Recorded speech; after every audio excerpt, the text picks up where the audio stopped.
22 The Secret Doctrine. Stanza I** Beginnings of Sentient Life. Sunday. Earth. 1. The Lha, or Spirit of the Earth.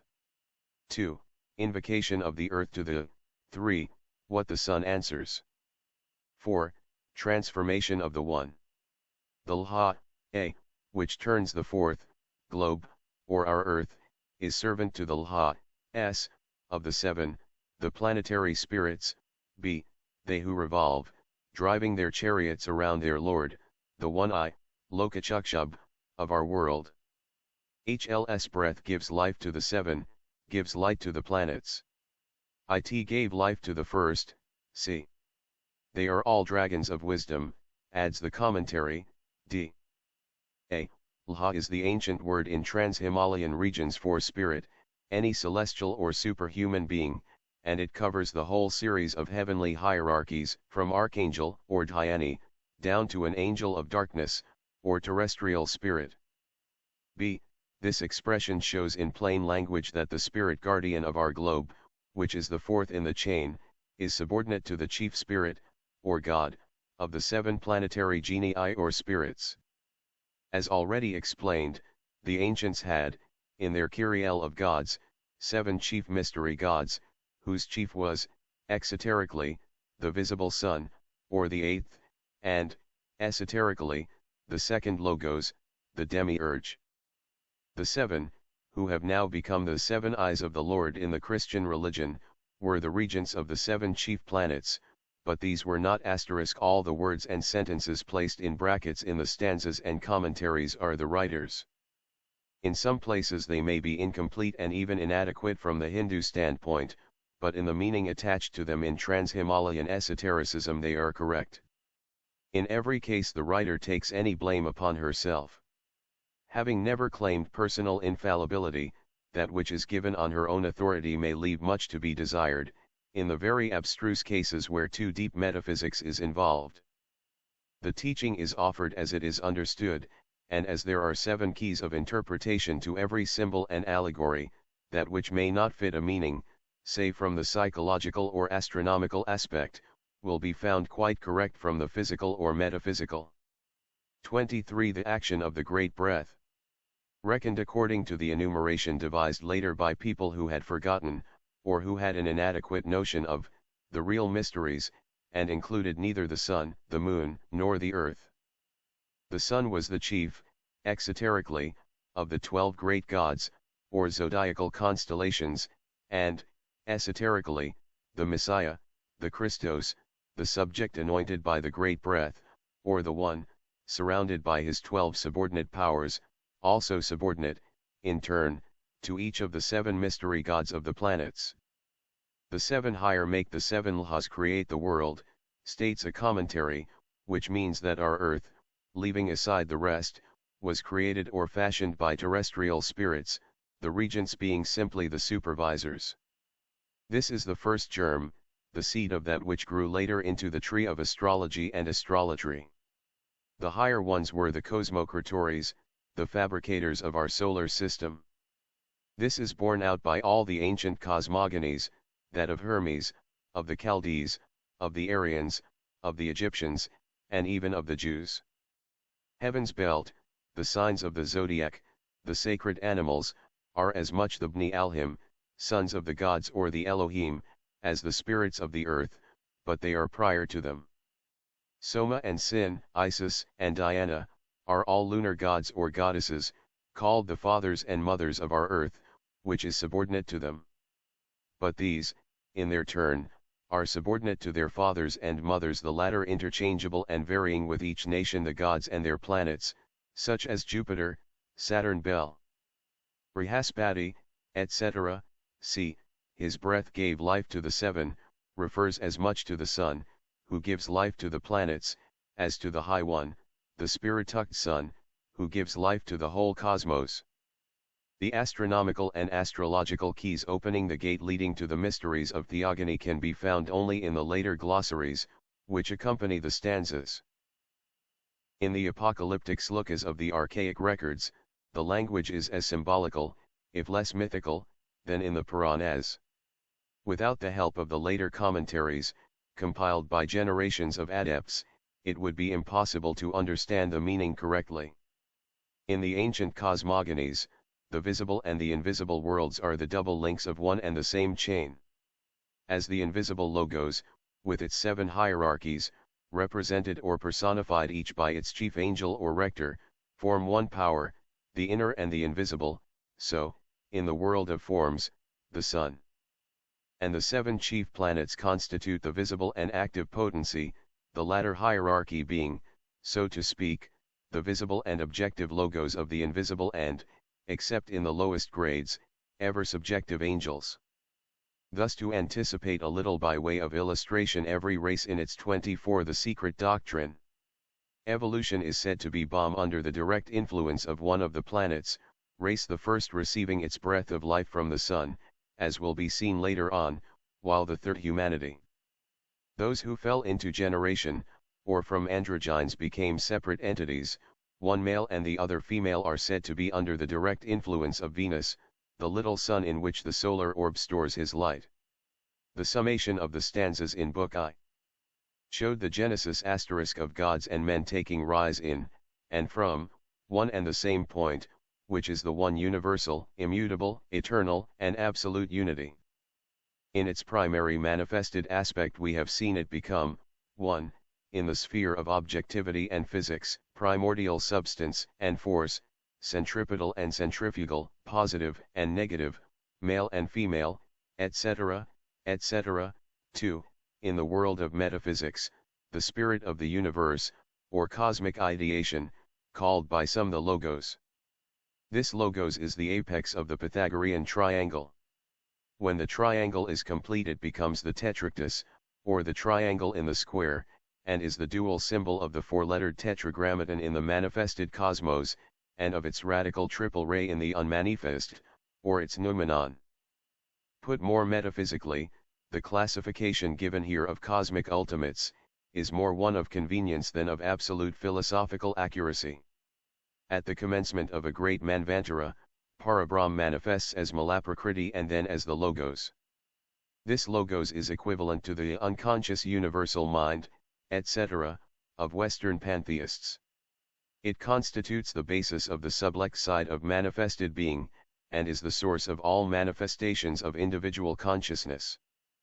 Malaprakriti or primordial cosmic substance, is the foundation of the oblex side of things, the basis of all objective evolution and cosmogenesis. Force, then, does not emerge with primordial substance from parabrahmic latency.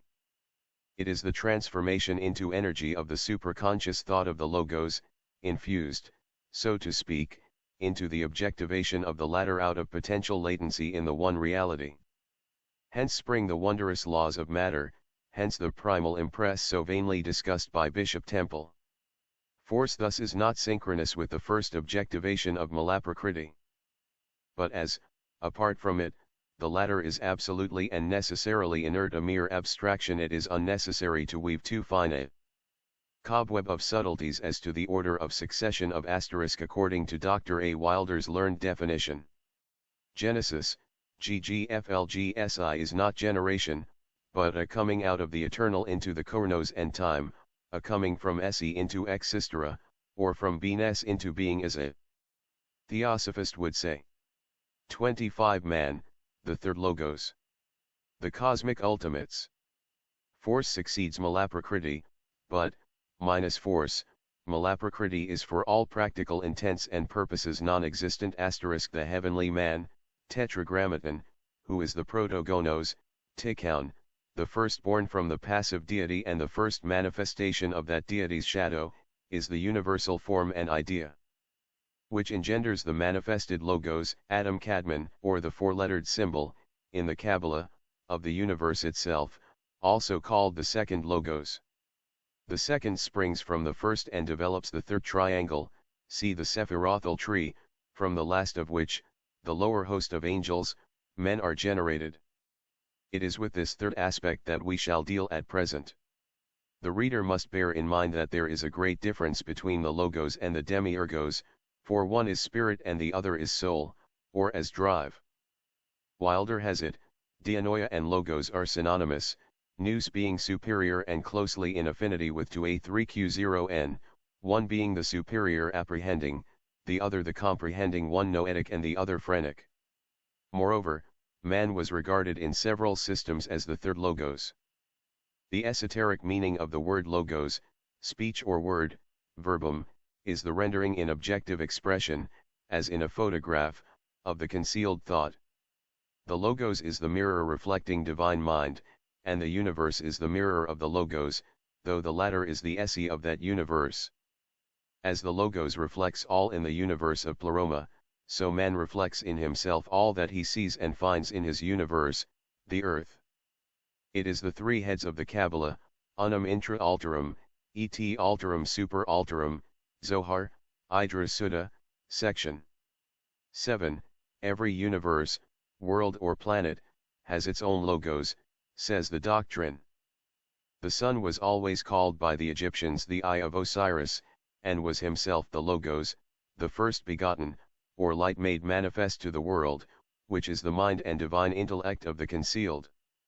It is only by the sevenfold ray of this light that we can become cognizant of the logos through the demiurge, regarding the latter as the creator of our planet and everything pertaining to it, and the former as the guiding force of that creator, good and bad at the same time, the origin of good and the origin of evil. This creator is neither good nor bad per se, but its differentiated aspects in nature make it assume one or the other character. With the invisible and the unknown universes disseminated through space, none of the sun gods had anything to do. The idea is expressed very clearly in the books of Hermes, and in every ancient folklore.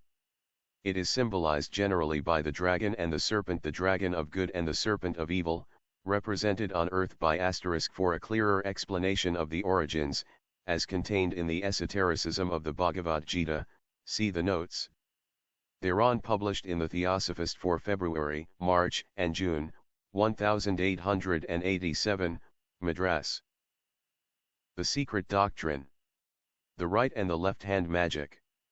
In the epic poem of Finland, the Kalkwala asterisk the origin of the serpent of evil is given, it is bomb from the spittle of Suoyatar. And endowed with a living soul by the principle of evil, Hisi. A strife is described between the two, the thing of evil, the serpent or sorcerer, and Ati, the dragon, magic Lemminkainen.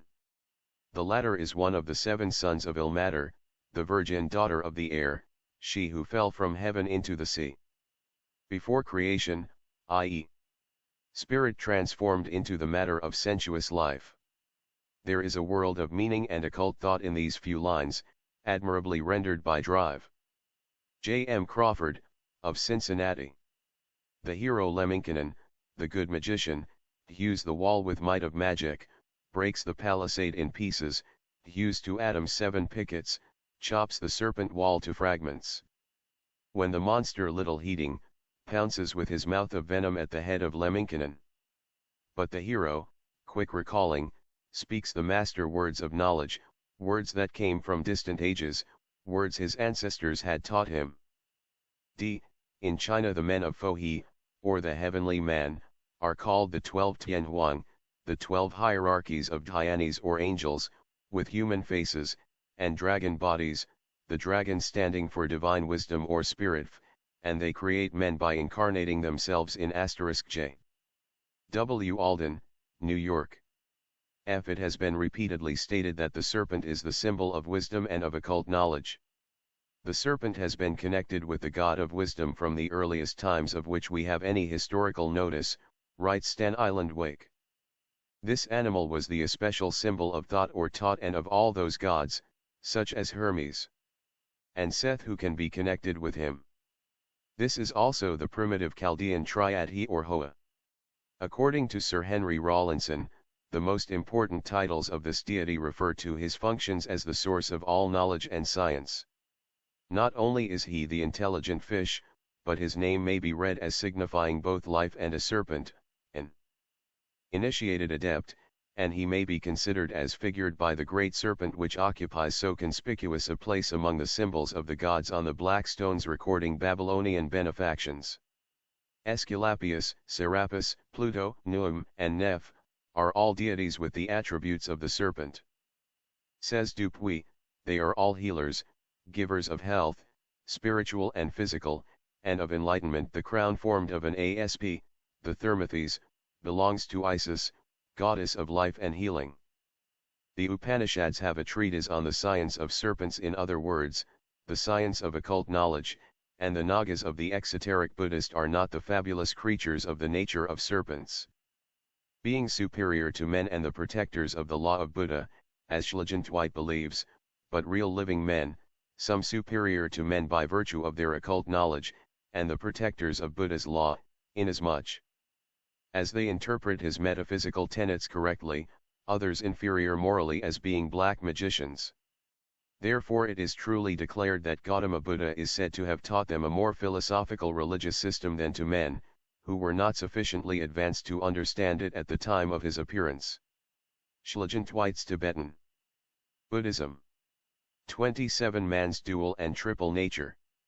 7 figures of clay, earth and water made in the shape of those Tien Huang, a third allegory, compare the symbols of the bonzes.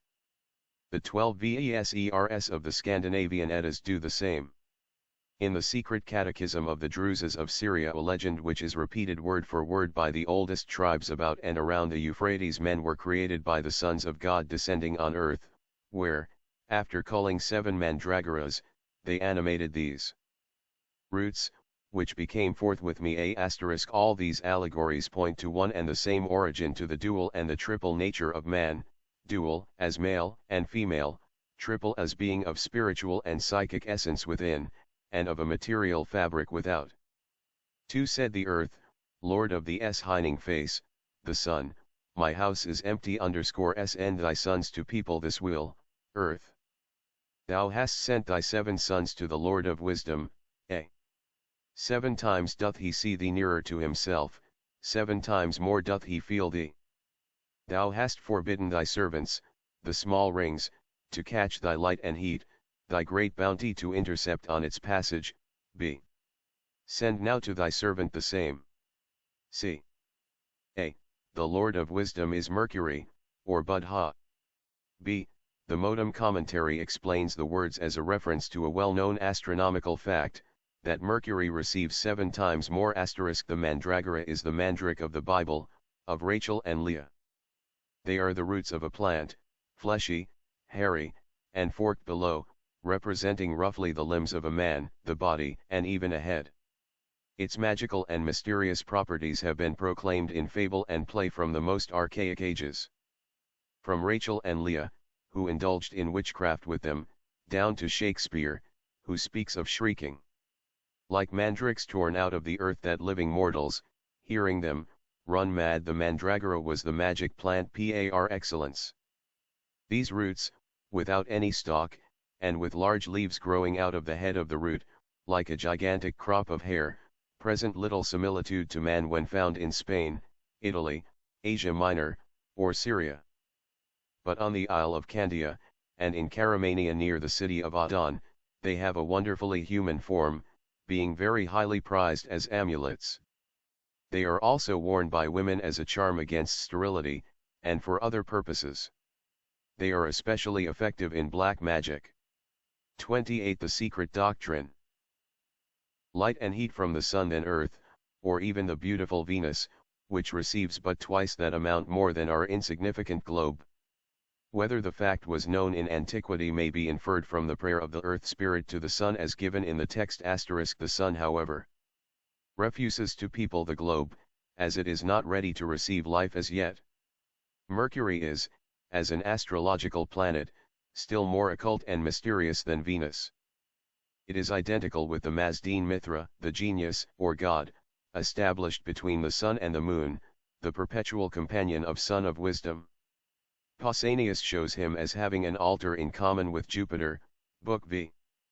He had wings to express his attendance upon the sun in its course, and he was called the Nuntus, or sun wolf, Solaris Luminis Particeps. He was the leader of and the evocator of souls, the great magician and the Hierophant. Virgil depicts him as taking his wand to evoke from Orcus the souls plunged therein. Turn Virgum caput, hac animus il evocat aurea. See also the 21st Farguard of the Vendidad on the Celestial Militia. He is the golden-colored Mercury, the CRU50FH9, ERMH whom the Hierophants forbade to name. He is symbolized in Grecian mythology by one of the dogs, vigilance, which watch over the celestial flock, occult wisdom, or Hermes Anubis, or again Agathodamon. He is the Argus watching over the earth, and which the latter mistakes for the sun itself. It is through the intercession of Mercury that the Emperor Julian prayed to the occult sun every night, for, as says Vossius, all the theologians agree to say that Mercury and the sun are one. He was the most eloquent and the most wise of all the gods, which is not to be wondered at, since Mercury is in such close proximity to the wisdom and the word of God, the sun, that he was confused with both. Idolatry, Vol. 2, p. 373. Vossius utters here a greater occult truth than he suspected. The Hermes Sarameas of the Greeks is closely related to the Hindu Saram and Saramaya, the divine watchman, who watches over the golden flock of stars and solar rays. In the clearer words of the commentary, the globe, propelled onward by the spirit of the earth and his 6 assistants. Copernicus wrote his theories on the revolution of the heavenly bodies in the XVth century, and the Zohar, even if compiled by Moses de Leon in the XHth century, states that, in the book of Hamananah, the Old, we learn that the earth turns upon itself in the form of a circle, that some are on top, the others below. That there are some countries which are lightened, whilst others are in darkness, these have the day, when for the former it is night, and there are countries in which it is constantly day, or in which at least the night continues only some. Instance. Zohar in, FOL 10a Kabbalah, p. 139. 29 The celestial governors of humanity get CDL its vital forces, life, and powers through the medium of the 7 planetary dhyanis from the spirit of the Sunday. They are his messengers of light and life. Like each of the 7 regions of the earth, each of the 7 firstborn, the primordial human groups, receives its light and life from its own especial dhyani spiritually, and from the palace, house, the planet, of that dhyani physically, so with the 7 great races to be born on it. The first is born under the sun, the second under Brihaspati, Jupiter, the third under Lohitanga, the fiery-bodied, Venus, or Sakra, the fourth, under Soma, the moon, our globe also, the fourth sphere being born under and from the moon, and Sani, Saturn F the Krurelikana, evil-eyed, and the Asita, the dark, the fifth, under Buddha, Mercury. So also with man and every man in man, every principle. Each gets its specific quality from its primary, the planetary spirit, therefore every man is a septenate, or a combination of principles, each having its origin in a quality of that special dhyani. Every active power or force of the earth comes to her from one of the 7 lords. Light comes through Sakra, Venus, who receives a triple supply, and gives 1/3 of it to the earth. Therefore the Tiwo are called twin sisters, but the spirit of the earth is subservient to the Lord of Sakra. Our wise men represent the 2 globes, one over, the other under the double sign, the primeval svastika bereft of its 4 arms, or the cross. The double sign is, as every student of occultism knows, the symbol of the male and the female principles in nature, of the positive and the negative, for the svastika or is all that and much more. All antiquity, ever since the birth of astronomy imparted to the 4th race by one of its divine kings of the divine dynasty, and science teaches that Venus receives from the sun twice as much light and heat as the earth. Thus the planet, precursor of the dawn and the twilight, the most radiant of all the planets, said to give the earth 1/3 of the supply she receives, has 2 parts left for herself. This has an occult as well as an astronomical meaning. As it is above so it is below is the fundamental axiom of occult philosophy. As the logos is 7-fold, i.e., throughout cosmos it appears as 7 logoi under 7 different forms, or, as taught by learned Brahmins, Each of these is the central figure of one of the 7 main branches of the ancient wisdom religion, and, as the 7 principles which correspond to the 7 distinct states of prajna, or consciousness, are allied to 7 states of matter and the 7 forms of force, the division must be the same in all that concerns the earth. Venus is thus the earth. 30. The secret doctrine, also of astrology, represented Venus in its astronomical tables as a globe poised over a cross, and the earth, as a globe under a cross. The esoteric meaning of this is, earth fallen into generation, or into the production of its species through sexual union. But the later Western nations did not fail to give quite a different interpretation. They explained this sign through their mystics guided by the light of the Latin Church as meaning that our earth and all on it were redeemed by the cross, while Venus, otherwise Lucifer or Satan, was trampling upon it. Venus is the most occult, powerful, and mysterious of all the planets, the one whose influence upon, and relation to the earth is most prominent. In exoteric Brahmanism, Venus, or Sakra, a male deity *, is the son of Baitragu, one of the Prajapati and a Vedic sage, and is Daityaguru, or the priest-instructor of the primeval giants. The whole history of Sakra in the Puranas refers to the 3rd and to the 4th races. It is through Sakra that the double ones, the hermaphrodites, of the 3rd, root race, descended from the first sweat-born, says the commentary. Therefore it is represented under the symbol of, the circle and diameter, during the 3rd, race, and of copyright during the 4th. This needs explanation. The diameter, when found isolated in a circle, stands for female nature, for the first ideal world, self-generated and self-impregnated by the universally diffused spirit of life, referring thus to the primitive root race also. It becomes androgynous as the races and all on earth develop into their physical forms, and the symbol is transformed into a circle with a diameter from which runs a vertical line, expressive of male and female, not separated as yet, the first and earliest Egyptian Tauti, after which it becomes I or male.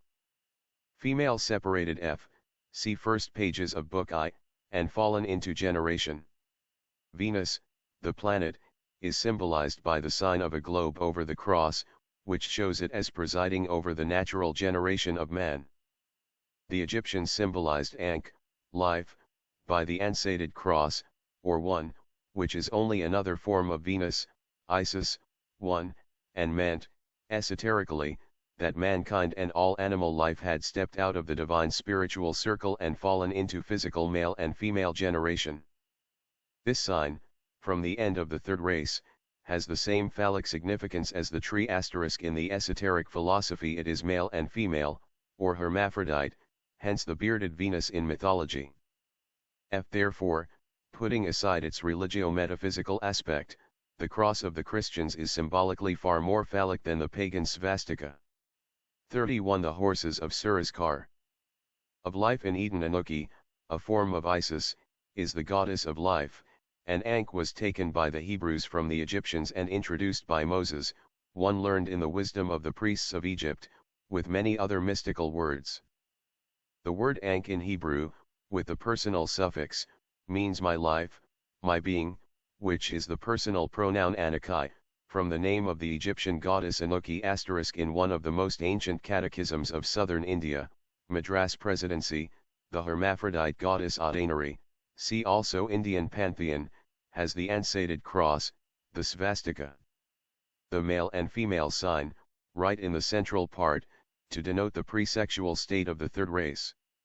Vishnu, who is now represented with a lotus growing out of his navel, or the universe of Brahma evolving out of the central point Nara, is shown in one of the oldest carvings as double-sexed, Vishnu and Lakshmi, standing on a lotus leaf floating on the water, which water rises in a semicircle and pours through the svastika, the source of generation or of the descent of man. Pythagoras calls Sakra Venus the sole altar, the other Sunday. Of the 7 palaces of the sun, that of Lucifer Venus is the 3rd one in Christian and Jewish Kabbalah, the Zohar making of it the abode of Samael. According to the occult doctrine, this planet is our Earth's primary, and its spiritual prototype. Hence, Sacra's car, Venus Lucifer's, is said to be drawn by an ogdoad of earth-born horses, while the steeds of the chariots of the other planets are different. Every sin committed on earth is felt by Uranus Sacra. The guru of the Daityas is the guardian spirit of the earth and men. Every change on Sakrasi is felt on, and reflected by, the earth. Sacra, or Venus, is thus represented as the preceptor of the Daityas, the giants of the fourth race, who, in the Hindu allegory, obtained at one time the sovereignty of all the earth, and defeated the minor gods. The Titans of the Western allegory are as closely connected with Venus Lucifer, identified by later Christians with Satan. Therefore, as Venus, equally with Isis, was represented with cow's horns on her head, the symbol of mystic nature, and one that is convertible with, and significant of, the moon, since all these were lunar goddesses, the configuration of this planet is now placed by theologians between the horns of the mystic. Lucifer, it is owing to the fanciful interpretation of the asterisk. The unsated cross is the astronomical planetary sign of Venus, signifying the existence of parturient energy in the sexual sense, and this was one of the attributes of Isis, the mother of Eve, Hova, or Mother Earth, and was so recognized among all the ancient peoples in one or another mode of expression. From a modern Kabbalistic Ms. F. Athenius shows that the first letter of Satan's name was represented in days of old by an arc and crescent, and some Roman Catholics, good and kind men, would persuade the public that it is in honor of Lucifer's crescent-like horns that Mussulmen have chosen the crescent for their national arms. Venus has always been identified, since the establishment of Roman Catholic dogmatism, with Satan and Lucifer, or the great dragon, contrary to all reason and logic.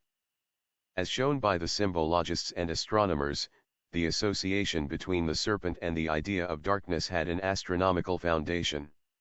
The position which the constellation of Draco at one time occupied showed that the great serpent was the ruler of the night. This constellation was formerly at the very center of the heavens, and is so extensive that it was called the Great Dragon. Its body spreads over 7 signs of the zodiac, and Dupuy, who, says Stan Island Wake, sees in the dragon of the Apocalypse a reference to the celestial serpent, remarks that it is not astonishing that a constellation so extended should be represented by the author of that book as a great dragon with 7 heads, who drew the third part of the stars from heaven and cast them to earth. Dupuy, Tome 3, p. 255. Only Dupuy never knew why Draco, once the pole star, the symbol of guide, guru, and director, had been thus degraded by posterity. The gods of our fathers are our devils, says an Asiatic proverb. When Draco ceased to be the lodestar, the guiding sidereal divinity, it shared the fate of all the fallen gods. Seth and Typhon was at one time, Bunsen tells us, a great god universally adored throughout Egypt, who conferred on the sovereigns of the 18th and 19th dynasties the symbols of life and power. But subsequently, in the course of the 20th dynasty, he is suddenly treated as an evil demon, insomuch that his effigies and name are obliterated on all the monuments and inscriptions that could be reached. The real occult reason will be given in these pages. 32. The secret doctrine. Archaic tradition, which states that Venus changes simultaneously, geologically, with the Earth, that whatever takes place on the one takes place on the other, and that many and great were their common changes. It is for these reasons that St. Augustine repeats it, applying the several changes of configuration, color, and even of the orbital paths, to that theologically woven character of Venus Lucifer. He even goes so far in his pious fancy as to connect the last changes of the planet with the Noachian and mythical deluge alleged to have taken place 1796 years BC. See City of God Lsc, ch. 8. As Venus has no satellites, it is stated allegorically, that Asfujit, this planet, adopted the Earth, the progeny of the Moon, who overgrew its parent and gave much trouble, a reference to the occult connection between the two. The regent, of the planet, Sacra * loved his adopted child so well that he incarnated as Uranus and gave it perfect laws, which were disregarded and rejected in later ages. Another allegory, in Hayvansa, is that Sakra went to Siva asking him to protect his pupils, the Daityas and Asuras, from the fighting gods, and that to further his object he performed a yoga rite imbibing the smoke of chaff with his head downwards for 1000 years. This refers to the great inclination of the axis of Venus, amounting to 50 degrees, and to its being enveloped in eternal clouds. But it relates only to the physical constitution of the planet. It is with its regent, the informing Dhyan Kohan, Sakra is the son of Baitraga the great Rishi, and one of the 7 Prajapati, the founder of the race of Bhargavas, in which Parasurama is born. 33 parent stars and sister planets. That occult mysticism has to deal. The allegory which states that for killing Sakra's mother, Vishnu was cursed by him to be reborn 7 times on the earth, is full of occult philosophical meaning. It does not refer to Vishnu's avatars, since these number 9, the 10th being still to come, but to the races on earth. Venus, or Lucifer, also Sakra and Usanas, the planet, is the light-bearer of our earth, in both its physical and mystic sense. The Christians knew it well in early times, since one of the earliest popes of Rome is known by his pontiff name as Lucifer. Every world has its parent star and sister planet. Thus Earth is the adopted child and younger brother of Venus, but its inhabitants are of their own kind. All sentient complete beings, full septenary men or higher beings, are furnished, in their beginnings, with forms and organisms in full harmony with the nature and state of the sphere they inhabit. Asterisk. The spheres of being, or centers of life, which are isolated nuclei breeding their men and their animals, are numberless. Not one has any resemblance to its sister companion or to any other in its own special progeny. All have a double physical and spiritual nature. The nucleoles are eternal and everlasting, the nuclei periodical and finite. The nucleoles form part of the absolute. They are the embrasures of that black impenetrable fortress, which is forever concealed from human or even dhyanic sight. The nuclei are the light of eternity escaping therefrom.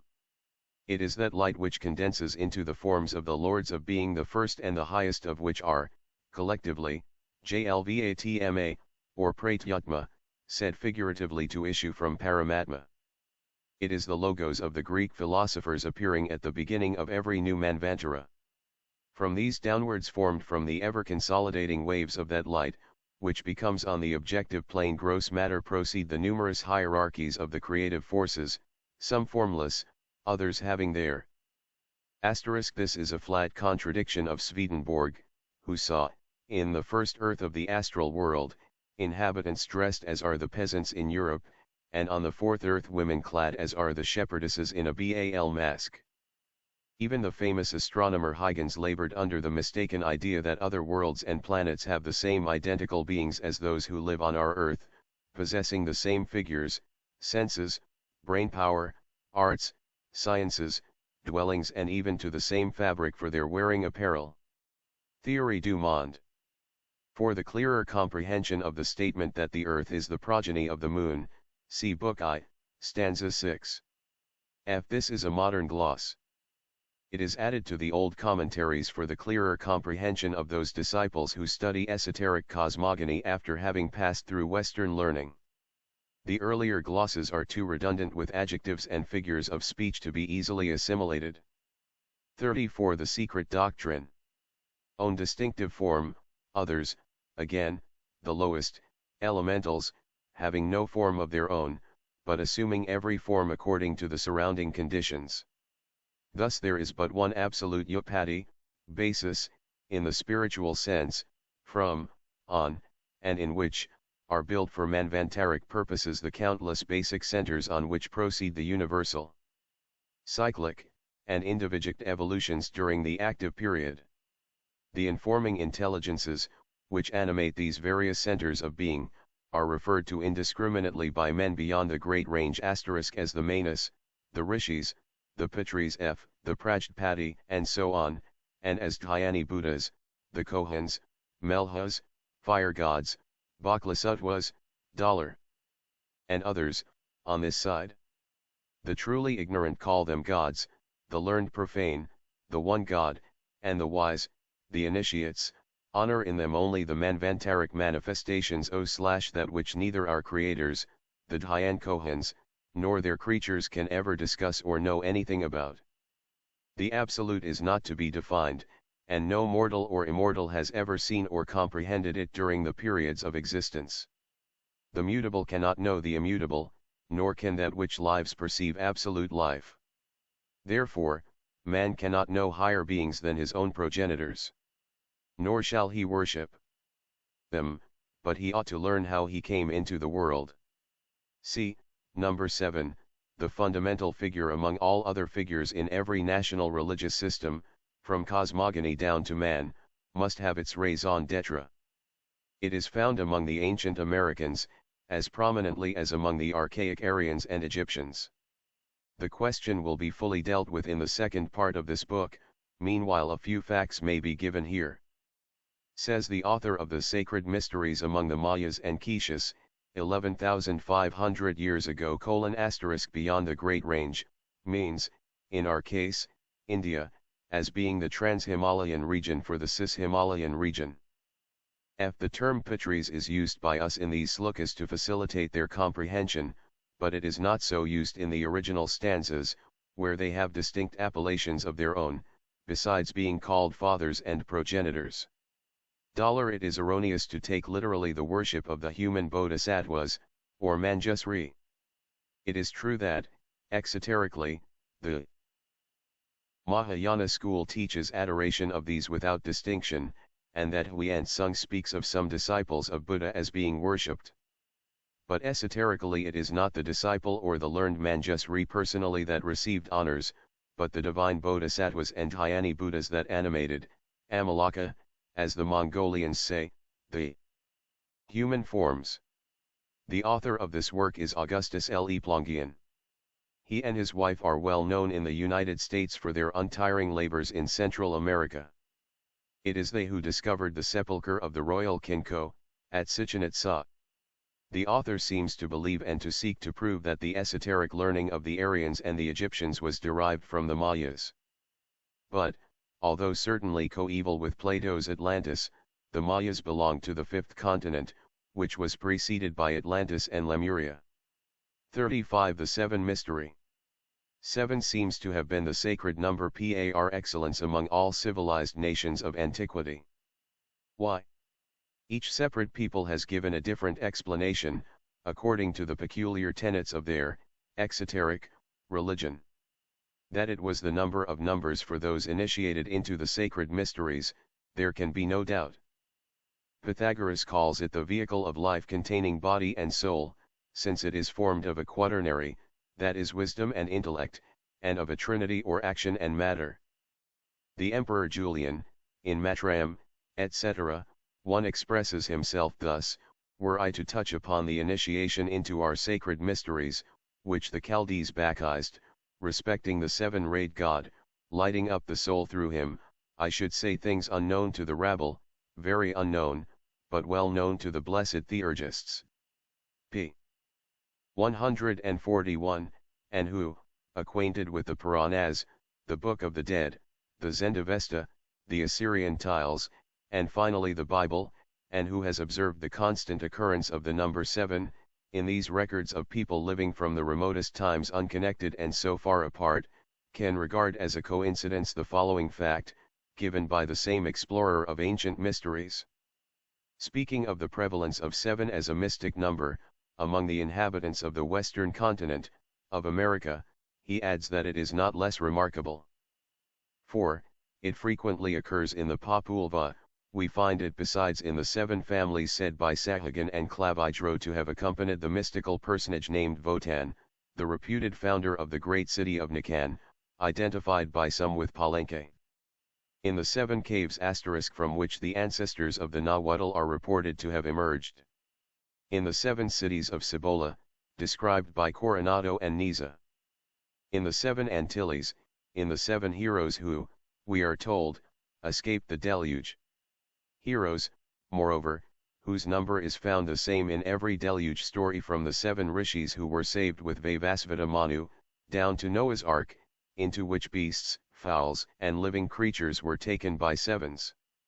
Thus we see the figures 1, 3, 5, 7, as perfect. Because thoroughly mystic, numbers playing a prominent part in every cosmogony and evolution of living beings. In China, 1, 3, 5, 7, are called celestial numbers in the canonical Book of Changes. Yiqing, or transformation, as in evolution. The explanation of it becomes evident when one examines the ancient. These 7 caves, 7 cities, etc., etc., stand in every case for the 7 centers, or zones, upon which the 7 primitive groups of the first root race were born. 36. The secret doctrine. Symbols, all these are based upon and start from the figures given from the archaic manuscript in the proem of Book I. The symbol of evolution and fall into generation or matter, is reflected in the old Mexican sculptures or paintings, as it is in the Kabbalistic Sephiroth, and the Egyptian Tau. Examine the Mexican MSS, ad.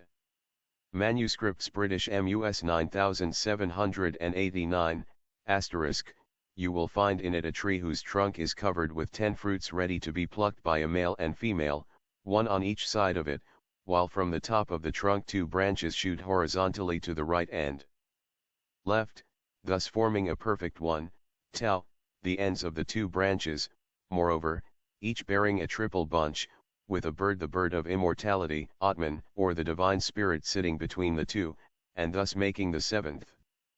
This represents the same idea as the Sephirothal tree, 10 in all, yet, when separated from its upper triad, leaving 7. These are the celestial fruits, the 10 or copyright 10, born out of the 2 invisible male and female seeds, making up the 12, or the dodecahedron of the universe. The mystic system contains the central point, the 3 or, the 5, and the 7 or again, the triangle in the square and the synthesizing point in the interlaced double triangles. This for the world of the archetypes. The phenomenal world receives its culmination and the reflex of all in man. Therefore he is the mystic square in his metaphysical aspect, the tetractys, and becomes the cube on the creative plane.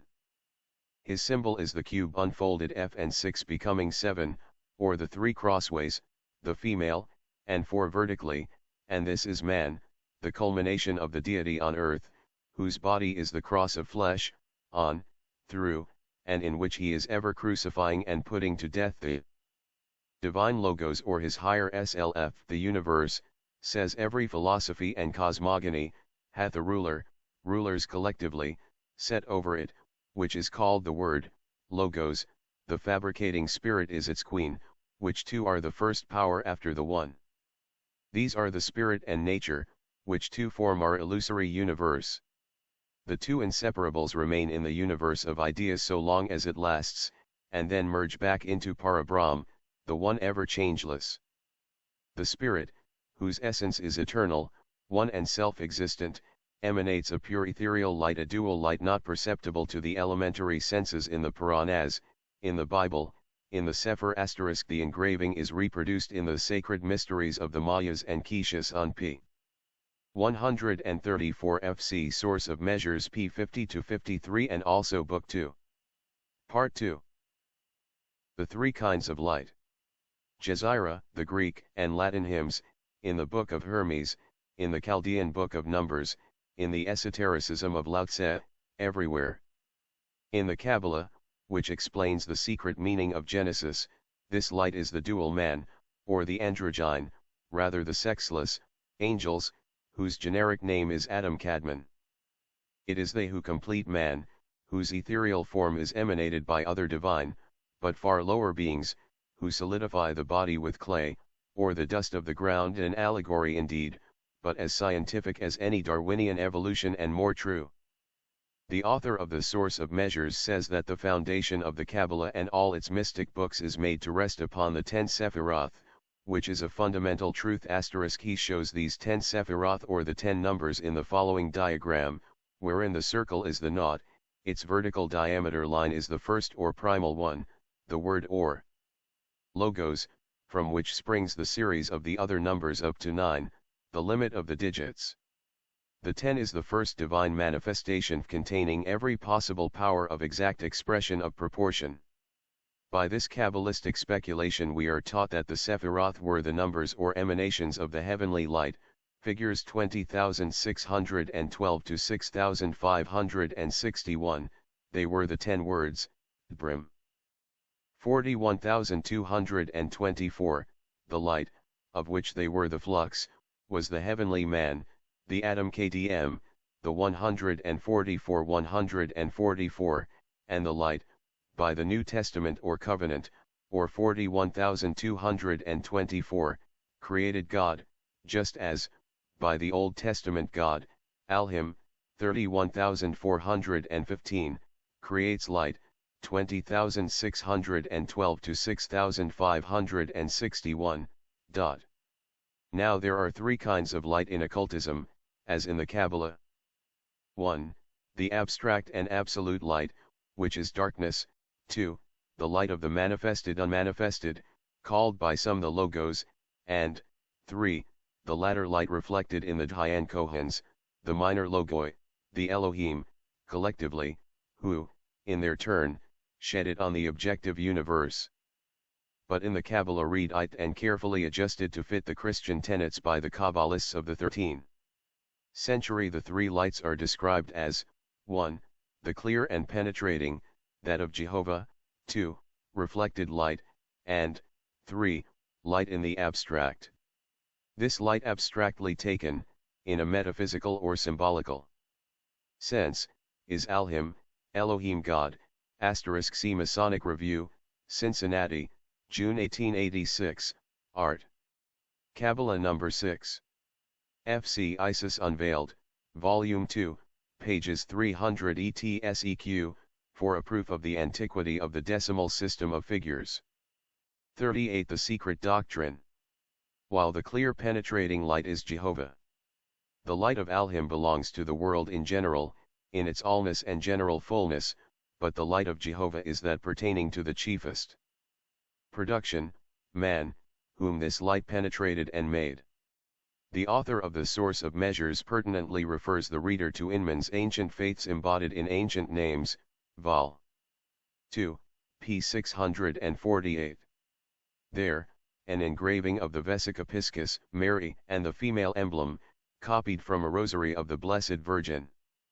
Printed at Venice, 1542, and therefore, as Inman remarks, with a license from the Inquisition, consequently orthodox, will show the reader what the Latin Church understood by this penetrating power of light and its effects how sadly disfigured, applied as they were to the grossest anthropomorphic conceptions, have become, under Christian interpretation, the noblest and grandest, as the most exalted, ideas of deity of the Eastern philosophy. The occultists call this light Devi Prakriti in the East, and light of Christos in the West. It is the light of the Logos, the direct reflection of the ever unknowable on the plane of universal manifestation.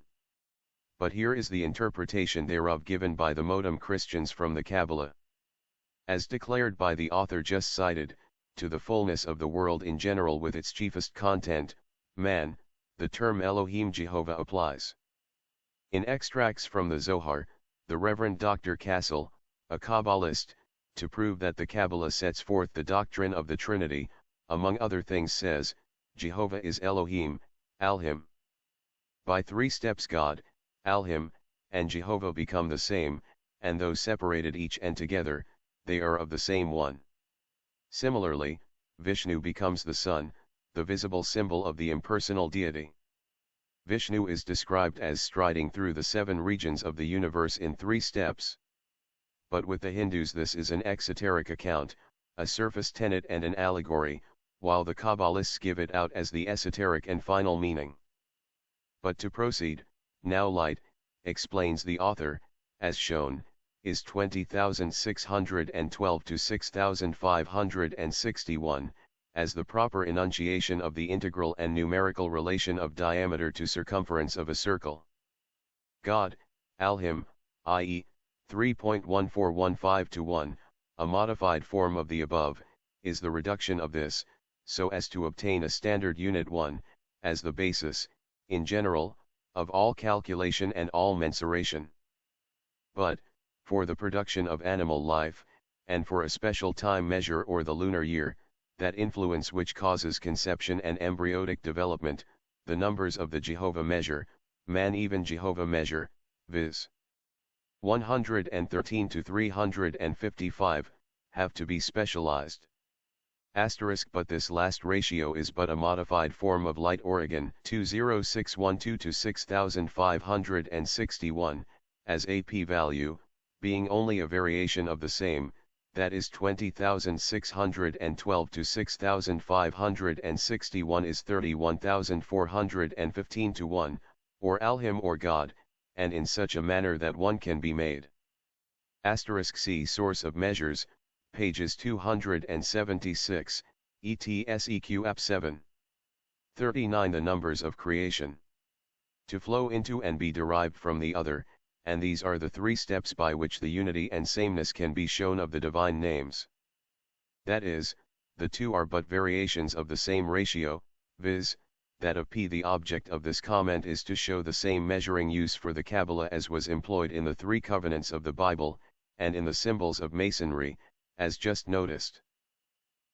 First then, the Sephiroth are described as light, that is, they themselves are a function of, indeed, the same as, the manifestation of Ein Sof, and they are so from the fact that light represents the ratio of 20,612 to 6,561, as part of the words, Brim, 41,224, or as to the word Debar, 206, equals 10 cubits. Light is so much the burden of the Kabbalah, in explaining the Sephiroth, that the most famous book on the Kabbalah is called Zoser or Light. In this we find expressions of this kind: the infinite was entirely unknown and diffused no light before the luminous point violently broke through into vision. When he first assumed the form of the crown, or the first Sephira, he caused 9 splendid lights to emanate from it, which, shining through it, diffused a bright light in all directions, that is, these 9 with his one, which was the origin, as above, of the 9, together made the 10, that is registered trademark or the sacred 10. In numbers or Sephiroth, or Jod, and these numbers were the light. Just as in the Gospel of St. John, God, Alhim, 31,415 to 1, was that light, 20,612 to 6,561, by which, light, all things were made.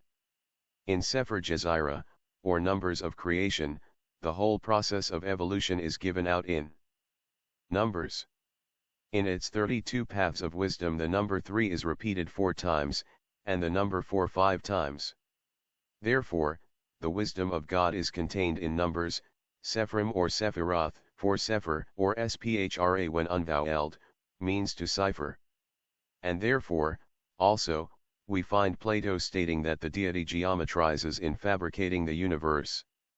The Kabbalistic book, the Sefer Jezira, opens with a statement of the hidden wisdom of Alhai in Sephrim, I.e., the Elohim in the Sephiroth.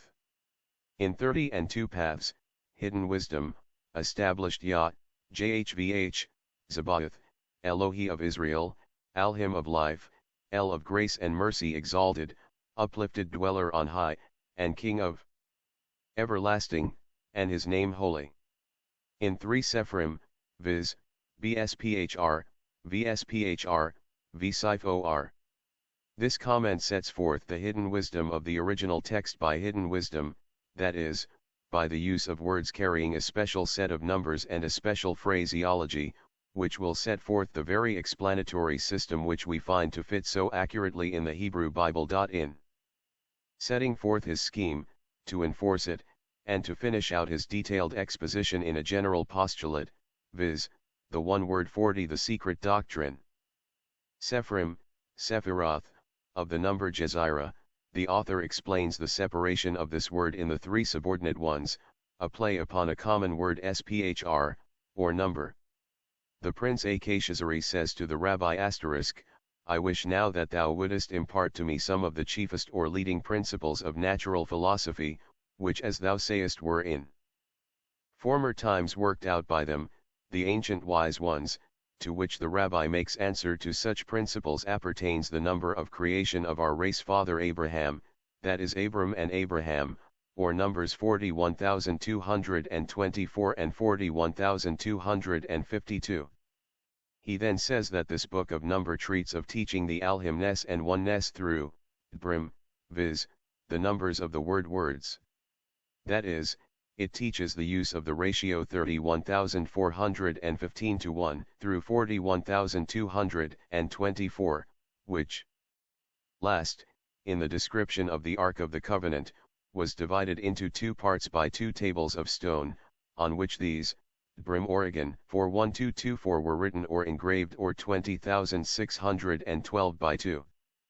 He then comments on these three subordinately used words, and takes care as to one of them to make the comment, and Alhim, 31,415 to 1, said, Let there be light, 20,612 to 6,561. The three words as given in the text are, Labido, and the Rabbi in commenting upon them says, it teaches the alhimness, 31,415, and oneness, the diameter to alhim, through words, brim, 41,224, by which on the one side there is infinite expression in heterogeneous creations, and on the other a final harmonic tendency to oneness, which as everyone knows is the mathematical function of P of the schools, which measures, and weighs and numbers the stars of heaven, and yet resolves them back into the final oneness of the universe through words. Their final accord perfects itself in that oneness that ordains them, and which consists in TTDQTQE3QD, Book of Al-Shazari, that is the Rabbi, in his first comment, leaves the jod, or I, out of one of the words, whereas afterwards he restores it again. If we take the values of those subordinate words, we find them to be 340, 340, 346, together these are 1026, and the division of the general word into these has been to produce these numbers, which by Temura may be changed in various ways for various purposes. Kabbalah.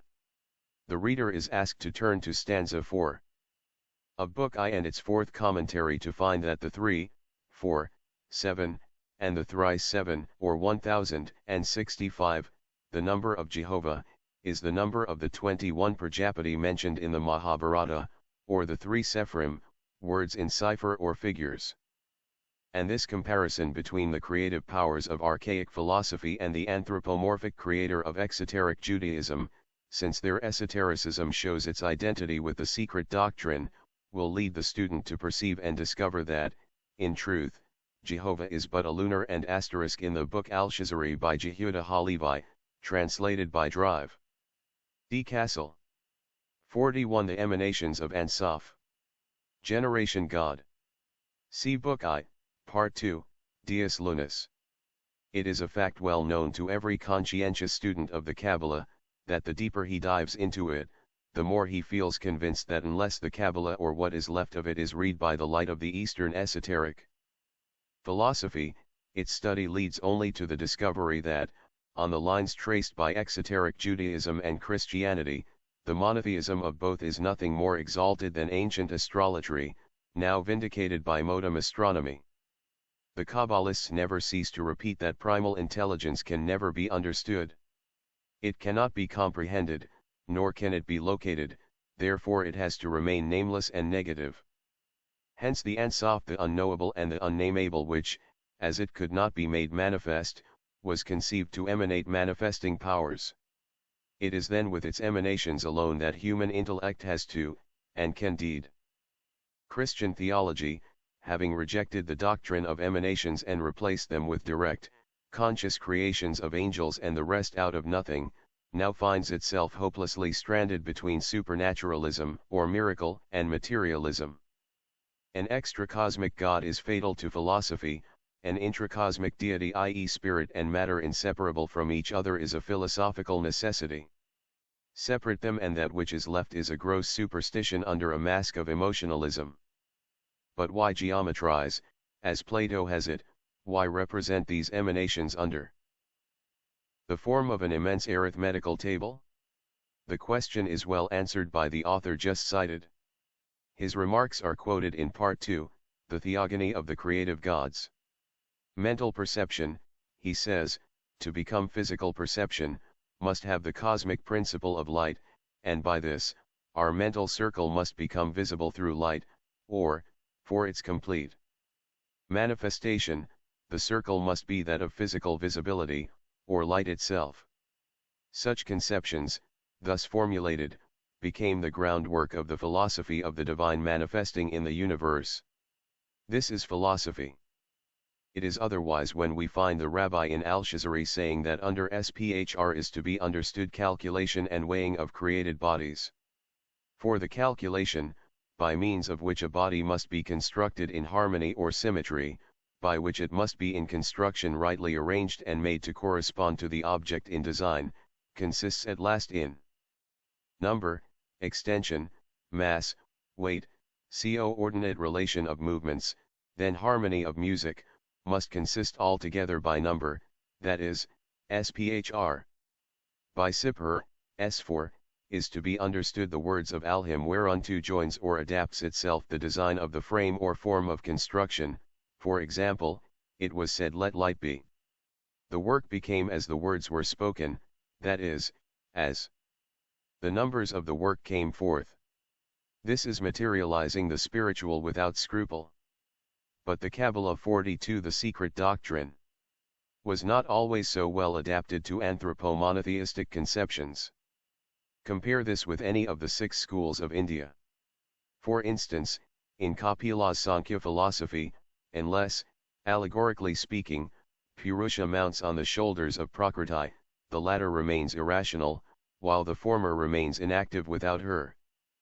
Therefore nature, in man, must become a compound of spirit and matter before he becomes what he is, and the spirit latent in matter must be awakened to life and consciousness gradually.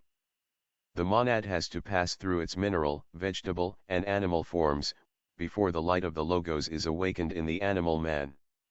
Therefore, till then, the latter cannot be referred to as man, but has to be regarded as a monad imprisoned in ever-changing forms. Evolution, not creation, by means of words is recognized in the philosophies of the East, even in their exoteric records. Ex Orient Lux. Even the name of the first man in the Mosaic Bible had its origin in India, Professor Max Muller's negation notwithstanding. The Jews got their Adam from Chaldea, and Adam Adami is a compound word and therefore a manifold symbol, and proves the occult dogmas. This is no place for philological disquisitions. But the reader may be reminded that the words ad and adi mean in Sanskrit the first, in Aramean, one, aclacl, the only one, in Assyrian, father whence akad or father creator.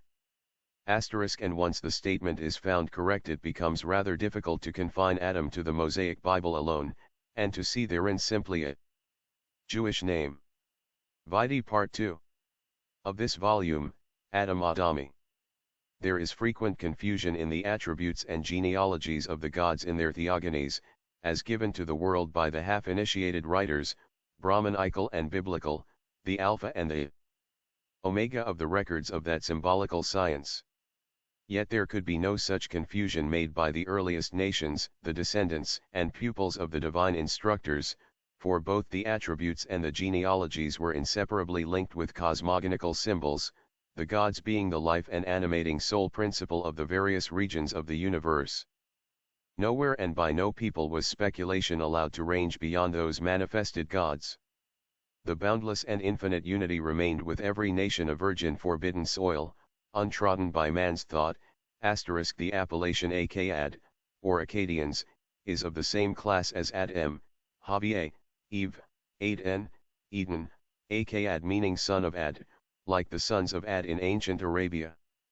Ad, the only one and the first, was the Adon or lord of Syria and consort of Ad-Argat or Astarte, the Syrian goddess. And Gan/Eden, Eden, or Ganjunya was Babylonia and Mesopotamia. In Assyrian Ak meant creator, the letter K pronounced kh, gutturally. According to Swedenborg's mysticism, Adam was not a man but a church, of primitive light. In the Vedas, Aditi is the primitive light, the akasa of the phenomenal world. 43 Adamadami. Untouched by fruitless speculation. The only reference made to it was the brief conception of its diastolic and systolic property, of its periodical expansion or dilatation, and contraction. In the universe with all its incalculable myriads of systems and worlds disappearing and reappearing in eternity, the anthropomorphist powers, or gods, their souls, had to disappear from view with their bodies, the breath returning to the eternal bosom which exhales and inhales them, says our catechism. Ideal nature, the abstract space in which everything in the universe is mysteriously and invisibly generated, is the same female side of procreative power in nature in the Vedic as in every other cosmogony. Aditi is Sephira, and the Sophia Akamoth of the Gnostics, and Isis, the Virgin Mother of Horns. In every cosmogony, behind and higher than the creative deity, there is a superior deity, a planner, an architect, of whom the creator is but the executive agent. And still higher, over and around, within and without, there is the unknowable and the unknown, the source and cause of all these emanations. It thus becomes easy to account for the reason why Adamadami is found in the Chaldean scripture, certainly earlier than the Mosaic books. In Assyrian Ad is the father, and in Aramean Ad is one, and Acl the only one, while Ak is in Assyrian creator. Thus Adam Akadman became Adam Kadmon in the Kabbalah, Zohar, meaning as it did, the one, son, of the Divine Father, or the Creator, for the words M and Om meant at one time in nearly every language the Divine, or the Deity. Thus Adam Kadmon and Adam Adami came to mean, the first emanation of the Father Mother or Divine Nature, and literally the first Divine One. And it is easy to see that Ad-Argat Ox Astarte, the Syrian goddess, the consort of Adon, the Lord God of Syria or the Jewish Adonai, and Venus, Isis, Ishtar, Mylitta, Eve, etc., etc., are identical with the Aditi and Vach of the Hindus. They are all the mothers of all living and of the gods. On the other hand, cosmically and astronomically all the male gods became at first sun gods. Then, theologically, the sons of righteousness and the Phagoi, all symbolized by the Sunday asterisk, they are all protogonoi, the first bomb, and asterisk Adam Jehovah, Brahma, and Mars are, in one sense, identical, they are all symbols for primitive or initial generative powers for the purposes of human procreation. Adam is red, and so also are Brahma and Mars god and planet. Water is the blood of the earth, therefore, all these names are connected with earth and water. It takes earth and water to create a human soul, says Moses. Mars is identical with Kartikeya, god of war, in one sense, which god is born of the sweat of Siva, Sivagurmaha, and the earth. In the Mahabharata he is shown as born without the intervention of a woman. And he is also called Lohita, the red, like Adam, and the other first men. Hence, the author of The Source of Measures is quite right in thinking that Mars, and all the other gods of like attributes, being the god of war and of bloodshed, was but a secondary idea flowing out of the primary one of shedding of blood in conception for the first time. Hence Jehovah became later a fighting god, Lord of hosts, and one who commands war. He is the aggressive Zod or Cain by permutation who slew his female brother, whose blood crieth from the ground, the earth having opened her mouth to receive the blood.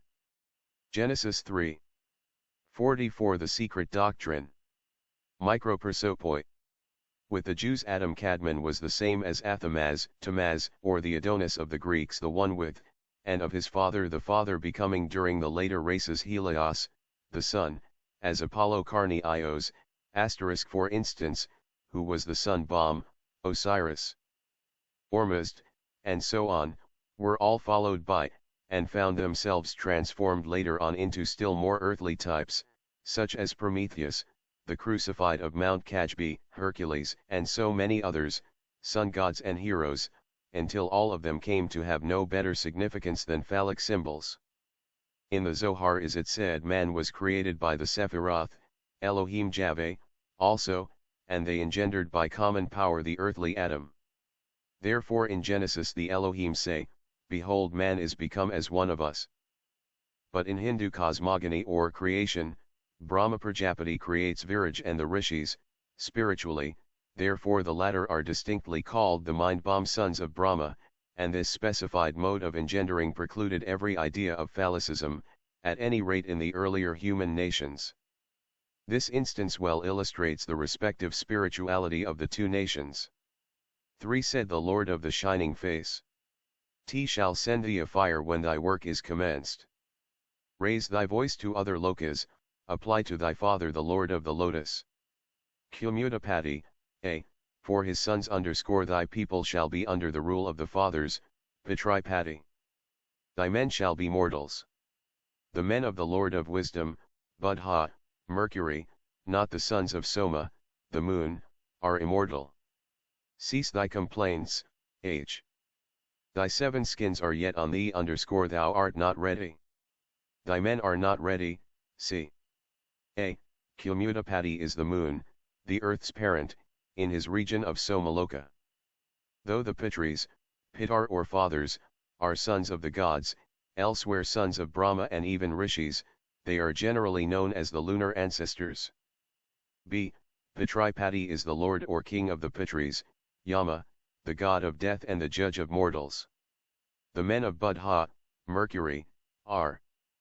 Apollo Karni Ios is certainly a Greek transformation from the Hindu Krishna Kama. Kama means radiant from Karn, a ray, and Karni Ios, which was a title of Apollo with the Celts as with the Greeks, meant sun-born. 45 The first war in heaven. Metaphorically immortal through their wisdom. Such is the common belief of those who credit every star or planet with being inhabited. And there are men of science M. Flamarya among others who believe in this fervently, on logical as well as on astronomical data. The moon being an inferior body to the earth even, to say nothing of other planets, the terrestrial men produced by her sons the lunar men or ancestors from her shell or body, cannot be immortal. They cannot hope to become real, self-conscious and intelligent men, unless they are finished, so to say, by other creators. Thus in the Puranic legend, the son of the moon, Soma, is Buddha, Mercury, the intelligent and the wise, because he is the offspring of Soma, the regent of the visible moon, not of Indu, the physical moon. Thus Mercury is the elder brother of the earth, metaphorically his step-brother, so to say, the offspring of spirit, while she, the earth, is the progeny of the body. These allegories have a deeper and more scientific meaning, astronomically and geologically, than our modern physicists are willing to admit.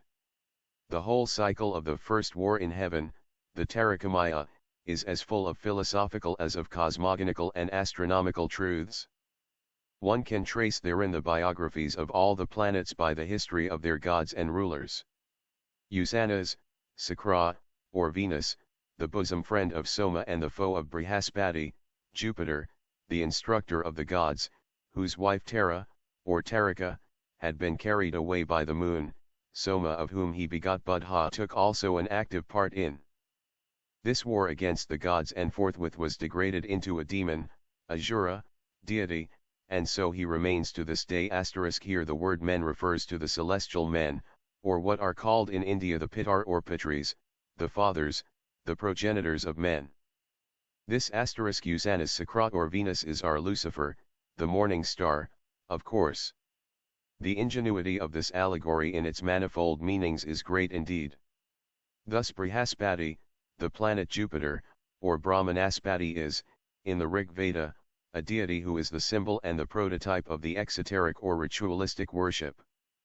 He is priest sacrificer, suppliant, and the medium through which the prayers of mortals reach the gods. He is the Purohita, family priest, or court chaplain, of the Hindu Olympus and the spiritual guru of the gods. Soma is the mystery god and presides over the mystic and occult nature in man and the universe. Tara, the priest's wife, who symbolizes the worshipper, prefers esoteric truths to their mere shell, exotericism, hence she is shown as carried off by Soma. Now Soma is the sacred juice of that name, giving mystic visions and trance revelations, the result of which union is Buddha, wisdom, Mercury, Hermes, etc., etc., that science in short which to this day is proclaimed by the Brihaspodis of theology as devilish and satanic.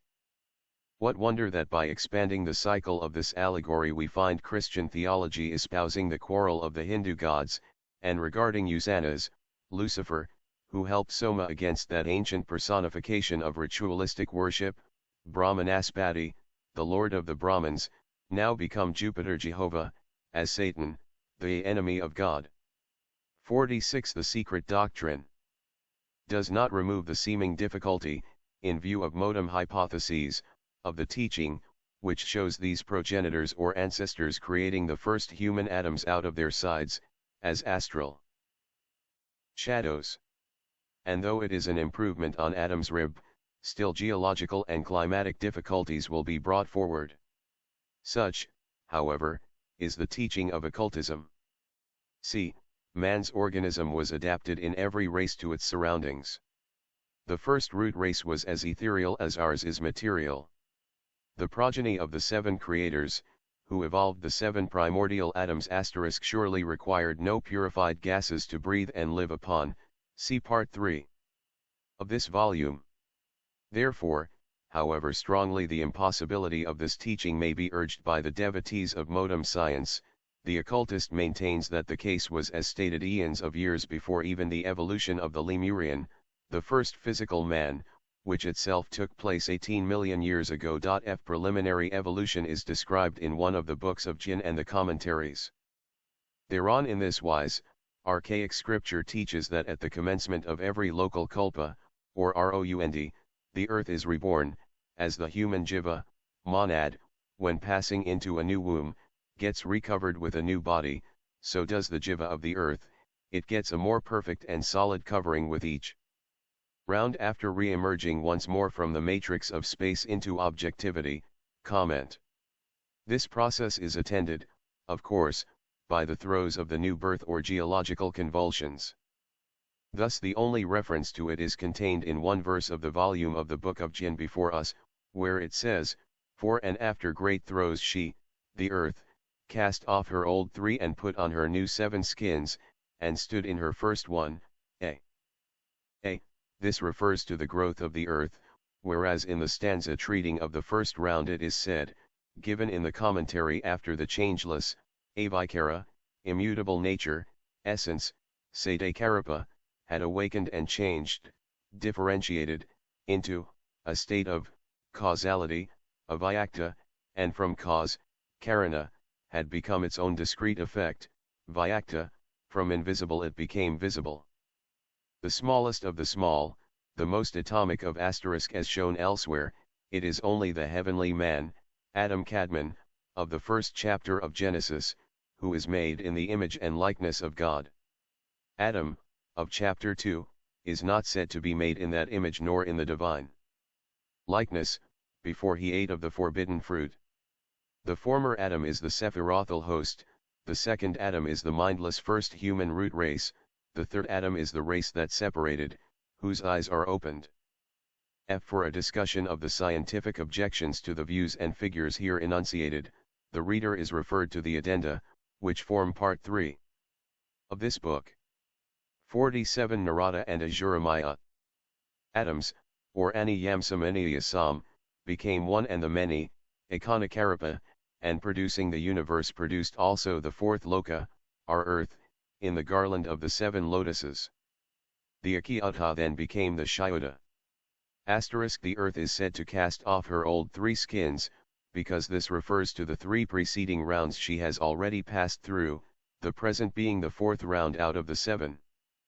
At the beginning of every new round, after a period of obscuration, the earth, as do also the other 6 earths, casts off, or is supposed to cast off, her old skins as the serpent does, therefore she is called in the Aitaridabordmana the Sarparajni, the queen of the serpents, and the mother of all that moves. The 7 skins, in the first of which she now stands, refer to the 7 geological changes which accompany and correspond to the evolution of the 7 root races of humanity. Stanza 2, which speaks of this round, begins with a few words of information concerning the age of our earth. The chronology will be given in its place. In the commentary appended to the stanza, 2 personages are mentioned, Narada and Ahura Maya, especially the latter. All the calculations are attributed to this archaic celebrity, and what follows will make the reader superficially acquainted with some of these figures. 2 antediluvian astronomers. To the mind of the Eastern student of occultism, 2 figures are indissolubly connected with mystic astronomy, chronology, and their cycles. 2 grand and mysterious figures, towering like 2 giants in the archaic past, emerge before him, whenever he has to refer to yugas and kalpas. When, at what period of prehistory they lived, none save a few men in the world know, or ever can know with that certainty which is required by exact chronology. It may have been 100,000 years ago, it may have been 1,000,000, for all that the outside world will ever know. The mystic West and Freemasonry talk loudly of Enoch and Hermes. The mystic East speaks of Narada, the old Vedic rishi, and of Ahura Maya, the Atlantean. It has already been hinted that of all the incomprehensible characters in the Mahabharata and the Puranas, Narada, the son of Brahma in Matsya Purana, the progeny of Kashyapa and the daughter of Daksha *ki Uttha is an almost untranslatable term. It means that which is not subject to fall or change for the worse, the unfailing, and it is the reverse of Shyuta, the fallen. The Dhyanis who incarnate in the human forms of the 3rd root race and endow them with intellect, manas, are called the Shyuta, for they fall into generation. 48. The secret doctrine, in the Vishnu Purana, is the most mysterious.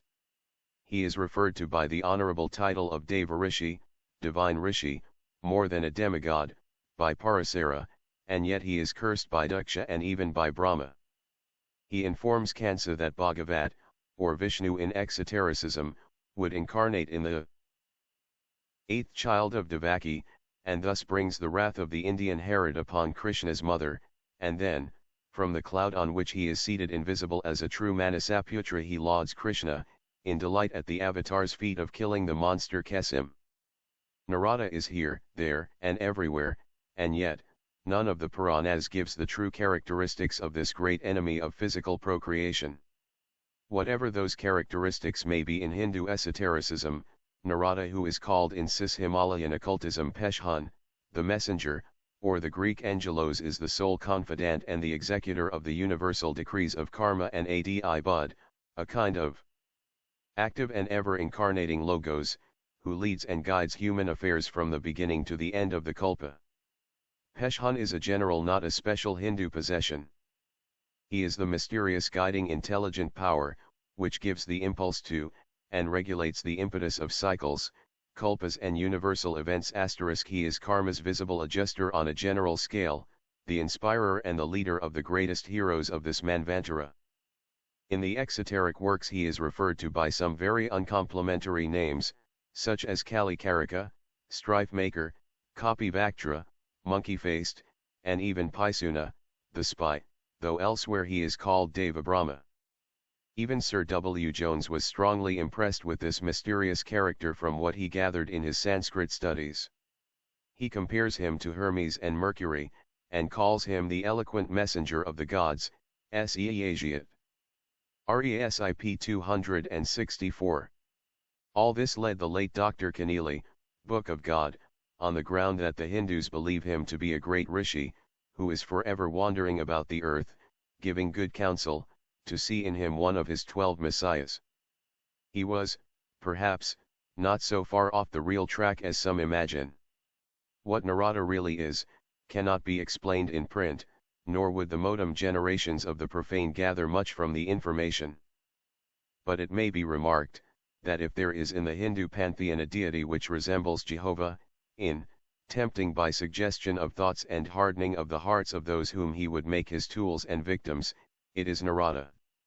Only with the latter it is no desire to obtain a pretext for plaguing, and thus showing that I am the Lord God. This is perhaps the reason why, in the Bhagavad Gita, we are told that Brahma had communicated to Narada in the beginning that all men whatsoever, even mlechchas, outcasts and barbarians, might know the true nature of Vasudeva and learn to have faith in that deity. 49. The mirror of futurity. Nor is it through any ambitious or selfish motive, but, verily, to serve and guide universal progress and evolution. Narada is one of the few prominent characters, save some gods, in the Puranas, who visits the so-called nether or infernal regions, Patala. Whether or not it was from his intercourse with the thousand-headed Sha, the serpent who bears the 7 Patalas and the entire world like a diadem upon his heads, and who is the great teacher of astronomy *, that Narada learned all that he knew, certain it is that he surpasses Garga's guru in his knowledge of cyclic intricacies. It is he who has charge of our progress and national will or woe. It is he who brings on wars and puts an end to them. In the old stanzas Peshhan is credited with having calculated and recorded all the astronomical and cosmic cycles to come, and with having taught the science to the first gazers at the starry vault. And it is Jeremiah, who is said to have based all his astronomical works upon those records, to have determined the duration of all the past geological and cosmical periods, and the length of all the cycles to come, till the end of this life cycle, or the end of the 7th race. There is a work among the secret books, called the Mirror of Futurity, wherein all the kalpas within kalpas and cycles within the bosom of Sha, or infinite time, are recorded. This work is ascribed to Peshhan Narada. There is another old work which is attributed to various Atlanteans. It is these two records which furnish us with the figures of our cycles, and the possibility of calculating the date of cycles to come. The chronological calculations which will presently be given are, however, those of the Brahmins as explained further on, but most of them are also those of the secret doctrine. The chronology and computations of the Brahmin initiates are based upon the zodiacal records of India, and the works of the above-mentioned astronomer and magician Jeremiah. The Atlantean zodiacal records cannot err, as they were compiled under the guidance of those who first taught astronomy, among other things, to mankind. But here again we are deliberately and recklessly facing a new difficulty. We shall be told that our statement is contradicted by science, in the person of a man regarded as a great authority, in the West, upon all subjects of Sanskrit literature, Professor Albrecht Weber, of Berlin.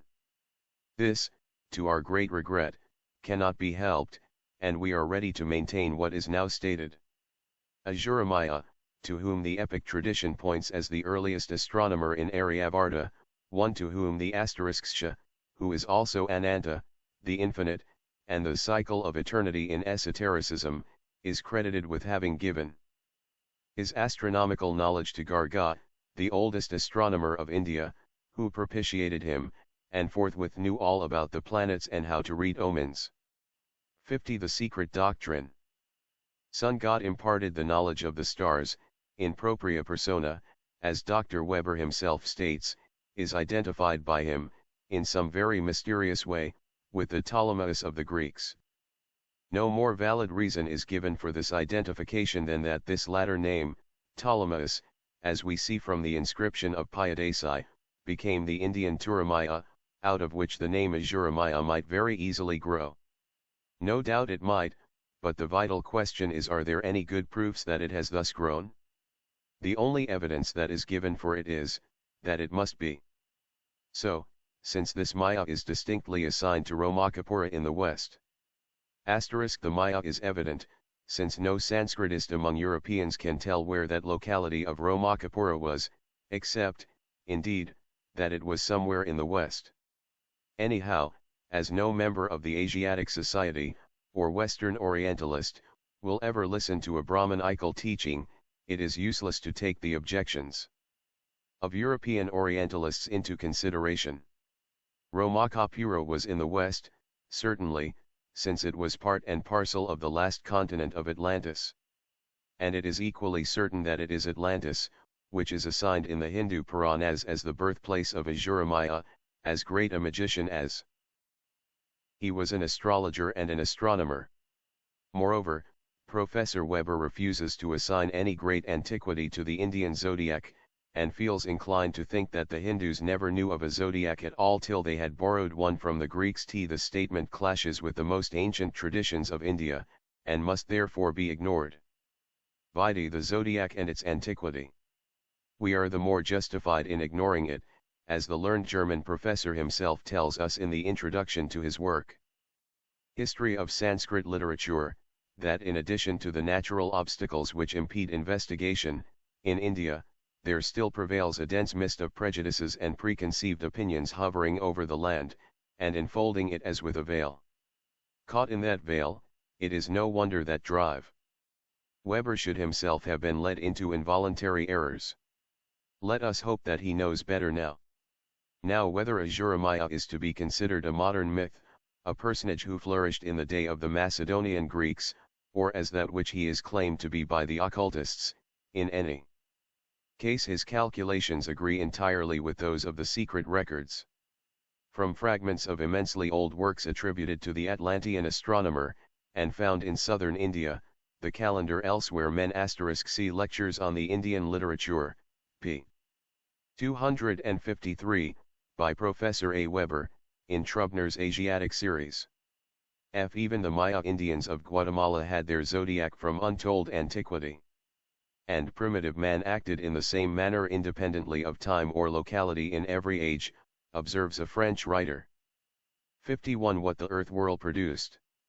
Tionid was compiled by two very learned Brahmins * in 1884 and 1885. The work is proclaimed by the best pundits as faultless from the Brahmanical standpoint and thus far relates to the chronology of the orthodox teachings. If we compare its statements with those made several years earlier in Isis Unveiled, with the fragmentary teachings published by some theosophists, and with the present data derived from the secret books of occultism, the whole will be found to agree perfectly, save in some details which may not be explained, for secrets of higher initiation, as unknown to the writer as they are to the reader, would have to be revealed, and that cannot be done. But see Chronology of the Brahmins at the close of stanza 2. The Tirakanda Panchanga for the Kali Yuga 4986, by Chintamani Raganaracharya, son of the famous government astronomer of Madras, and Tartakamala Venkata Krishna Rao. 52. The Secret Doctrine. Stanza 2. Nature unaided fails. 5. After enormous periods the earth creates monsters. 6. The creators are displeased. 7. They dry the earth. 8. The forms are destroyed by them. 9. The first great tides. 10. The beginning of incrustation. 5. The will world for 30 crores of years, or 300,000,000. It constructed rupas, forms, soft stones, that hardened, minerals, hard plants, that softened, vegetation, visible from invisible, insects and small lives, saris ripa, swapakla. She, the earth, shook them off her back, whenever they overran the mother, After 30 crores of years, she turned round. She laid on her back, on her side. She would call no sons of heaven, she would ask no sons of wisdom. She created from her own bosom. She evolved watermen terrible and bad, b.a. This relates to an inclination of the axis of which there were several to a consequent deluge and chaos on earth, having, however, no reference to primeval chaos, in which monsters, half human, half animal, were generated. We find it mentioned in the Book of the Dead, and also in the Chaldean account of creation, on the Kutha tablets, however mutilated. 300 million years, or 3 occult ages. The Rig Veda has the same division. In the Physician's Hymn, X 97:1, it is said that the plants came into being 3 ages, triogam, before the gods on our earth. See chronology of the Brahmins at the end of this stanza. 53. The monsters of chaos. It is not even allegory. Here we have facts, that are found repeated in the account of Pymander, as well as in the Chaldean tablets of creation. The verses may almost be checked by the cosmogony, as given by Beresus, which has been disfigured out of recognition by Eusebius, but some of the features of which may yet be found in fragments left by ancient Greek authors Apollodorus, Alexander Polyhistor, etc., etc. The watermen terrible and bad, who were the production of physical nature alone, a result of the evolutionary impulse and the first attempt to create man the crown, and the aim and goal of all animal life on earth are shown to be failures in our stanzas. Do we not find the same in the Beroschian cosmogony, denounced with such vehemence as the culmination of heathen absurdity? And yet who of the evolutionists can say that things in the beginning have not come to pass as they are described? That, as maintained in the Puranas, the Egyptian and Chaldean fragments, and even in Genesis, there have not been 2, and even more, creations before the last formation of the globe, which, changing its geological and atmospheric conditions, changed also its flora, its fauna, and its men? This claim agrees not only with every ancient cosmogony, but also with modern science, and even, to a certain degree, with the theory of evolution, as may be demonstrated in a few words. There is no dark creation, no evil dragon conquered by a sun god, in the earliest world cosmogonies. Even with the Akkads, the great deep, the watery abyss, or space, was the birthplace and abode of Ea, wisdom, the incognizable infinite deity. But with the Semites and the later Chaldeans, the fathomless deep of wisdom becomes gross matter, sinful substance, and Ea is changed into Tiamat, the dragon slain by Merodach, or Satan, in the astral waves? In the Hindu Puranas, Brahma, the creator, is seen recommencing de novo several creations after as many failures, and 2 great creations are mentioned *, the Padma and the Varaha, the present, when the earth was lifted out of the water by Brahma, in the shape of a boar, or Varaha avatar. Creation is shown as a sport, an amusement, Lila, of the creative God. The Zohar speaks of primordial worlds, which perished as soon as they came into existence. And the same is said in Midrash, Rabbi Abahu explaining distinctly, in Bereshith Rabbah, Parsha 9, that the Holy One had successively created and * these 2 must not be confused with the 7 creations or divisions in each Kalpa, see Book I. The 7 creations. The primary and secondary creations are here meant. 54. The secret doctrine. Stroyed sundry worlds, before he succeeded in the present one. This does not relate only to other worlds in space, but to a mystery of our own globe contained in the allegory about the kings of Edom. For the words, "This one pleases me," are repeated in Genesis I. 31, though in disfigured terms, as usual. The Chaldean fragments of cosmogony on the cuneiform inscriptions, and elsewhere, show 2 distinct creations of animals and men, the first being destroyed, as it was a failure. The cosmogonical tablets prove that this our actual creation was preceded by others, see Hibbert Lectures, p. 390, and as shown by the author of the Kabbalah, in the Zohar, Sifra Geniauta, in Java Rabbah, 128a, etc., etc. The Kabbalah states the same. B. Owens, or Dagon, the Chaldean man-fish, divides his cosmogony and Genesis into 2 portions. First, the abyss of waters and darkness, wherein resided most hideous beings, men with wings, 4 and 2-faced men, human beings with 2 heads, with the legs and horns of a goat, are goat men, * hippocentaurs, bulls with the heads of men, and dogs with tails of fishes. In short, combinations of various animals and men, of fishes, reptiles, and other monstrous animals assuming each other's shapes and countenances. The feminine element they resided in, is personified by Thalath the sea, or water, which was finally conquered by Belus, the male principle. And Polyhistor says, Belus came and cut the woman asunder, and of one half of her he formed the earth, and of the other half the heavens, and at the same time he destroyed the animals within her. As pertinently remarked by I. Meyer, with the Akkadians each object and power of nature had its zi, spirit. The Akkadians formed their deities into triads, usually males, sexless. Rather, the Semites also had triadic deities, but introduced sex, p. 246, or phallicism. With the Aryans and the earliest Akkadians, all things are emanations through, not by, a creator or logos. With the Semites everything is begotten. Asterisk, whence the identity of the ideas. The Chinese have the same traditions. According to the commentator Kuo Pio, in the work called Shen Haiqing, Wonders by Sea and Land, a work which was written by the historiographer Cheng Ku from engravings on 9 urns made by the Emperor Yu, BC 2255, an interview is mentioned with men having 2 distinct faces on their heads, before and behind, monsters with bodies of goats and human faces, etc. Gould, in his Mythical Monsters, p. 27, giving the names of some authors on natural history, mentions Shen Haiqing. According to Kuo Pio, AD 276 to 324, this work was compiled 3,000 years before his time, or at 7 dynasties distance.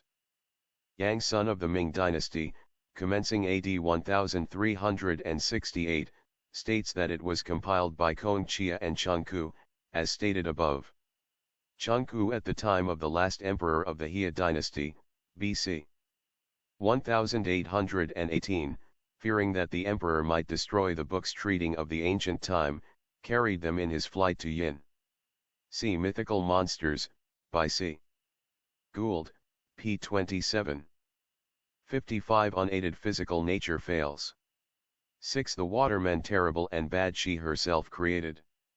From the remains of others, from the mineral, vegetable, and animal remains, from the first, second, and third rounds, she formed them. The Dhyani came and looked. The Dhyani from the bright father-mother, from the white, solar-lunar, regions they came. From the abodes of the immortal mortals. The explanations given in our stanzas are far more clear than that which the legend of creation from the Kutha tablet would give, even were it complete. What is preserved on it, however, corroborates them. For, in the tablet, the Lord of Angels destroys the men in the abyss, when there were not left the carcasses and waste after they were slaughtered. After which they, the great gods, create men with the bodies of birds of the desert, human beings, 7 kings, brothers of the same family, etc., which is a reference to the locomotive qualities of the primary ethereal bodies of men, which could fly as well as they could walk, but who were destroyed because they were not perfect, i.e., they were sexless, like the kings of Edom. Weeded of metaphors and allegories, what will science say to this idea of a primordial creation of species? It will object to the angels and spirits having anything to do therewith, but if it is nature and the physical law of evolution that are the creators of all there is now on earth, why could there be no such abyss when the globe was covered with waters, in which numbers of monstrous beings were generated? Is it the human beings and animals with human heads and double faces, which are a point of the objection? But if man is only a higher animal and has evolved from the brute species by an infinite series of transformations, why could not the missing links have had human heads attached to the bodies of animals, or, being two-headed, have heads of beasts and vice versa, in nature's early efforts? Are we not shown during the geological periods, in the ages of the reptiles and the mammalia, lizards with birds' wings, and serpents' heads on animal bodies, and, arguing from the standpoint of science, does not even our modern human race occasionally furnish us with monster specimens, two-headed children, animal bodies with human heads, dog-headed babies, etc., etc.? And this proves that, if nature will still play such gods and planetary spirits, especially the Ribhus. The 3 Ribhus who yet become thrice 7 in number of their gifts.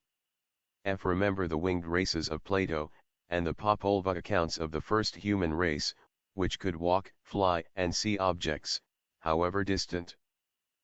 See Mythical Monsters, by Charles Gould. 56. The Secret Doctrine.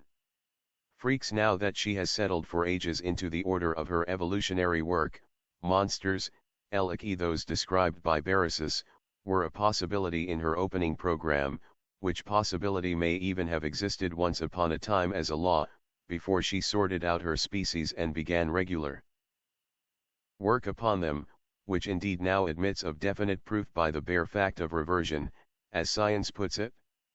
This is what the doctrine teaches and demonstrates by numerous proofs. But we shall not wait for the approval of either dogmatic theology or materialistic science, but proceed with the stanzas. Let these speak for themselves. With the help of the light thrown by the commentaries and their explanations, the scientific aspect of these questions will be considered later on. Thus physical nature, when left to herself in the creation of animal and man, is shown to have failed.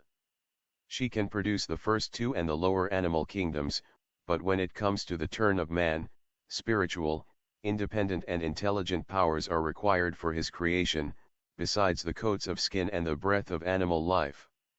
The human monads of preceding rounds need something higher than purely physical materials to build their personalities with, under the penalty of remaining even below any Frankenstein animal **** in the first volume of the lately published Introduction à des races humaines, by M. de Quatrefages.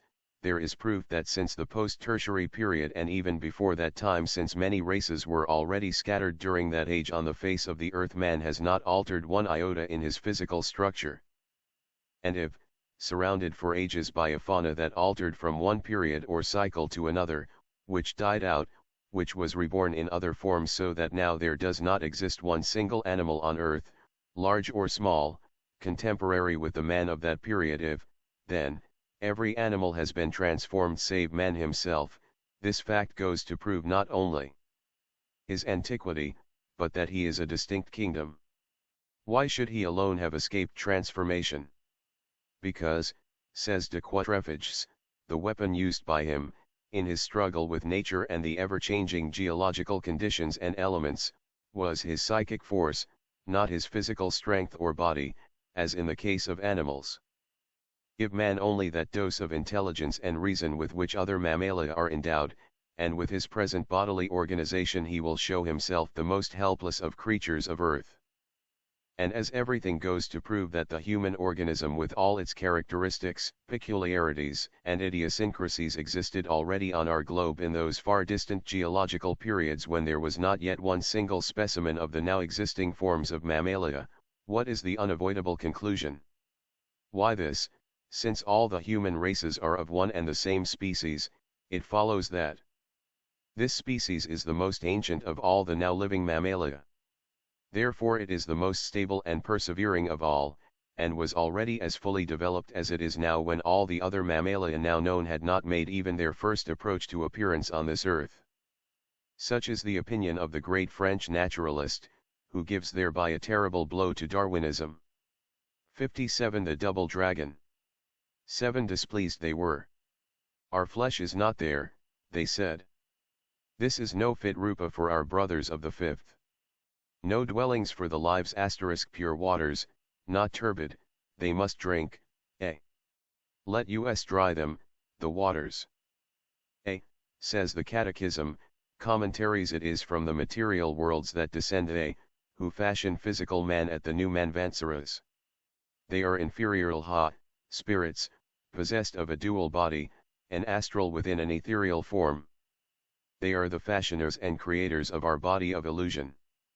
Into the forms projected by the Pitris, the 2 letters F, the monad, called also the double dragon, descend from the spheres of expectation. Plus or minus, but they are like a roof with no walls, nor pillars to rest upon. Man needs 4 flames and 3 fires to become one on earth, and he requires the essence of the 49 fires to be perfect. It is those who have deserted the superior spheres, the gods of will, who complete the Manu of illusion. For the double dragon has no hold upon the mere form. It is like the breeze where there is no tree or branch to receive and harbor it. It cannot affect the form where there is no agent of transmission, manas, mind, and the form knows it not. In the highest worlds, the three are one / on earth at first, the one becomes two.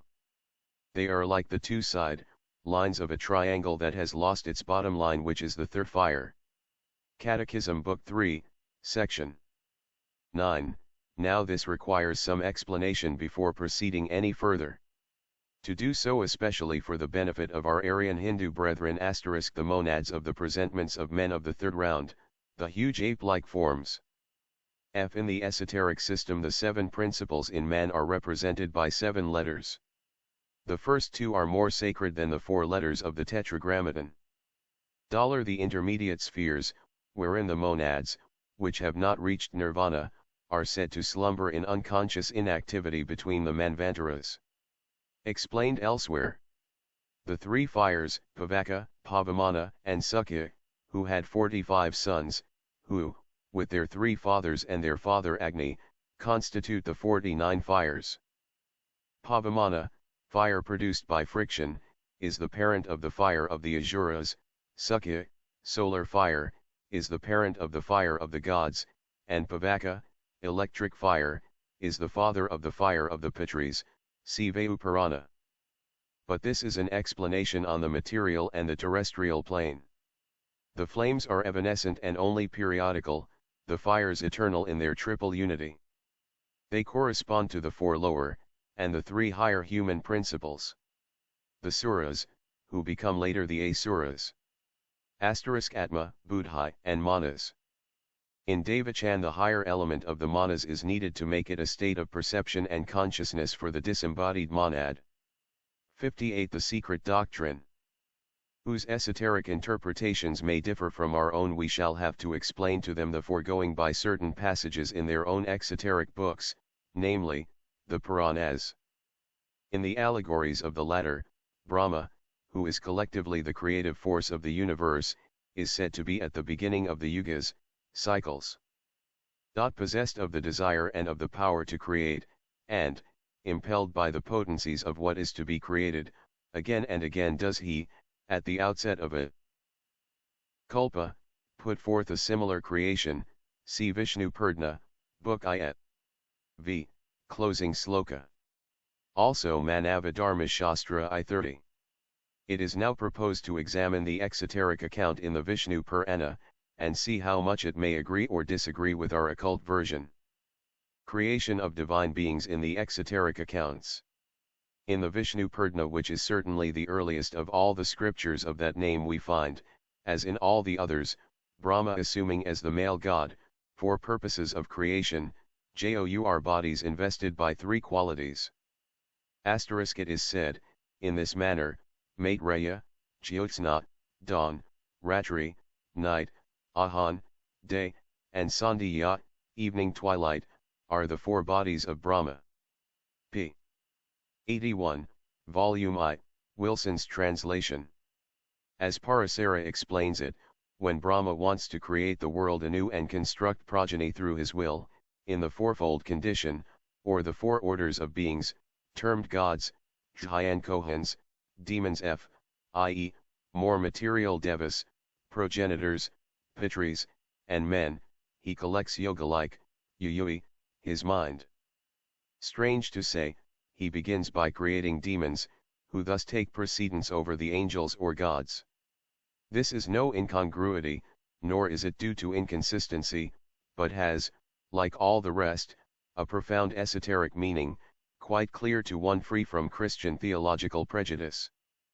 He who bears in mind that the principal Maha, or intellect, the universal mind, literally the great, which esoteric philosophy explains as the manifested omniscience, the first product of pradhana, primordial matter, as Vishnu Purana says, but the first cosmic aspect of Parabrahm or the esoteric Sat, the universal soul, as occultism. This has in esotericism a direct bearing upon the 7 principles of the manifested Brahira, or universe, in the same order as in man. Exoterically, it is only 4 principles. Demons is a very loose word to use, as it applies to a great number of inferior, i.e., more material spirits, or minor gods, who are so termed because they war with the higher ones, but they are no devils. The same order of principles in man: Atma, spirit; Buddhi, soul, its vehicle, as matter is the vahan of spirit; and Manas, mind, the third, or the 5th microcosmically. On the plane of personality, Manas is the first. 59. The bodies of Brahma. Teaches is at the root of self-consciousness, will understand the reason why. The so-called demons, who are, esoterically, the self-asserting and, intellectually, active principle, are the positive poles of creation, so to say, hence, the first produced. This is in brief the process as narrated allegorically in the Puranas.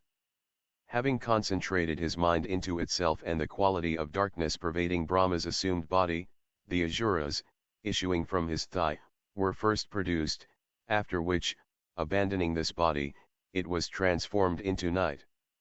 See Part 2, The Fallen Angels. 2 important points are involved herein. A. Primarily in the Rig Veda, the Asuras are shown as spiritual divine beings. Their etymology is derived from asu, breath, the breath of God, and they mean the same as the Supreme Spirit or the Zoroastrian Aham. It is later on, for purposes of theology and dogma, that they are shown issuing from Brahma's thigh, and that their name began to be derived from a privative, and Sura, God, solar deities, or not a god, and that they became the enemies of the gods.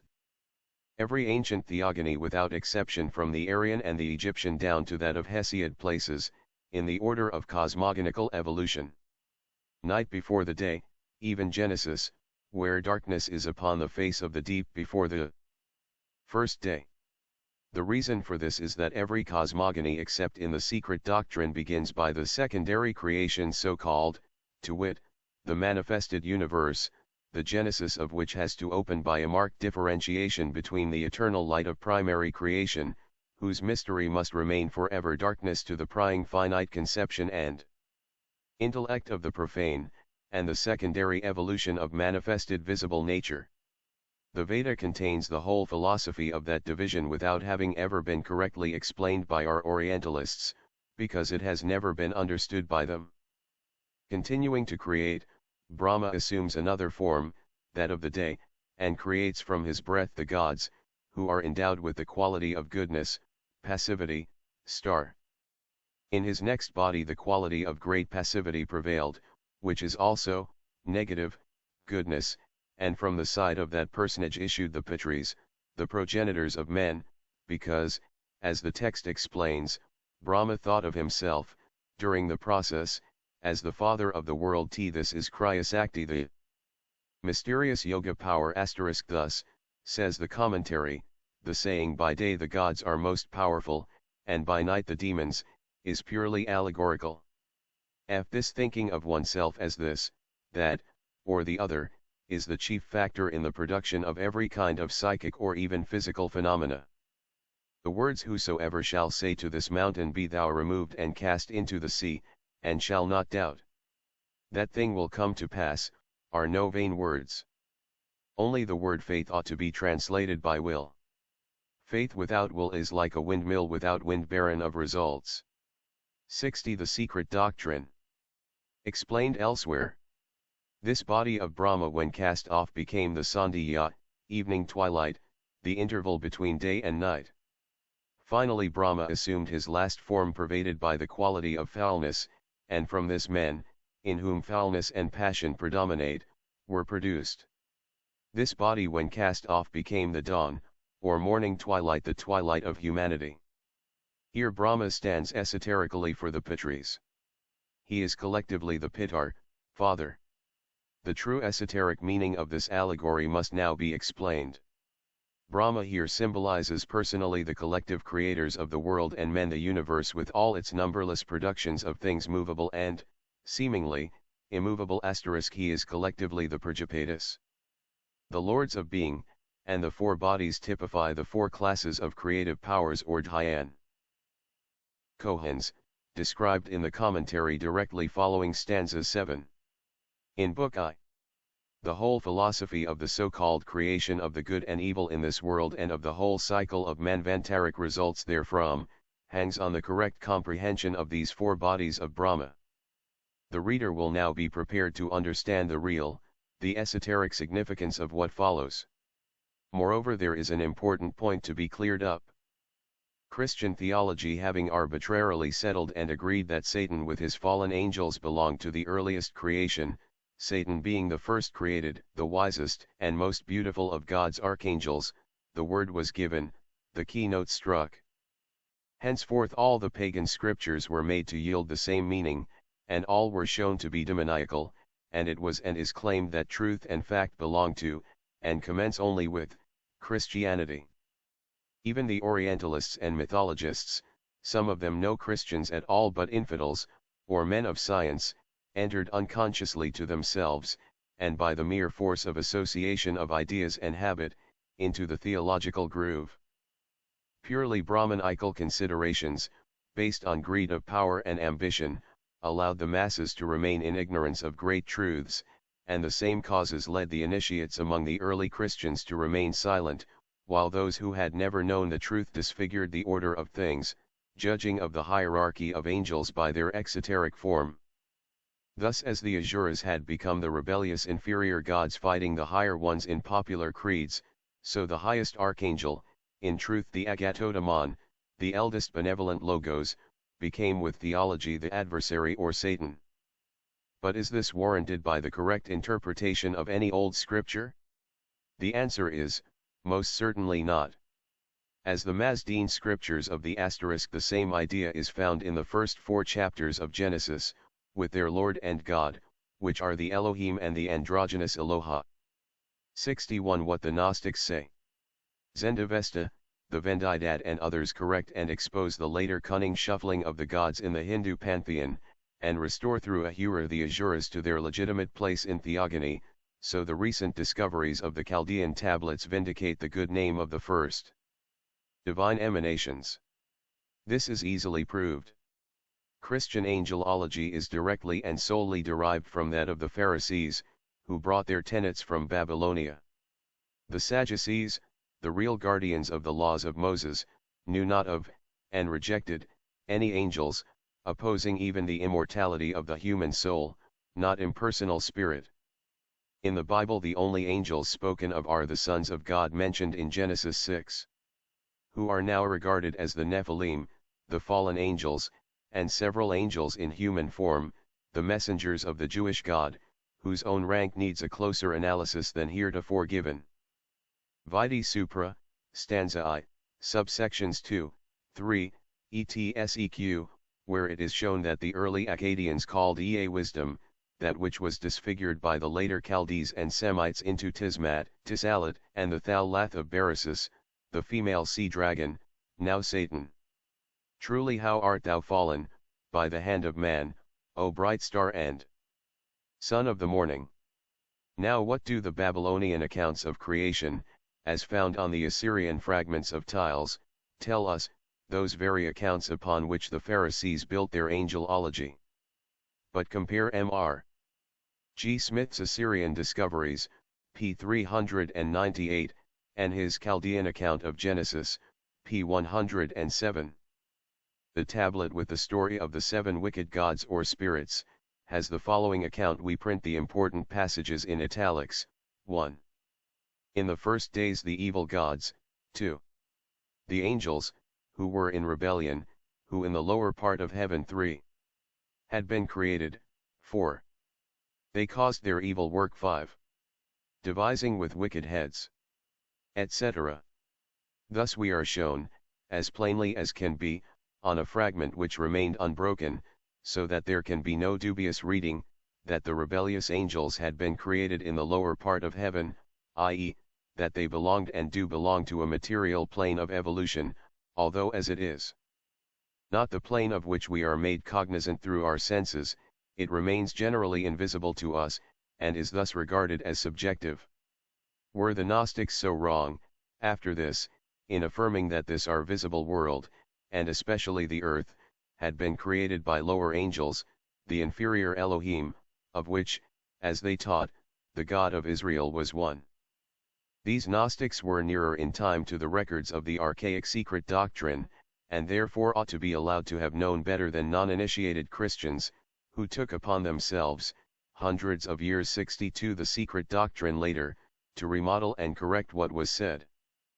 But let us see what the same tablet says further on. 7 There were 7 of them, the wicked gods. Then follows the description of these, the fourth being a serpent, the phallic symbol of the fourth race in human evolution. 15 The 7 of them, messengers of the god Anu, their king. Now Anu belongs to the Chaldean Trinity, and is identical with Sin, the moon, in one aspect. And the moon in the Hebrew Kabbalah is the arga of the seat of all material life, and is still more closely connected, Kabbalistically, with Jehovah, who is double-sexed as Anu is. They are both represented in esotericism and viewed from a dual aspect, male or spiritual, female or material, or spirit and matter, the two antagonistic principles. Hence the messengers of Anu, who is Sin, the moon, are shown, in verses 28 to 41, as being finally overpowered by the same sin with the help of Bel, the sun, and Ishtar, Venus. This is regarded as a contradiction by the Assyriologists, but is simply metaphysics in the esoteric teaching.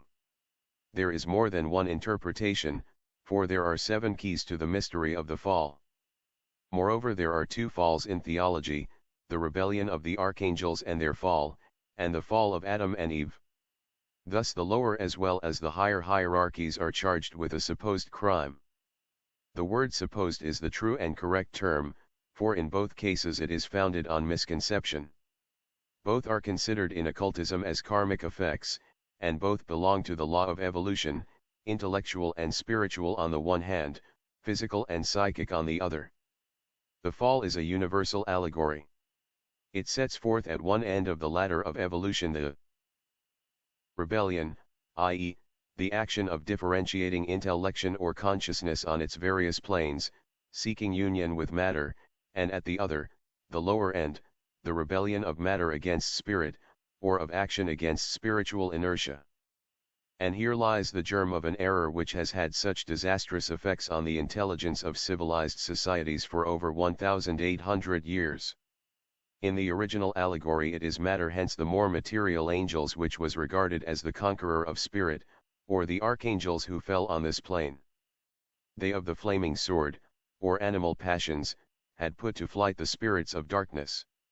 Yet it is the latter who fought for the supremacy of the conscious and divine spirituality on earth and failed, succumbing to the power of matter. But in theological dogma we see the reverse.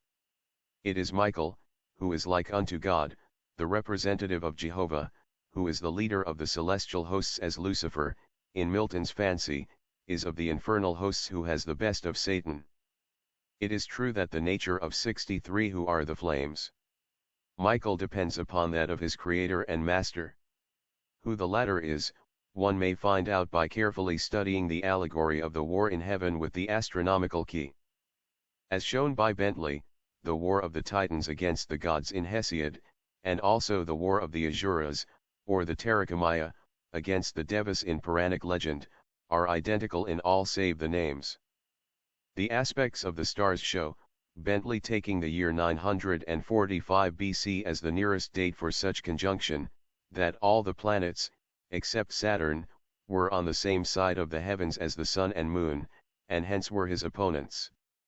And yet it is Saturn, or the Jewish moon god, who is shown as prevailing, both by Hesiod and Moses, neither of whom was understood. Thus it was that the real meaning became distorted. Stanza 2. Continued. 8 The flames came. The fires with the sparks, the night fires and the day fires, They dried out the turbid dark waters. With their heat they quenched them. The Lhas, spirits, of the high, the Lamaean, those, of below, came, H. They slew the forms, which were toe and four-faced. They fought the goat men, and the dog-headed men, and the men with fishes' bodies. A. The flames are a hierarchy of spirits parallel to, if not identical with, the burning fiery seraphim, mentioned by Isaiah, 6. 2-6, those who attend, according to Hebrew theogony, the throne of the Almighty. Melha is the Lord of the flames. When he appears on earth, he assumes the personality of a Buddha, says a popular legend. He is one of the most ancient and revered Lhas, a Buddhist Saint Michael. B. The word below must not be taken to mean infernal regions, but simply a spiritual, or rather ethereal being of a lower grade, because nearer to the earth, or one step higher than our terrestrial sphere, while the Lhas are spirits of the highest spheres, whence the name of the capital of Tibet, Lhasa. Besides a statement of a purely physical nature and belonging to the 64 the secret doctrine, evolution of life on earth, there may be another allegorical meaning attached to the sloka, or indeed, as is taught, several. The flames, or fires, represent spirit, or the male element, and water, matter, or the opposite element. And here again we find, in the action of the spirit slaying the purely material form, a reference to the eternal struggle, on the physical and psychic planes, between spirit and matter, besides a scientific cosmic fact. For, as said in the next verse, 9 Mother Water, the great sea wept. She arose, she disappeared in the moon, which had lifted her, which had given her birth. Now what can this mean? Is it not an evident reference to tidal action in the early stage of the history of our planet in its 4th round? Modem research has been busy of late in its speculations on the Paleozoic high tides. Mr. Darwin's theory was that not less than 52 million years ago, and probably much more, the moon originated from the Earth's plastic mass. Starting from the point where research was left by Helmholtz, Farrell, Sir William Thomson and others, he retraced the course of tidal retardation of the Earth's rotary motions far back into the very night of time, and placed the moon during the infancy of our planet at only a fraction of its present distance. In short, his theory was that it is the moon which separated from the Earth. The tidal elevation concurring with the swing of the globular mass centrifugal tendency being then nearly equal to gravity, the latter was overcome, and the tidally elevated mass could thus separate completely from the Earth. The occult teaching is the reverse of this. The moon is far older than the Earth, and, as explained in Book I, it is the latter which owes its being to the former, however astronomy and geology may explain the fact. Hence, the tides and the attraction to the moon, as shown by the liquid portion of the globe ever striving to raise itself towards its parent. This is the meaning of the sentence that the mother water arose and disappeared in the moon, which had lifted her, which had given her birth. But see the difficulties suggested later, in the works of various geologists, against this theory. Compare Sir R. S. Bull's article in Nature, December 1, 1881, and also what the American geologists say. 65 Divine will becomes Eros. 10 When they, the Rupas, were destroyed, Mother Earth remained bare. She asked to be dried. F. The time for its incrustation had arrived. The waters had separated and the process was started. It was the beginning of a new life. This is what one key divulges to us. Another key teaches the origin of water, its admixture with fire, liquid fire it calls it, $, and enters upon an alchemical description of the progeny of the two solid matters such as minerals and earths. From the waters of space, the progeny of the male spirit fire and the female, gaseous, water has become the oceanic expanse on earth. Varuna is dragged down from the infinite space, to reign as Neptune over the finite seas. As always, the popular fancy is found to be based on a strictly scientific foundation. Water is the symbol of the female element everywhere, mater, from which the letter M, is XVV / derived pictorially from V / a water hieroglyph. It is the universal matrix or the great deep. Venus, the great Mother Virgin, issues forth from the sea wave, and Cupid or Eros is her son. But Venus is the later mythological variant of Gaia, or Xia, the earth, which, in its higher aspect is nature, Prakriti, and metaphysically Aditi, and even Malaprakriti, the root of Prakriti, or its noumenon. Hence Cupid or love in his primitive sense is Eros, the divine will, or desire of manifesting itself through visible creation. Thence Fahad, the prototype of Eros, becomes on earth the great power life electricity, or the spirit of life-giving. Let us remember the Greek theogony and enter into the spirit of its philosophy. We are taught by the Greeks, see Iliad 4, 201, 246, that all things, gods included, owe their being to the ocean and his wife Tethys, the latter being Gaia, the earth, or nature. But who is ocean?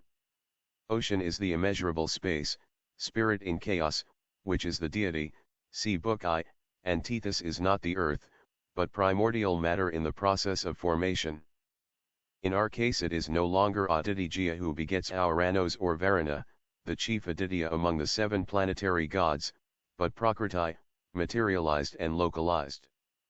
The moon, masculine in its theogonic character, is, the goddess who gave birth to these primordial monsters, in the account of Beresis, was Thalath, in Greek Thalassa, the sea. FC, for comparison, the account of creation by Beresis, Alexander Polyhistor, and the hideous beings born from the twofold principle, earth and water, in the abyss of primordial creation, Naras, centaurs, men with the limbs of horses and human bodies, and Kimnaras, men with the heads of horses, created by Brahim in the commencement of the Kalpa. See commentary following Sloka 18. 66 The secret doctrine. In its cosmic aspect only, the female generative principle, as the sun is the male emblem thereof.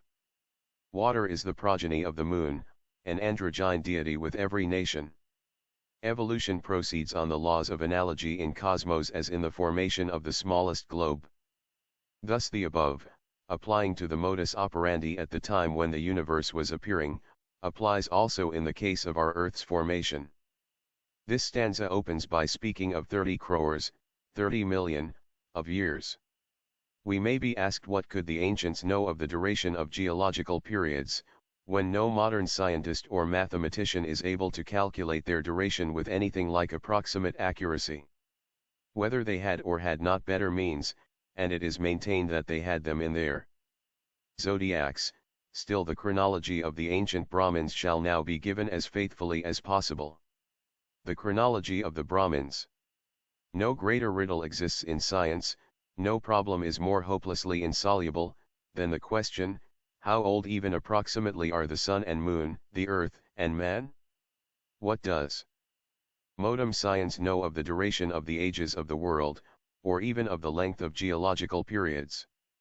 Nothing, absolutely nothing.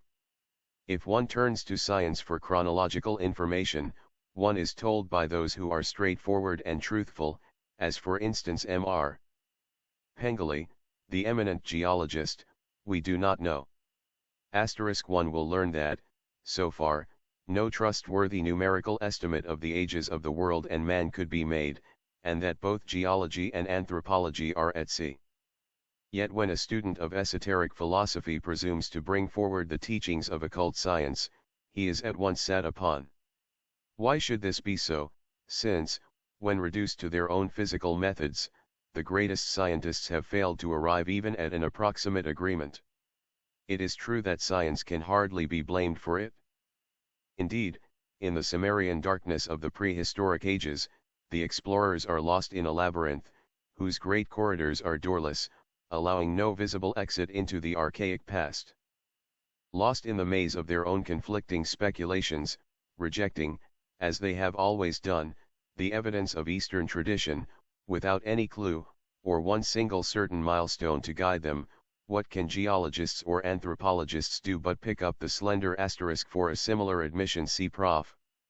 Lefebvre's Philosophy, p. 481. 67 The race that never dies. thread of Ariadne where they first perceive it, and then proceed at perfect random? Therefore we are first told that the farthest date to which documentary record extends is now generally regarded by anthropology as but the earliest distinctly visible point of the prehistoric period. See Encyclopaedia Britannica. At the same time it is confessed that beyond that period stretches back a vast indefinite series of prehistoric ages. Ibid. It is with those specified ages that we shall begin. They are prehistoric to the naked eye of matter only. To the spiritual eagle eye of the seer and the prophet of every race, Ariadne's thread stretches beyond that historic period without break or flaw, surely and steadily, into the very night of time, and the hand which holds it is too mighty to drop it, or even let it break. Records exist, although they may be rejected as fanciful by the profane, though many of them are tacitly accepted by philosophers and men of great learning, and meet with an unvarying refusal only from the official and collective body of orthodox science. And since the latter refuses to give us even an approximate idea of the duration of the geological ages save in a few conflicting and contradictory hypotheses, let us see what Aryan philosophy can teach us. Such computations as are given in Manu and the Puranas, save trifling and most evidently intentional exaggerations, are, as already stated, almost identical with those taught in esoteric philosophy. This may be seen by comparing the two in any Hindu calendar of recognized orthodoxy. The best and most complete of all such calendars, at present, as vouched for by the learned Brahmins of southern India, is the already mentioned Tamil calendar called the Tirakanda Panchanga, compiled, as we are told, from, and in full accordance with, secret fragments of Asuramaya's data. As Asurumaya is said to have been the greatest astronomer, so he is whispered to have also been the most powerful sorcerer of the White Island, which had become black with sin, i.e., of the islands of Atlantis. The White Island is a symbolical name. Asurumaya is said to have lived, see the tradition of Johanna Bhaskara, in Romakapura in the west, because the name is an allusion to the land and cradle of the sweatborn of the third race. That land or continent had disappeared ages before Asurumaya lived, since he was an Atlantean, but he was a direct descendant of the wise race, the race that never dies. Many are the legends concerning this hero, the pupil of Surya, the sun god, himself, as the Indian accounts allege. It matters little whether he lived on one or another island, but the question is to prove that he was no myth, as Drive, Weber and others would make him. The 68 The Secret Doctrine. Fact of Romakapura in the west being named as the birthplace of this hero of the archaic ages, is the more interesting because it is so very suggestive of the esoteric teaching about the sweat bomb races, the men bomb from the pores of their parents. Romakupas means hair pores in Sanskrit. In Mahabharata 12. 10,308, a people named Ramayas are said to have been created from the pores of Brabhadara, the terrible giant, who destroyed Daksha's sacrifice. Other tribes and people are also represented as bomb in this way. All these are references to the later second and the earlier third root races. The following figures are from the calendar just referred to. A footnote marks the points of disagreement with the figures of the Arya Samaj school. I from the beginning of cosmic evolution * up to the Hindu year Tarana, or 1887. 1,955,884,687 years. 2. The astral, mineral, vegetable, and animal kingdoms up to man have taken to evolve 8.300,000,000 years. 3. Time, from the first appearance of humanity, on planetary chain, 0.1,664,500,987 years. The esoteric doctrine says that this cosmic evolution refers only to our solar system, while exoteric Hinduism makes the figures refer, if we do not mistake, to the whole universal system. Another point of disagreement. Occultism says, the astral prototypes of the mineral, vegetable, and animal kingdoms up to man have taken that time, 300 million years, to evolve, reforming out of the cast-off materials of the preceding round, which, though very dense and physical in their own cycle, are relatively ethereal as compared with the materiality of our present middle round. At the expiration of these 300 million years, nature, on the way to the physical and material, down the arc of descent, begins with mankind and works downwards, hardening or materializing forms as it proceeds. Thus the fossils found in strata, to which an antiquity, not of 18, but of many hundreds of millions of years, must be ascribed, belong in reality to forms of the preceding round, which, while living, were far more ethereal than physical, as we know the physical. That we perceive and disinter them as tangible forms, is due to the process of materialization or crystallization referred to, which took place subsequently, at the beginning of the fourth round, and reached its maximum after the appearance of man, proceeding parallel with his physical evolution. This alone illustrates the fact that the degree of materiality of the earth changes pari passu with that of its inhabitants. And thus man now finds, as tangible fossils, what were once the, to his present senses, ethereal forms of the lower kingdoms. The above Brahmanical figures refer to evolution beginning on globe A, and in the first round. In this volume we speak only of this, the fourth round. This difference and the change of ciphers in the last three triplets of figures, the writer cannot undertake to account for. According to every calculation, once the 300 millions are subtracted, the figures ought to stand, 1,655,884,687. But they are given as stated in the Tamil calendar above named and as they were translated. The school of the late Pandit Dayanand Saraswati, founder of the Arya Samaj, gives a date of 1,960,852,987. See the Arya magazine of Lahore, the cover of which bears the words, Aryan Era 1,960,852,987. 69. The various Prairie Ali American Samoa. For the number that elapsed since the Vaivasvata Manvantara * or the human period up to the year 1887, is just 18,618,728 years. The full period of one Manvantara is 308,448,000 years. 614 Manvantaras plus the period of one's Yuga make 1 day of Brahma, or complete Manvantara, and make 0.4,320,000,000 years. Therefore a Mahayuga consists of the year 1887 is from the commencement of Kali Yuga. 4,989 years. To make this still clearer in its details, the following computations by Rao Bahadur P. Srinivas Rao, are given from the Theosophist of November, 1885. Mortal years.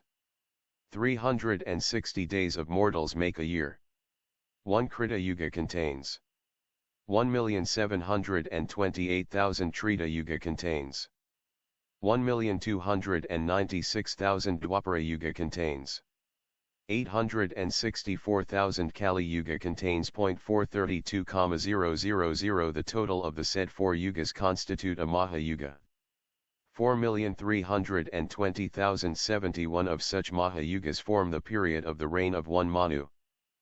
306,720,000 The reign of 14 Manus embraces the duration of 994 Mahayugas, which is equal to 0.4,294,080,000 * Vaivasvata Manu is the one human being. Some versions add to him the 7 rishis who in the Matsya Avatar allegory is saved from the deluge in a boat, like Noah in the ark. Therefore, this Vaivasvata Manvantara would be the post-Diluvian period. This, however, does not refer to the later Atlantean or Noah's deluge, nor to the cosmic deluge or pralaya of obscuration, which preceded our round, but to the appearance of mankind in the latter round. There is a great difference made, however, between the Namatika, occasional or incidental, Prakritika, elemental, Atyantika, the absolute, and Nitya, the perpetual pralaya, the latter being described as Brahma's contingent recoalescence of the universe at the end of Brahma's day. The question was raised by a learned Brahmin theosophist, whether there is such a thing as cosmic pralaya, because, otherwise, the Logos, Krishna, would have to be reborn, and he is Aya, unborn. We cannot see why. The Logos is said to be born only metaphorically, as the sun is born daily, or rather a beam of that sun is born in the morning and is said to die when it disappears, whereas it is simply reabsorbed into the parent essence. Cosmic pralaya is for things visible, not for the arupa, formless, world. The cosmic or universal pralaya comes only at the end of 100 years of Brahma, when the universal dissolution is said to take place. Then the avyaya, say the exoteric scriptures, the eternal life symbolized by Vishnu, assuming the character of Rudra, the destroyer, enters into the 7 rays of the sun and drinks up all the waters of the universe. Thus fed, the 7 solar rays dilate to 7 suns and set fire to the whole cosmos since a Mahayuga is the 1000th part of a day of Brahira. 70 The secret doctrine. Ad Sandis, / As Brahma's night is of equal duration, one day and night of Brahma would contain 8,640,360 of such days and nights make 1 year of Brahma make 3,110,400,000,100 such years constitute the whole period of Brahma's age, i.e., Mahakalpa. 311,040,000,000,000 these are the exoteric figures accepted throughout India, and they dovetail pretty nearly with those of the secret works. The latter, moreover, amplify them by a division into a number of esoteric cycles, never mentioned in Brahmanical popular writings, one of which, the division of the yugas into racial cycles, is given elsewhere as an instance. The rest, in their details, have of course never been made public. They are, nevertheless, known to every Twisbam, Dwaja, or initiated, Brahmin, and the Puranas contain references to some of them in veiled terms, which no matter-of-fact Orientalist has yet endeavored to make out, nor could he if he would. These sacred astronomical cycles are of immense antiquity, and most of them pertain, as stated, to the calculations of Narada and Ajuramaya. The latter has the reputation of a giant and a sorcerer. But the antediluvian giants, the Gibborim of the Bible, were not all bad or sorcerers, as Christian theology, which sees in every occultist a servant of the evil one, would have it, nor were they worse than many of the faithful sons of the Church. A Torquemada and a Catherine de' Medici certainly did more harm in their day and in the name of their master than any Atlantean giant or demigod of antiquity ever did, whether his name was Cyclops, or Medusa, or yet the Orphic Titan, the anguipedal monster known as Ephialtes. There were good giants in days of old just as there are bad pygmies now, and the Rakshasas and Yakshas of Lanka are no worse than our modern dynamiters, and certain Christian and civilized generals during modem wars. Nor are they myths. He who would laugh at Briareus and Orion ought to abstain from going to, or even talking of, Kamak or Stonehenge, remarks somewhere a modern writer. As the Brahmanical figures given above are approximately the basic calculations of our esoteric system, the reader is requested to carefully keep them in mind. In the Encyclopaedia Britannica one finds, as the last word of science, that the antiquity of man is allowed to stretch only over tens of thou. 71 Scientific self-complacence. Sands of years. It becomes evident that as these figures may be made to fluctuate between 10,000 and 100,000, therefore they mean very little if anything, and only render still denser the darkness surrounding the question. Moreover, what matters it that science places the birth of man in the pre- or post-glacial drift, if we are told at the same time that the so-called Ice Age is simply a long succession of ages which shaded without abrupt change of any kind into what is termed the human or recent period? The overlapping of geological periods having been the rule from the beginning of time. The latter rule only results in the still more puzzling, even if strictly scientific and correct, information, that even today man is contemporary with the Ice Age in the Alpine valleys and in the Finnmark. Thus, had it not been for the lessons taught by the secret doctrine, and even by exoteric Hinduism and its traditions, we should be left to this day to float in perplexed uncertainty. Between the indefinite ages of one school of science, the tens of thousands of years of the other, and the 6,000 years of the Bible interpreters. This is one of the several reasons why, with all the respect due to the conclusions of the men of learning of our modern day, we are forced to ignore them in all such questions of prehistoric antiquity. Modern geology and anthropology must, of course, disagree with our views. But occultism will find as many weapons against these two sciences as it has against astronomical and physical theories, in spite of Mr. Lang's assurances that in chronological calculations of this sort, concerning older and later formations, there is no theory, and they are based on positive facts, limited only by a certain possible amount of error either way. Occultism will prove, scientific confessions in hand, that geology is very much in error, and very often even more so than astronomy. In this very passage by Mr. Lang, which gives to geology preeminence for correctness over astronomy, we find a passage in flagrant contradiction to the admissions of the best geologists themselves. Says the author, in short, the conclusions of geology, at any rate up to the Silurian period when the present order of things was fairly inaugurated, are approximate, truly so, facts and not theories, while the astronomical conclusions are theories based on data so uncertain, that while in some *C article Geology, in Encyclopaedia Britannica, this allows a chance even to the biblical atom chronology of 6,000 years. Ibid. $C his modern science and modern thought.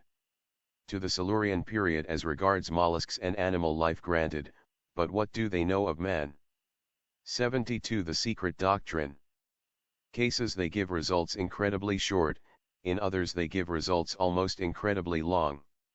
After which, the reader is advised that the safest course seems to be to assume that geology really proves the duration of the present order of things to have been somewhere over 100 millions of years, as astronomy gives an enormous though unknown time in the past, and to come in the future, for the birth, growth, maturity, decline, and death of the solar system, of which our Earth is a small planet now passing through the habitable phase. p. 49. Judging from past experience, we do not entertain the slightest doubt that, once called upon to answer the absurd unscientific and preposterous claims of exoteric, and esoteric, Aryan chronology, the scientist of the results incredibly short, i.e., only 15 million years, and the scientist, who would require 600 million years, together with those who accept Mr. Huxley's figures of 1 billion since sedimentation began in Europe, world life, would all be as dogmatic one as the other. Nor would they fail to remind the occultist and the Brahmin, that it is the modem men of science alone who represent exact science, whose duty it is to fight inaccuracy and superstition. The Earth is passing through the habitable phase only for the present order of things, and as far as our present mankind is concerned with its actual coats of skin and phosphorus for bones and brain. We are ready to concede the 100 millions of years offered by geology, since we are taught that our present physical mankind or the Vaivasvata humanity began only 18 millions of years ago. But geology has no facts to give us for the duration of geological periods, as we have shown, no more indeed than has astronomy. The authentic letter from Mr. W. Pengele, FRS, quoted elsewhere, says that, it is at present, and perhaps always will be, impossible to reduce, even approximately, geological time into years or even into millenniums. And having never, hitherto, excavated a fossil man of any other than the present form, what does geology know of him? It has traced zones or strata and, with these, primordial zoological life, down to the Silurian. When it has, in the same way, traced man down to his primordial protoplasmic form, then we will admit that it may know something of primordial man. If it is not very material to the bearings of modern scientific discovery on modern thought, whether man has existed in state of constant though slow progression for the last 50,000 years of period of 15 millions, or for the last 500,000 years of a period of 150 millions, modem science, etc. p. 49, as Mr. S. Lang tells his readers, it is very much so for the claims of the occultists.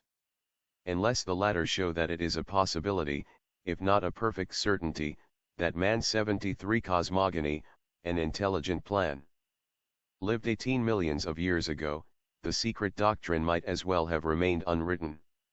An attempt must, therefore, be made in this direction, and it is our modem geologists and men of science generally who will be brought to testify to this fact in the third part of this volume.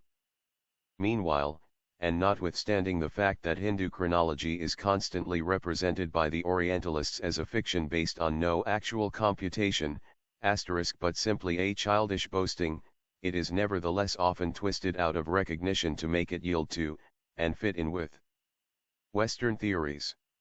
No figures have ever been more meddled with and tortured than the famous 4, 3, 2, followed by ciphers of the Yugas and Mahayugas.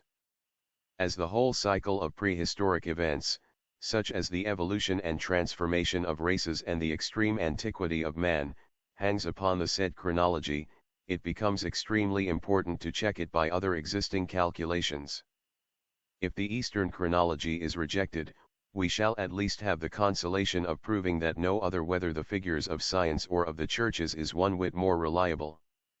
As Professor Max Muller expresses it, it is often as useful to prove what a thing is not as to show what it may be. And once we succeed in pointing out the fallacies of both Christian and scientific computations by allowing them a fair chance of comparison with our chronology, neither of the two will have a reasonable ground to stand upon, in pronouncing the esoteric figures less reliable than its own. We may here refer the reader to our earlier work Isis Unveiled, Volume I, p. 32, for some remarks concerning the figures which were cited a few pages back. Today a few more facts may be added to the information there given, which is already known to every Orientalist. The sacredness of the cycle of 4320, with additional ciphers, lies in the fact that the figures which compose it, taken separately or joined in various combinations, are each and all symbolical of the greatest mysteries in nature. Indeed, whether one takes the 4 separately, or the 3 by itself, or the 2 together making 7, or again the 3 added together and yielding 9, all these numbers have their application in the most sacred and occult things, and record the workings of nature in her eternally periodical phenomena. They are never-erring, perpetually recurring numbers, unveiling, to him who studies the secrets of nature, a truly divine system, an intelligent plan in cosmogony, which results in natural cosmic divisions of times, seasons, invisible influences, astronomical phenomena, with their action and reaction on terrestrial and even moral nature, on * Wilson's translation of Vishnu Purana, Vol. I, pages 50, 51. 74. The Secret Doctrine. Birth, death, and growth, on health and disease. All these natural events are based and depend upon cyclical processes in the cosmos itself, producing periodic agencies which, acting from without, affect the earth and all that lives and breathes on it, from one end to the other of any manvantara. Causes and effects are esoteric, exoteric, and indexoteric, so to say. In Isis Unveiled we wrote that which we now repeat: we are at the bottom of a cycle and evidently in a transitory state. Plato divides the intellectual progress of the universe during every cycle into fertile and barren periods. In the sublunary regions, the spheres of the various elements remain eternally in perfect harmony with the divine nature, he says, but their parts, owing to a too close proximity to earth, and their commingling with the earthly, which is matter, and therefore the realm of evil, are sometimes according, and sometimes contrary to, divine nature. When those circulations which Eliphas Levi calls currents of the astral light in the universal ether, which contains in itself every element, take place in harmony with the divine spirit, our earth, and everything pertaining to it enjoys a fertile period. The occult powers of plants, animals, and minerals magically sympathize with the superior natures, and the divine soul of man is in perfect intelligence with these inferior ones.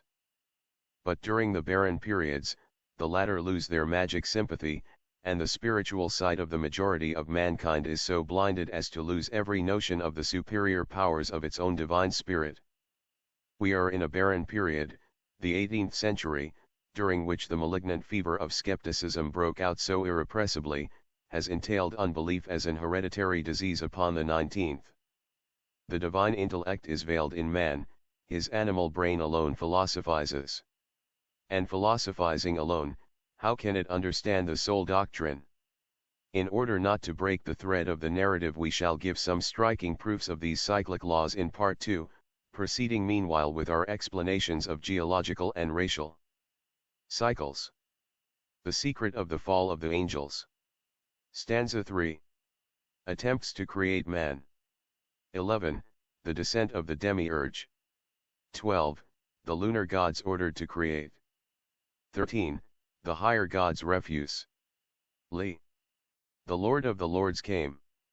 From her body he separated the waters, and that was heaven above, the first heaven, the atmosphere, or the air, the firmament, a.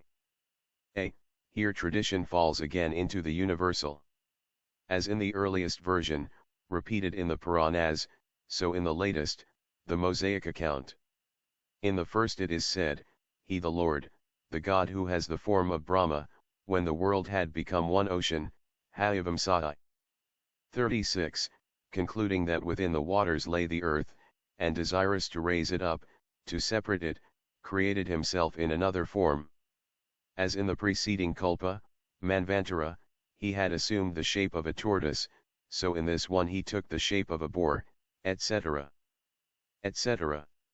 In the Elohistic creation, Genesis, verses 6, 7, 8, and 9, God creates a firmament in the midst of the waters. And says, Let dry land appear. And now comes the traditional peg whereunto is hung the esoteric portion of the Kabbalistic interpretation. It. The great Kohens, lords, called the lords of the moon, of the airy bodies, a. Bring forth men, they were told, men of your nature. Give them, i.e., the jivas, or monads, their forms within. He, Mother Earth or nature, will build coverings without, external bodies. 4. Males females will they be. Lords of the flame, also. A. Who are the lords of the moon? In India they are called Pitris or lunar ancestors, but in the Hebrew scrolls it is Jehovah himself who is the Lord of the moon, collectively as the host, and also as one of the Elohim. The astronomy of the Hebrews and their observance of times was regulated by the moon. A Kabbalist, having shown that Daniel told off God's providence by set times, and that the revelation of John speaks of a carefully measured cubical city descending out of the heavens, etc., adds. 76. The secret doctrine. But the vitalizing power of heaven lay chiefly with the moon. It was the Hebrew N, Jehovah, and St. Paul enjoins, Let no man judge you for your observance of the seventh day, and the day of the new moon, which are a shadow of things to come, but the body, or substance, is of Christ or Jehovah, that function of this power that made the barren woman a mother. For they are the gift of Jehovah, which is a key to the objection which her husband made to the Shunammite, as to her going to the man of God, for it is neither the seventh day nor the day of the new moon. 2 Kings, 4, 23. The living spiritual powers of the constellations had mighty wars, marked by the movements and positions of the stars and planets, and especially as the result of the conjunction of the moon, earth, and sun. Bentley comments on the Hindu war between the gods and the giants, as marked by the eclipse of the sun at the ascending node of the moon, 945 BC. At which time was born or produced from the sea, Sri, Sarai, Sri, the wife of the Hebrew Abram F. Sri is also Venus Aphrodite, the western emblem of the lunisolar year or the moon, as Sri is the wife of the moon, Vidi footnote, the goddess of increased dollar. Therefore, the grand monument and landmark of the exact period of the lunar year and month, by which this cycle, of 19 tropical years and 235 revolutions of the moon, could be calculated, was Mount Sinai, the Lord Jehovah coming down thereon. Paul speaks, then, as a mystagogue, when he says concerning the freedwoman and bondwoman of Abraham, for this Hagar, the bondwoman, is Mount Sinai in Arabia. How could a woman be a mountain? And such a mountain? Yet she was. Her name was Hagar, Hebrew 1:3-1, whose numbers reread 235, or in exact measure, the very number of lunar months to equal 19 tropical years to complete the cycle. Mount Sinai being, in the esoteric language of the wisdom, the monument of the exact time of the lunar asterisk according to the wonderful chronology of Bentley, who wrote in days when biblical chronology was still undisputed, and also according to that of those modern Orientalists who dwarf the Hindu dates as far as they can. Now Sri is the daughter of Baitraga, one of the Prajapatis and Rishis, the chief of the Baitragas, the consumers, the aerial class of gods. She is Lakshmi, the wife of Vishnu, and she is the bride of Siva, Gauri, and she is Sarasvati, the watery, the wife of Brahma, because the three gods and goddesses are one, under three aspects. Read the explanation by Parasara, in Vishnu Purana in BKI, ch. 8. Volume I, Wilson's Trans, p. 119, and you will understand. The Lord of Sri is the moon, he says, and Sri is the wife of Namayana, the god of gods. Sri or Lakshmi, Venus, is Indrani, as she is Sarasvati, for in the words of Parasara, Hari, or Iswara, the Lord, is all that is called male in the universe. Lakshmi is all that is termed female. There is nothing else than they. Hence she is female, and God is male nature. Sri is goddess of, and herself fortune and prosperity. 77 The various classes of creators. Years and months, by which this spiritual vitalizing cycle could be computed, and which mountain, indeed, was called, first, the mountain of the moon, Sin. So also Sarai, Sri, the wife of Abram, could have no child until her name was changed to Sarah, ihc, giving to her the property of this lunar influence.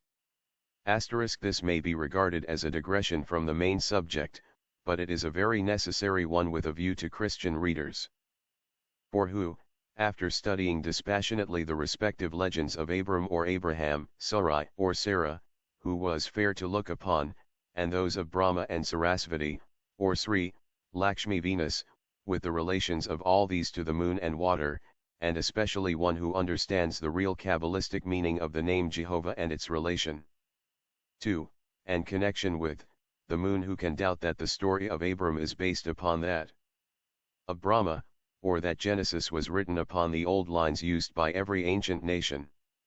All in the ancient scriptures is allegorical, all based upon and inseparably connected with astronomy and cosmolatry.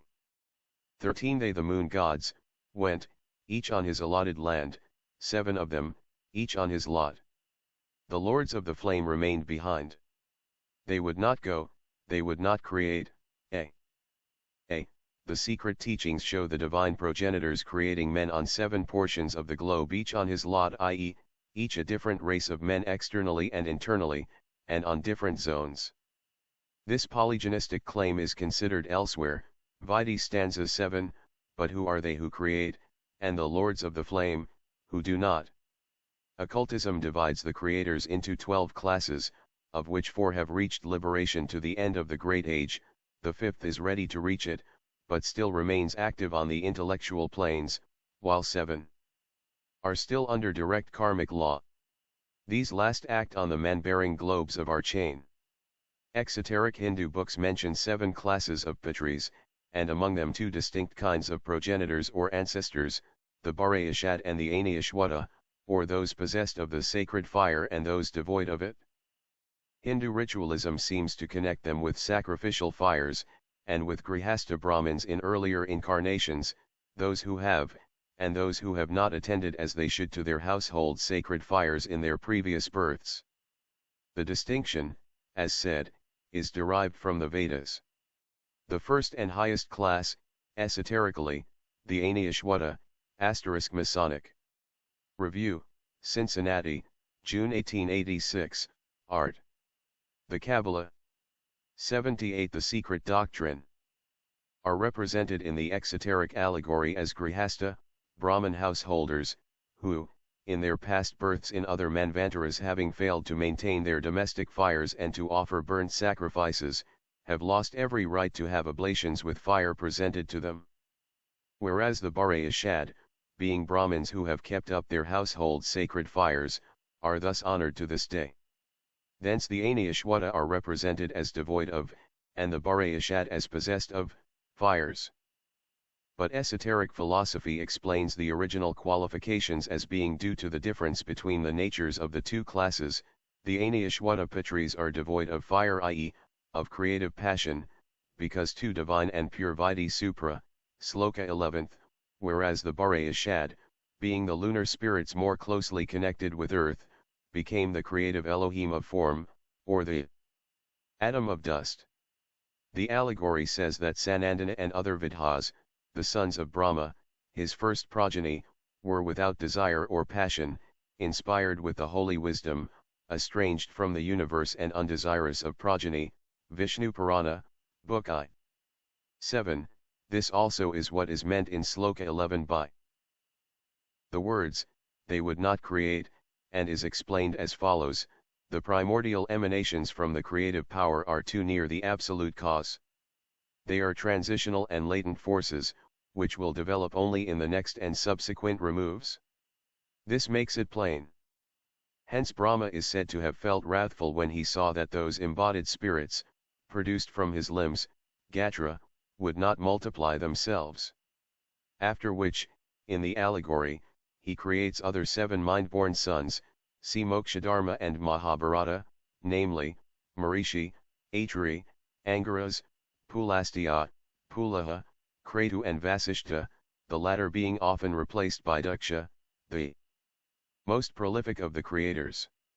In most of the texts these 7 sons of Vasishta Daksha are called the 7 rishis of the third Manvantara, the latter referring both to the third round and also to the third root race and its branch races in the fourth round. These are all the creators of the various beings on this earth, the Prajapati, and at the same time they appear as divers reincarnations in the early Manvantaras or races. It thus becomes clear why the Agnishwata, devoid of the grosser creative fire, hence unable to create physical man, having no double, or astral body, to project, since they were without any form, are shown in exoteric allegories as yogis, Kumaras, chaste youths, who became rebels, asuras, fighting and opposing gods etc., etc. Yet it is the asterisk because, as the allegory shows, the gods who had no personal merit of their own, dreading the sanctity of those self-striving incarnated beings who had become ascetics and yogis, and thus threatened to upset the power of the former by their self-acquired powers, renounced them. All this has a deep philosophical meaning and refers to the evolution and acquirement of divine powers through self-exertion. Some rishi yogis are shown in the Puranas to be far more powerful than the gods. Secondary gods or temporary powers in nature, the forces, are doomed to disappear. It is only the spiritual potentiality in man which can lead him to become one with the infinite and the absolute. 79 The living spiritual fire.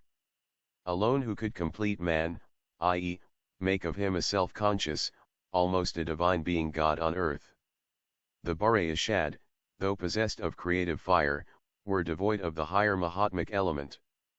Being on a level with the lower principles, those which precede gross objective matter, they could only give birth to the outer man, or rather to the model of the physical, the astral man. Thus, though we see them entrusted with the task by Brahma, the collective Mahat or universal divine mind, the mystery of creation is repeated on earth, only in an inverted sense, as in a mirror. It is those who are unable to create the spiritual immortal man, who project the senseless model, the astral, of the physical being, and, as will be seen, it was those who would not multiply, who sacrificed themselves to the good and salvation of spiritual humanity. 4. To complete the septenary man, to add to his three lower principles and cement them with the spiritual monad which could never dwell in such a form otherwise than in an absolutely latent state. Two connecting principles are needed, manas and kama. This requires a living spiritual fire of the middle principle from the fifth and third states of pleroma. But this fire is the possession of the triangles, not of the perfect cubes, which symbolize the angelic beings. The former having from the first creation got hold of it and being said to have appropriated it for themselves, as in the allegory of Prometheus. These are the active, and therefore in heaven no longer pure beings. They have become the independent and free intelligences, shown in every theogony as fighting for that independence and freedom, and hence in the ordinary sense rebellious to the divine passive law. These are then those flames, the Aniyashwata, who, as shown in Sloka 13, remain behind instead of going along with the others to create men on earth. But the true esoteric meaning is that most of them were destined to incarnate as the egos of the forthcoming crop of mankind. The human ego is neither Atman nor Buddhi, but the higher manas, the intellectual fruition and the efflorescence of the intellectual self-conscious egotism in the higher spiritual sense. The ancient works refer to it as Karana Sarara on the plane of Sutratma, which is the golden thread on which, like beads, the various personalities of this higher ego are strung. If the reader were told, as in the semi-esoteric allegories, that these beings were returning nirvanis, from preceding Mahamanvantara's ages of incalculable dura * see Book I, stanzas 3 to v. The triangle becomes a pentagon, fivefold, on earth. 80. The secret doctrine. Shin which have rolled away in the eternity, a still more incalculable time ago. He would hardly understand the text correctly, while some Vedantins might say, this is not so, the Nirvani can never return, which is true during the Manvantara he belongs to, and erroneous where eternity is concerned. For it is said in the sacred slokas, the thread of radiance which is imperishable and dissolves only in nirvana, re-emerges from it in its integrity on the day when the great law calls CDL things back into action. Hence, as the higher Pitris or Dhyanis had no hand in his physical creation, we find primeval man, issued from the bodies of his spiritually fireless progenitors, described as aeriform, devoid of compactness, and mindless. He had no middle principle to serve him as a medium between the highest and the lowest, the spiritual man and the physical brain, for he lacked manas. The monads which incarnated in those empty shells, remained as unconscious as when separated from their previous incomplete forms and vehicles. There is no potentiality for creation, or self-consciousness, in a pure spirit on this our plane, unless it's too homogeneous, perfect, because divine nature is, so to say, mixed with, and strengthened by, an essence already differentiated. It is only the lower line of the triangle representing the first triad that emanates from the universal monad that can furnish this needed consciousness on the plane of differentiated nature. But how could these pure emanations, which, on this principle, must have originally been themselves unconscious, in our sense, be of any use in supplying the required principle, as they could hardly have possessed it themselves? The answer is difficult to comprehend, unless one is well acquainted with the philosophical metaphysics of a beginningless and endless series of cosmic rebirths, and becomes well impressed and familiarized with that immutable law of nature which is eternal motion, cyclic and spiral, therefore progressive even in its seeming retrogression. The one divine principle, the nameless that of the Vedas, is the universal total, which, neither in its spiritual aspects and emanations, nor in its physical atoms, can ever be at absolute rest except during the nights of Brahma. Hence, also, the firstborn are those who are first set in motion at the beginning of a manvantara, and thus the first to fall into the lower spheres of materiality. They who are called in theology the thrones, and are the seat of God, must be the first incarnated men on earth, and it becomes comprehensible, if we think of the endless series of past manvantaras, to find that the last had to come first, and the first last. We find, in short, that the higher angels had broken, countless eons before, through the seven circles, and thus robbed them of the sacred fire, 81 man, a god in animal form. Which means in plain words, that they had assimilated during their past incarnations, in lower as well as in higher worlds, all the wisdom therefrom, the reflection of Maha in its various degrees of intensity. No entity, whether angelic or human, can reach the state of nirvana, or of absolute purity, except through eons of suffering and the knowledge of evil as well as of good, as otherwise the latter remains incomprehensible. Between man and the animal whose monads, or jivas, are fundamentally identical, there is the impassable abyss of mentality and self-consciousness. What is human mind in its higher aspect? Whence comes it, if it is not a portion of the essence and, in some rare cases of incarnation, the very essence of a higher being, one from a higher and divine plane? Can man, a god in the animal form, be the product of material nature by evolution alone, even as is the animal, which differs from man in external shape, but by no means in the materials of its physical fabric, and is informed by the same, though undeveloped, monad, seeing that the intellectual potentialities of the two differ as the sun does from the glowworm? And what is it that creates such difference, unless man is an animal plus a living god within his physical shell? Let us pause and ask ourselves seriously the question, regardless of the vagaries and sophisms of both the materialistic and the psychological modern sciences. To some extent, it is admitted that even the esoteric teaching is allegorical. To make the latter comprehensible to the average intelligence, requires the use of symbols cast in an intelligible form.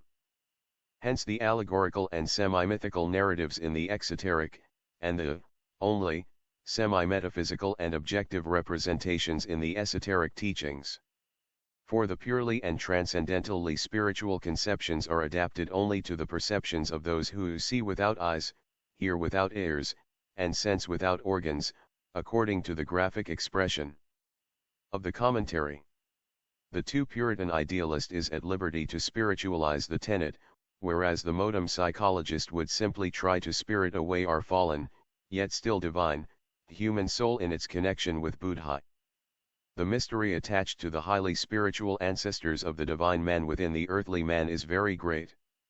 His dual creation is hinted at in the Puranas, though its esoteric meaning can be approached only by collating together the many varying accounts, and reading them in their symbolical and allegorical character. So it is in the Bible, both in Genesis and even in the epistles of Paul.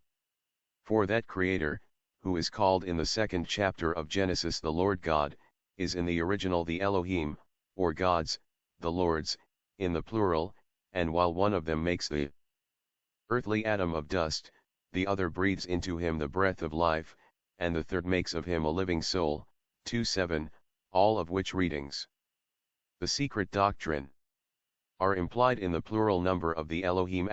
The first man is of the earth, the second, the last, or rather highest, is from heaven, says Paul in I. Corinthians 15:47. In the Aryan allegory, the rebellious sons of Brahma are all represented as holy ascetics and yogis. Reborn in every kalpa, they generally try to impede the work of human procreation. When Daksha, the chief of the Prajapati, creators, brings forth 10,000 sons for the purpose of peopling the world, Narada, a son of Brahma, the great rishi, and virtually a Kumara, if not so in name, interferes with, and twice frustrates Daksha's aim, by persuading those sons to remain holy ascetics and eschew marriage. For this, Daksha curses Narada to be reborn as a man, as Brahma had cursed him before for refusing to marry, and obtain progeny, saying, "Perish in thy present, deva or angelic, form and take up thy abode in the womb, i.e. become a man." Vavyapurdna, Hayavamsa, 170. Notwithstanding several conflicting versions of the same story, it is easy to see that Narada belongs to that class of Brahmas, first Bam, who have all proven rebellious to the law of animal procreation, for which they had to incarnate as men. Of all the Vedic rishis, Narada, as already shown, is the most incomprehensible, because the most closely connected with the occult doctrines, especially with the secret cycles and kulpas, vidi supra. Certain contradictory statements about this sage have much distracted the Orientalists. Thus he is shown as refusing positively to create, have progeny, and even as calling his father Brahma a false teacher for advising him to get married, Narada Puncharodelra. Nevertheless, he is referred to as one of the Prajapati, progenitors. In Naradiya Purdna, he describes the laws and the duties of the celibate adepts, and as these occult duties do not happen to be found in the fragment of about 3,000 stanzas in the possession of European museums, the Brahmins are proclaimed liars, the Orientalists forgetting that the Naradiya is credited with containing 25,000 stanzas, and that it is not very likely that such MSS should be found in the hands of the Hindu profane, those who are ready to sell any precious alaya for a red pottage. Suffice it to say, that Narada is *Seth, as Bunsen and others have shown, is not only the primitive god of the Semites, early Jews included, but also their semi-divine ancestor. For, says Bunsen, God in History, Vol I, pages 233, 234, the Seth of Genesis, the father of Enoch the man, must be considered as originally running parallel with that derived from the Elohim, Adam's father. According to Bunsen, the deity, the god Seth, was the primitive god of northern Egypt and Palestine, Stan Island Wake, the Great Pyramid. And Seth became considered in the later theology of the Egyptians as an evil d/Eman, says the same Bunsen, for he is one with Typhon and one with the Hindu demons as a logical sequel.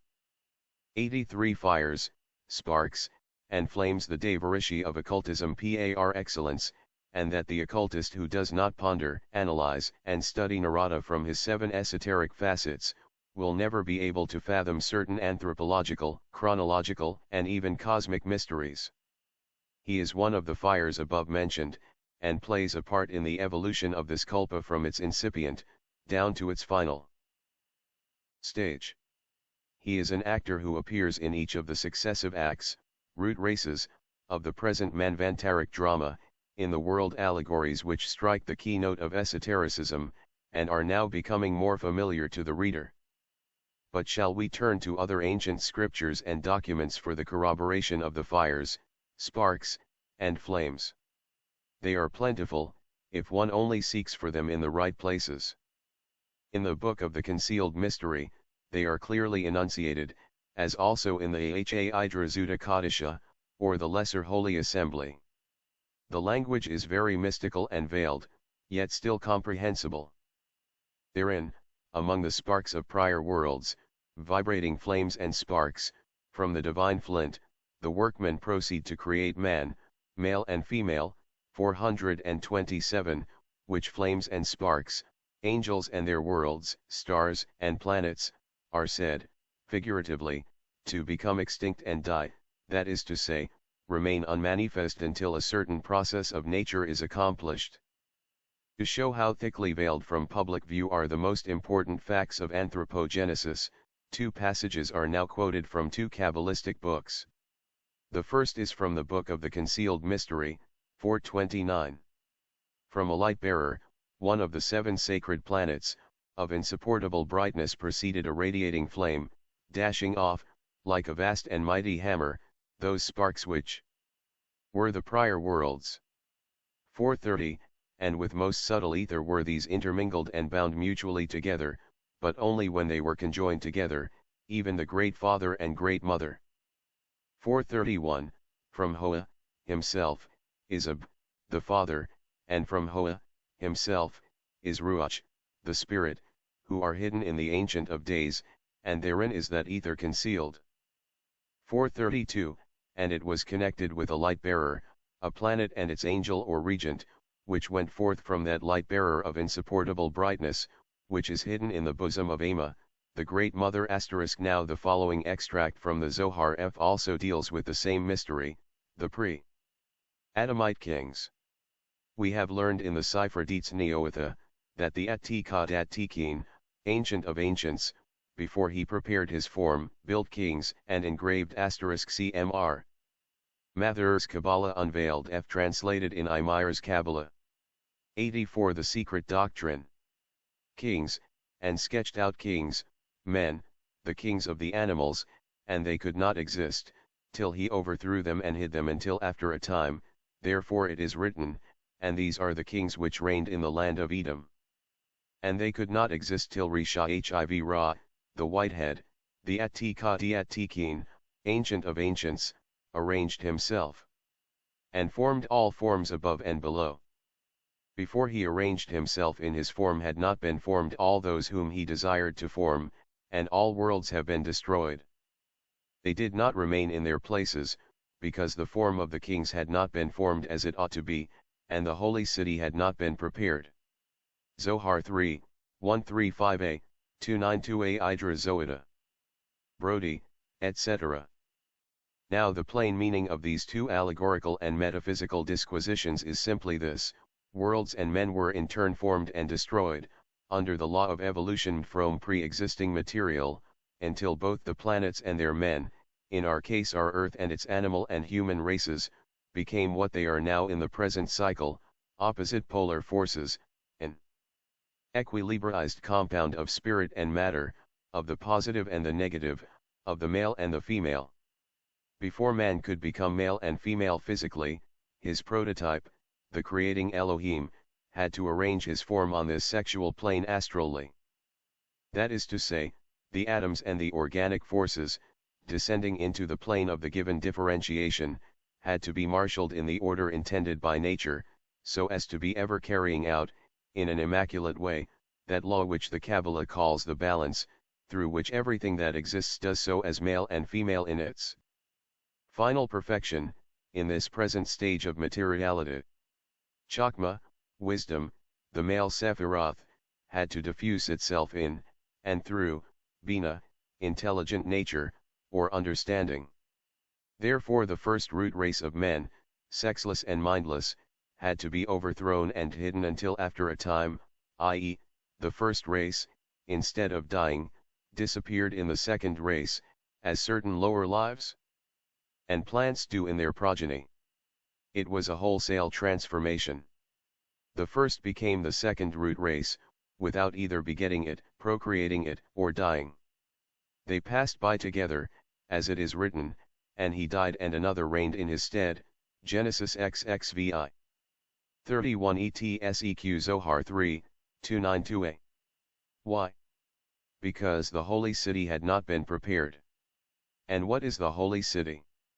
The Makom, the secret place or the shrine, on earth, in other words, the human womb, the microcosmic copy and reflection of the heavenly matrix, the female space or primeval chaos, in which the male spirit fecundates the germ of the sun, or the visible universe *, so much so, that in the paragraph on the emanation of the male and female principles in the Zohar * Vidi the Holy of Holies, its esoteric meaning, in part 2 of this volume.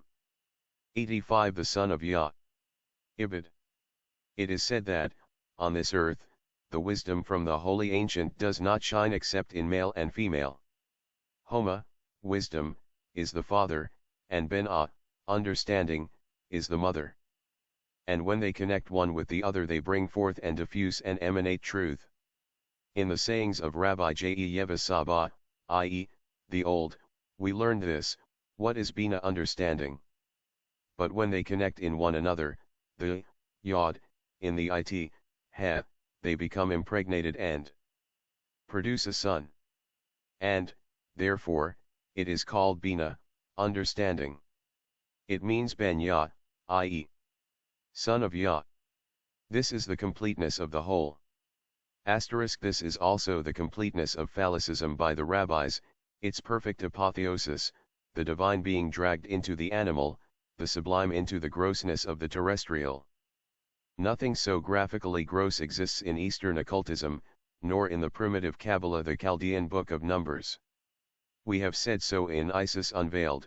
We find it rather unwise on the part of Catholic writers to pour out their vials of wrath in such sentences as these: in a multitude of pagodas, the phallic stone, ever and always assuming, like the Grecian Batelos, the brutally indecent form of the lingam the Mahadeva. Before casting slurs on a symbol whose profound metaphysical meaning is too much for the modem champions of that religion of sensualism par excellence, Roman Catholicism, to grasp, they are in duty bound to destroy their oldest churches, and change the form of the cupolas of their own temples. The Mahodi of Elephanta, the round tower of Bangalpur, the minarets of Islam either rounded or pointed are the originals of the campanile column of San Marco, at Venice, of the Rochester Cathedral, and of the modern Duomo of Milan. All of these steeples, turrets, domes, and Christian temples, are the reproductions of the primitive idea of the lithos, the upright phallus.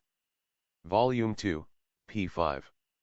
Nevertheless, and however it may be, the fact that all these Hebrew Elohim, sparks, and cherubs are identical with the Devas, Rishis, and the fires and flames, the Rudras and the 49 Agnis of the ancient areas, is sufficiently proven by and in the Kabbalah.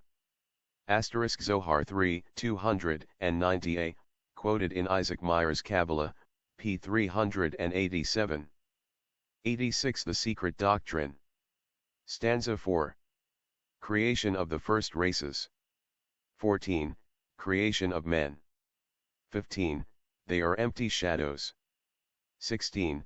The creators are perplexed how to create a thinking man. 17. What is needed for the formation of a perfect man. 14.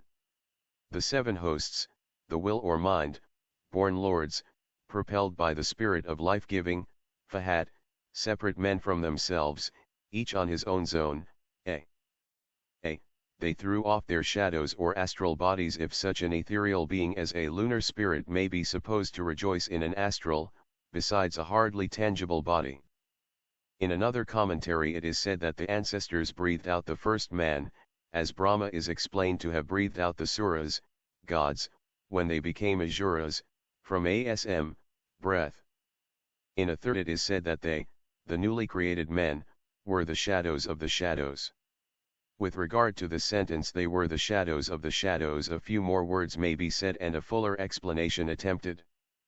This first process of the evolution of mankind is far easier to accept than the one which follows it, though one and all will be rejected and doubted even by some Kabbalists, especially the Western, who study the present effects, but have neglected to study their primary causes.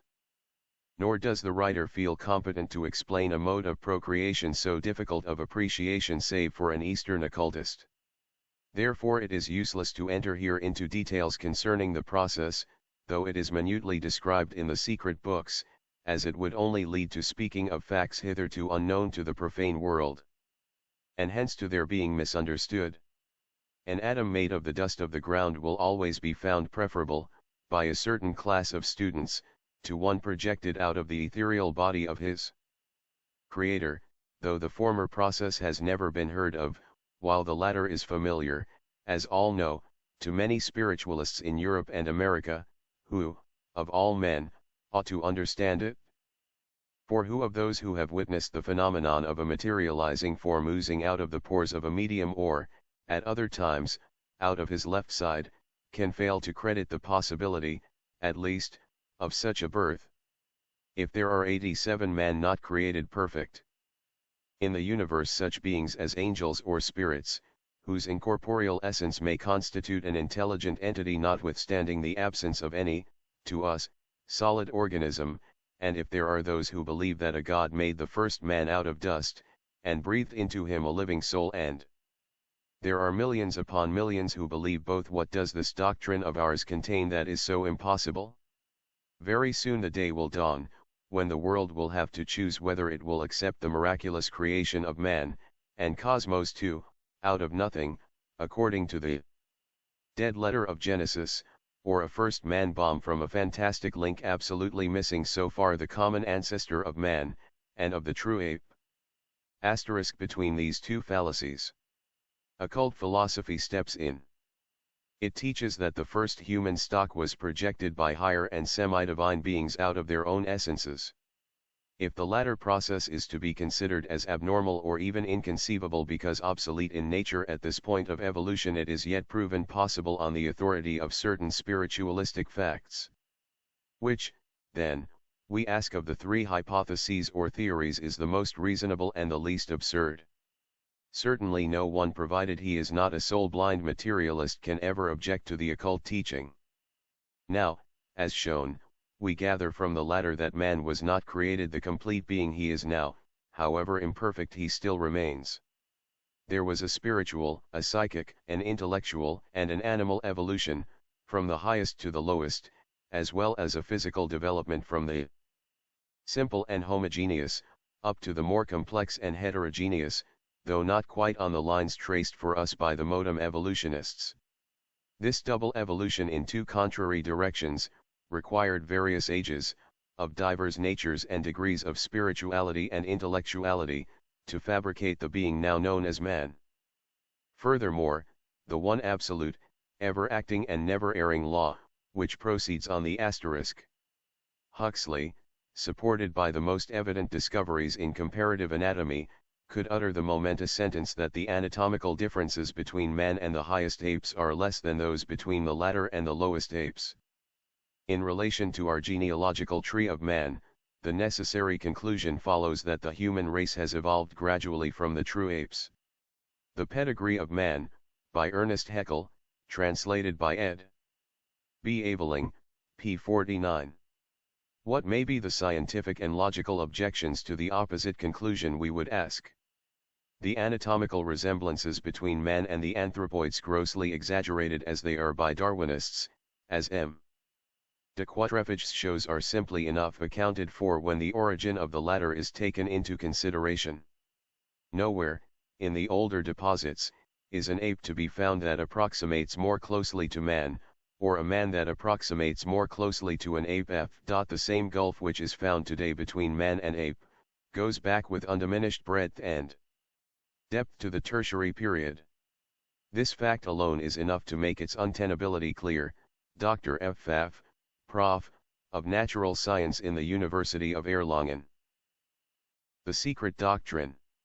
Same lines from one eternity, or Manvantara, to the other, ever furnishing an ascending scale for the manifested, or that which we call the Great Illusion, Mahamaya, but plunging spirit deeper and deeper into materiality on the one hand, and then redeeming it through flesh and liberating it. This law, we say, uses for these purposes the beings from other and higher planes, men, or minds, manus, in accordance with their karmic exigencies. At this juncture, the reader is again asked to turn to the Indian philosophy and religion. The esotericism of both is at one with our secret doctrine, however much the form may differ and vary. On the identity and differences of the incarnating powers. The progenitors of man, called in India fathers, Pitara or Pitris, are the creators of our bodies and lower principles. They are ourselves, as the first personalities, and we are they. Primeval man would be the bone of their bone and the flesh of their flesh, if they had body and flesh. As stated, they were lunar beings. The endowers of man with his conscious, immortal ego, are the solar angels, whether so regarded metaphorically or literally. The mysteries of the conscious ego or human soul are great. The esoteric name of these solar angels is, literally, the Lord's, Nath, of persevering ceaseless devotion, Pranadhana. Therefore they of the fifth principle, Manas, seem to be connected with, or to have originated the system of the yogis who make of Pranadhana their fifth observance, see Yoga Shastra, 2, 32. It has already been explained why the trans-Himalayan occultists regard them as evidently identical with those who in India are termed Kumdras, Aniyashwatas, and the Bharayashads. How precise and true is Plato's expression, how profound and philosophical his remark on the human soul or ego, when he defined it as a compound of the same and the other. And yet how little this hint has been understood, since the world took it to mean that the soul was the breath of God, of Jehovah. It is the same and the other, as the great initiate philosopher said, for the ego, the higher self when merged with and in the divine monad, is man, and yet the same as the other, the angel in him incarnated, as the same with the universal Maha. The great classics and philosophers felt this truth, when saying that there must be something within us which produces our thoughts. Something very subtle, it is a breath, it is fire, it is ether, 89 pitris of the gods and demons. It is quintessence, it is a slender likeness, it is an intellection, it is a number, it is harmony, Voltaire. All these are the Manasam and Rajasas, the Kumdras, Asuras and other rulers and pitris, who incarnated in the third race, and in this and various other ways endowed mankind with mind.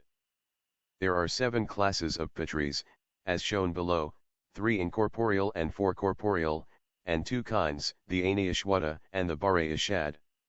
And we may add that, as there are 2 kinds of pitris, so there is a double and a triple set of Bare-Ishad and Aniyashwata.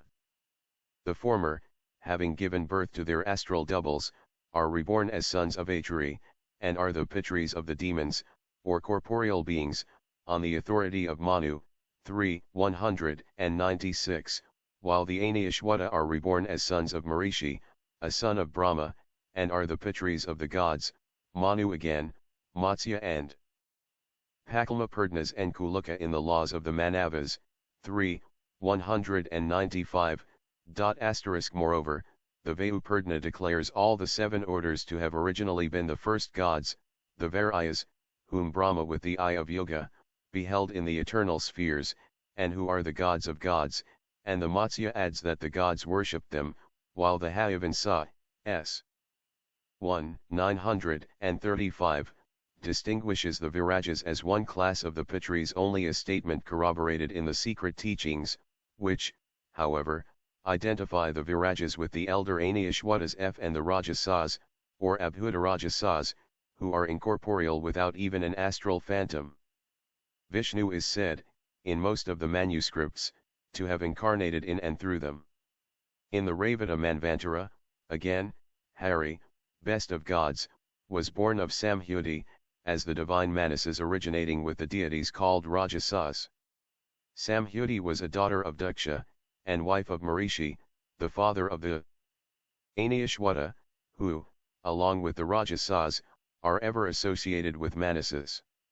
As remarked by a far more able Sanskritist than Wilson, Mr. Fitz-Edward Hall, Manasa is no inappropriate name for a deity associated with the Rajasas. We appear to have in it Manasam the same as Manas with the change of termination required to express male personification, Vishnu Purdna BK. 3, Chi, p. 17 footnote. All the sons of Virja are Manasa, says Nilakantha. And we are quite aware that the Yau and Matsya Purdnas identify, agreeably to Western interpretation, the Aniyashwata with the seasons, and the Bare-Ishad pitris with the months, adding a 4th class, the Kavyas. Cyclic years. But do not Christian, Roman Catholics identify their angels with planets, and are not the 7 rishis become the Saptarshia constellation? They are deities presiding over all the cyclic divisions. The Vayupurana shows the region called Virajaloka inhabited by the Aniyashwatas. 90. The secret doctrine. Viraja is Brahma, and, therefore, the incorporeal pitris are called Vairayas from being the sons of Viraja, says Vayupurdna. We could multiply our proofs ad infinitum, but it is useless. The wise will understand our meaning, the unwise are not required to. There are 33 crores, or 330 millions, of gods in India. But, as remarked by the learned lecturer on the Bhagavad Gita, they may be all devas, but are by no means all gods, in the high spiritual sense one attributes to the term. This is an unfortunate blunder, he remarks, generally committed by Europeans. Deva is a kind of spiritual being, and because the same word is used in ordinary parlance to mean God, it by no means follows that we have to worship 33 crores of gods. And he adds suggestively, these beings, as may be naturally inferred, have a certain affinity with one of the 3 component upatis, basic principles, into which we have divided man. Vide Theosophist, February, 1887, LSEQ.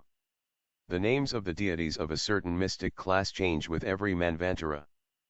Thus the 12 great gods, Jayas, created by Brahma to assist him in the work of creation in the very beginning of the Kalpa, and who, lost in Samadhi, neglected to create, whereupon they were cursed to be repeatedly born in each Manvantara till the 7th, are respectively called Ajitas, Tushitas, Satyas, Haris, Vakanthas, Skulyas, and Adityas. They are Tushitas in the 2nd Kalpa, and Adityas in this Vaivasvata period, see Vayupurdna, besides other names for each age. But they are identical with the Manasa or Rajasas, and these with our incarnating Dhyan Kohans. They are all classes of the Nanadevas. Yes, besides those beings, who, like the Yakshas, Gandharvas, Kinnaras, etc., taken in their individualities, inhabit the astral plane, there are real Divanyanams, and to these classes of Devas belong the Adityas, the Virjas, the Kumaras, the Asuras, and all those high celestial beings whom occult teaching calls Manaswin, the wise, foremost of all, and who would have made all men the self-conscious spiritually intellectual beings they will be, had they not been cursed to fall into generation, and to be reborn themselves as mortals for their neglect of duty. Stanza IY. Continued. 15 7 times 7 shadows, chayas, of future men, or amanasas, were, thus, born, each of his own color, complexion, and kind, each, also, inferior to his father, creator. The fathers, the boneless, could give no life to beings with 91 7 classes of pitris. Bones. Their progeny were Buddha, phantoms, with neither form nor mind, therefore they were called the Chaya, image or shadow, race. C. A. Manu, as already remarked, comes from the root man to think, hence a thinker. It is from this Sanskrit word very likely that spmng, the Latin mens, mind, the Egyptian menes, the master mind, the Pythagorean monas, or conscious thinking unit, mind also, and even our manas or mind, the 5th principle in man. Hence these shadows are called amanasa, mindless. With the Brahmins the pitris are very sacred, because they are the progenitors or ancestors of men, the first manusya on this earth, and offerings are made to them by the Brahmin when a son is born unto him. They are more honored and their ritual is more important than the worship of the gods, see the laws of Manu, BK 3, p. 203. May we not now search for a philosophical meaning in this dual group of progenitors? The pitris being divided into 7 classes, we have here the mystic number again. Nearly all the Puranas agree that 3 of these are aripat, formless, while 4 are corporeal, the former being intellectual and spiritual, the latter material and devoid of intellect. Esoterically, it is the Asuras who form the first 3 classes of pitris born in the body of night, whereas the other 4 were produced from the body of twilight. Their fathers, the gods, were doomed to be bomb fools on earth, according to Vayupurdna.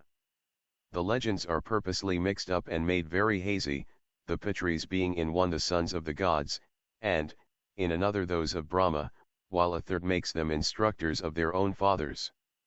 It is the hosts of the 4 material classes who create men simultaneously on the 7 zones.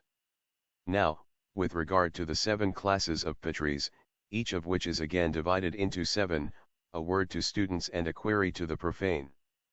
That class of the fire Dhyanis, which we identify on undeniable grounds with the Aniyashwatas, is called in our school the heart of the Dhyan Kohanic body, and it is said to have incarnated in the 3rd race of men and made them perfect. The esoteric mystagogy speaks of the mysterious relation existing between the hebdomadic essence or substance of this angelic heart and that of man, whose asterisk this was hinted at in Isis Unveiled, Vol. I. pxxxvii, though the full explanation could not then be given. The pitris are not the ancestors of the present living men, but those of the first humankind or Adamic race, the spirits of human races, which, on the great scale of descending evolution, preceded our races of men, and were physically as well as spiritually, far superior to our modem pygmies. In Manavadharmasastra they are called the lunar ancestors. 92. The secret doctrine. Every physical organ, and psychic, and spiritual function, is a reflection, so to say, a copy on the terrestrial plane of the model or prototype above. Why, it is asked, should there be such a strange repetition of the number 7 in the anatomical structure of man? Why should the heart have 4 lower cavities and 3 higher divisions, answering so strangely to the septenary division of the human principles, separated into 2 groups, the higher and the lower, and why should the same division be found in the various classes of pitris, and especially our fired hyanis? For, as already stated, these beings fall into 4 corporeal, or grosser, and 3 incorporeal, or subtler, principles, or call them by any other name you please. Why do the 7 nervous plexuses of the body radiate 7 rays? Why are there these 7 plexuses, and why 7 distinct layers in the human skin? Having projected their shadows and made men of one element, ether, the progenitors reascend to Malialoka, whence they descend periodically, when the world is renewed, to give birth to new men. The subtle bodies remain without understanding, manas, until the advent of the suras, gods, Naukdletajuras, not gods, says the commentary. Not gods, for the Brahmins, perhaps, but the highest breaths, for the occultist, since those progenitors, Pidhar, the formless and the intellectual, refuse to build man, but endow him with mind, the 4 corporeal classes creating only his body. This is very plainly shown in various texts of the Rig Veda, the highest authority for a Hindu of any sect whatever. Therein Ajura means spiritual divine, and the word is used as a synonym for supreme spirit, while in the sense of a god, the term Ajura is applied to Varuna and Indra and preeminently to Agni, the 3 having been in days of old the 3 highest gods, before Brahmanical theomythology distorted the true meaning of almost everything in the archaic scriptures. But, as the key is now lost, the Ajuras are hardly mentioned. In the Zendavesta the same is found. In the Mazdine, or Magian, religion, Ajura is the Lord Ajura Visvavedas, the all-knowing or omniscient Lord, and Ajura Majda, become later Ahura Majda, is, as Benfei shows, the Lord who bestows intelligence Ajura Medha and Ahura Mazdeo. Elsewhere in this work it is shown, on equally good authority, that the Indo-Iranian Ajura was always regarded as 7-fold. This fact, combined with the name Majda, as above, which makes of the 7-fold Ajura the Lord, or lords collectively who bestow intelligence, connects the Amshaspens with the Ajuras and with our incarnating Dhyan Kohans, as well as with the Elohim, and the 7 informing gods of Egypt, Chaldea, and every other country. Why these gods refuse to create men is not, as stated in Exoteric 93, a grand apocalyptic metaphor. Accounts, because their pride was too great to share the celestial power of their essence with the children of earth, but for reasons already suggested. However, allegory has indulged in endless fancies and theology taken advantage thereof in every country to make out its case against these first bomb, or the logoi, and to impress it as a truth on the minds of the ignorant and credulous. Compare also what is said about Makara and the Kumaras in connection with the zodiac. The Christian system is not the only one which has degraded them into demons. Zoroastrianism and even Brahmanism have profited thereby to obtain hold over the people's mind. Even in Chaldean exotericism, beings who refuse to create, i.e., who are said to oppose thereby the demiurgos, are also denounced as the spirits of darkness. The Suras, who win their intellectual independence, fight the Suras who are devoid thereof, who are shown as passing their lives in profitless ceremonial worship based on blind faith, a hint now ignored by the orthodox Brahmins, and forthwith the former become Asuras. The first and mingle-born sons of the deity refuse to create progeny, and are cursed by Brahma to be born as men. They are hurled down to earth, which, later on, is transformed, in theological dogma, into the infernal regions. Ahriman destroys the bull created by Ormuzd, which is the emblem of terrestrial elusive life, the germ of sorrow and, forgetting that the perishing finite seed must die, in order that the plant of immortality, the plant of spiritual, eternal life, should sprout and live. Ahriman is proclaimed the enemy, the opposing power, the devil. Typhon cuts Osiris into 14 pieces, in order to prevent his peopling the world and thus creating misery, and Typhon becomes, in the exoteric, theological teaching, the power of darkness. But all this is the exoteric shell. It is the worshippers of the latter who attribute to disobedience and rebellion the effort and self-sacrifice of those who would help men to their original status of divinity through self-conscious efforts, and it is these worshippers of form who have made demons of the angels of light. Esoteric philosophy, however, teaches that 1/3 of the Dhyanis, i.e., the 3 classes of the Arupapatris, endowed with intelligence, which is a formless breath, composed of intellectual not elementary substances, see Hayavamsa, 932, was simply doomed by the law of karma and evolution to be reborn, or incarnated, on earth, f. Whence the subsequent assertions of St. John's vision, referred to in his Apocalypse, about the great red dragon having 7 heads and 10 horns, and 7 crowns upon his heads, whose tail drew the third part of the stars of heaven and did cast them to the earth, ch. 12, f. The verse did cast them to the earth, plainly shows its origin in the grandest and oldest allegory of the Aryan mystics, who, after the destruction of the Atlantean glanphs and sorcerers, concealed the truth astronomical, physical, and divine, as it is a page out of pre-cosmic theogony under various allegories. Its esoteric, true interpretation is a veritable theodice of the fallen angels, so called, the willing and the unwilling, the creators and those who refuse to create, being now mixed up most perplexingly by Christian Catholics, who forget that their highest archangel, St. Michael, who is shown to conquer, to master and to assimilate, the dragon of wisdom and of divine self-sacrifice, now miscalled and calumniated as Satan, was the first to refuse to create. This led to endless confusion. So little does Christian theology understand the paradoxical language of the East and its symbolism, that it even explains, in its dead-letter sense, the Chinese Buddhist and Hindu exoteric rite of raising a noise during certain eclipses to scare away the great red dragon, which laid a plot to carry away the light. But here light means esoteric wisdom, and we have sufficiently explained the secret meaning of the terms dragon, serpent, etc., etc., all of which refer to adepts and initiates. 94. The secret doctrine. Of these were Nirmanakayas from other Manvantaras. Hence we see them, in all the Puranas, reappearing on this globe, in the third Manvantara, as kings, rishis, and heroes, read third root race. This tenet, being too philosophical and metaphysical to be grasped by the multitudes, was, as already stated, disfigured by the priesthood for the purpose of preserving a hold over them through superstitious fear. The supposed rebels, then, were simply those who, compelled by karmic law to drink the cup of gall to its last bitter drop, had to incarnate anew, and thus make responsible thinking entities of the astral statues projected by their inferior brethren.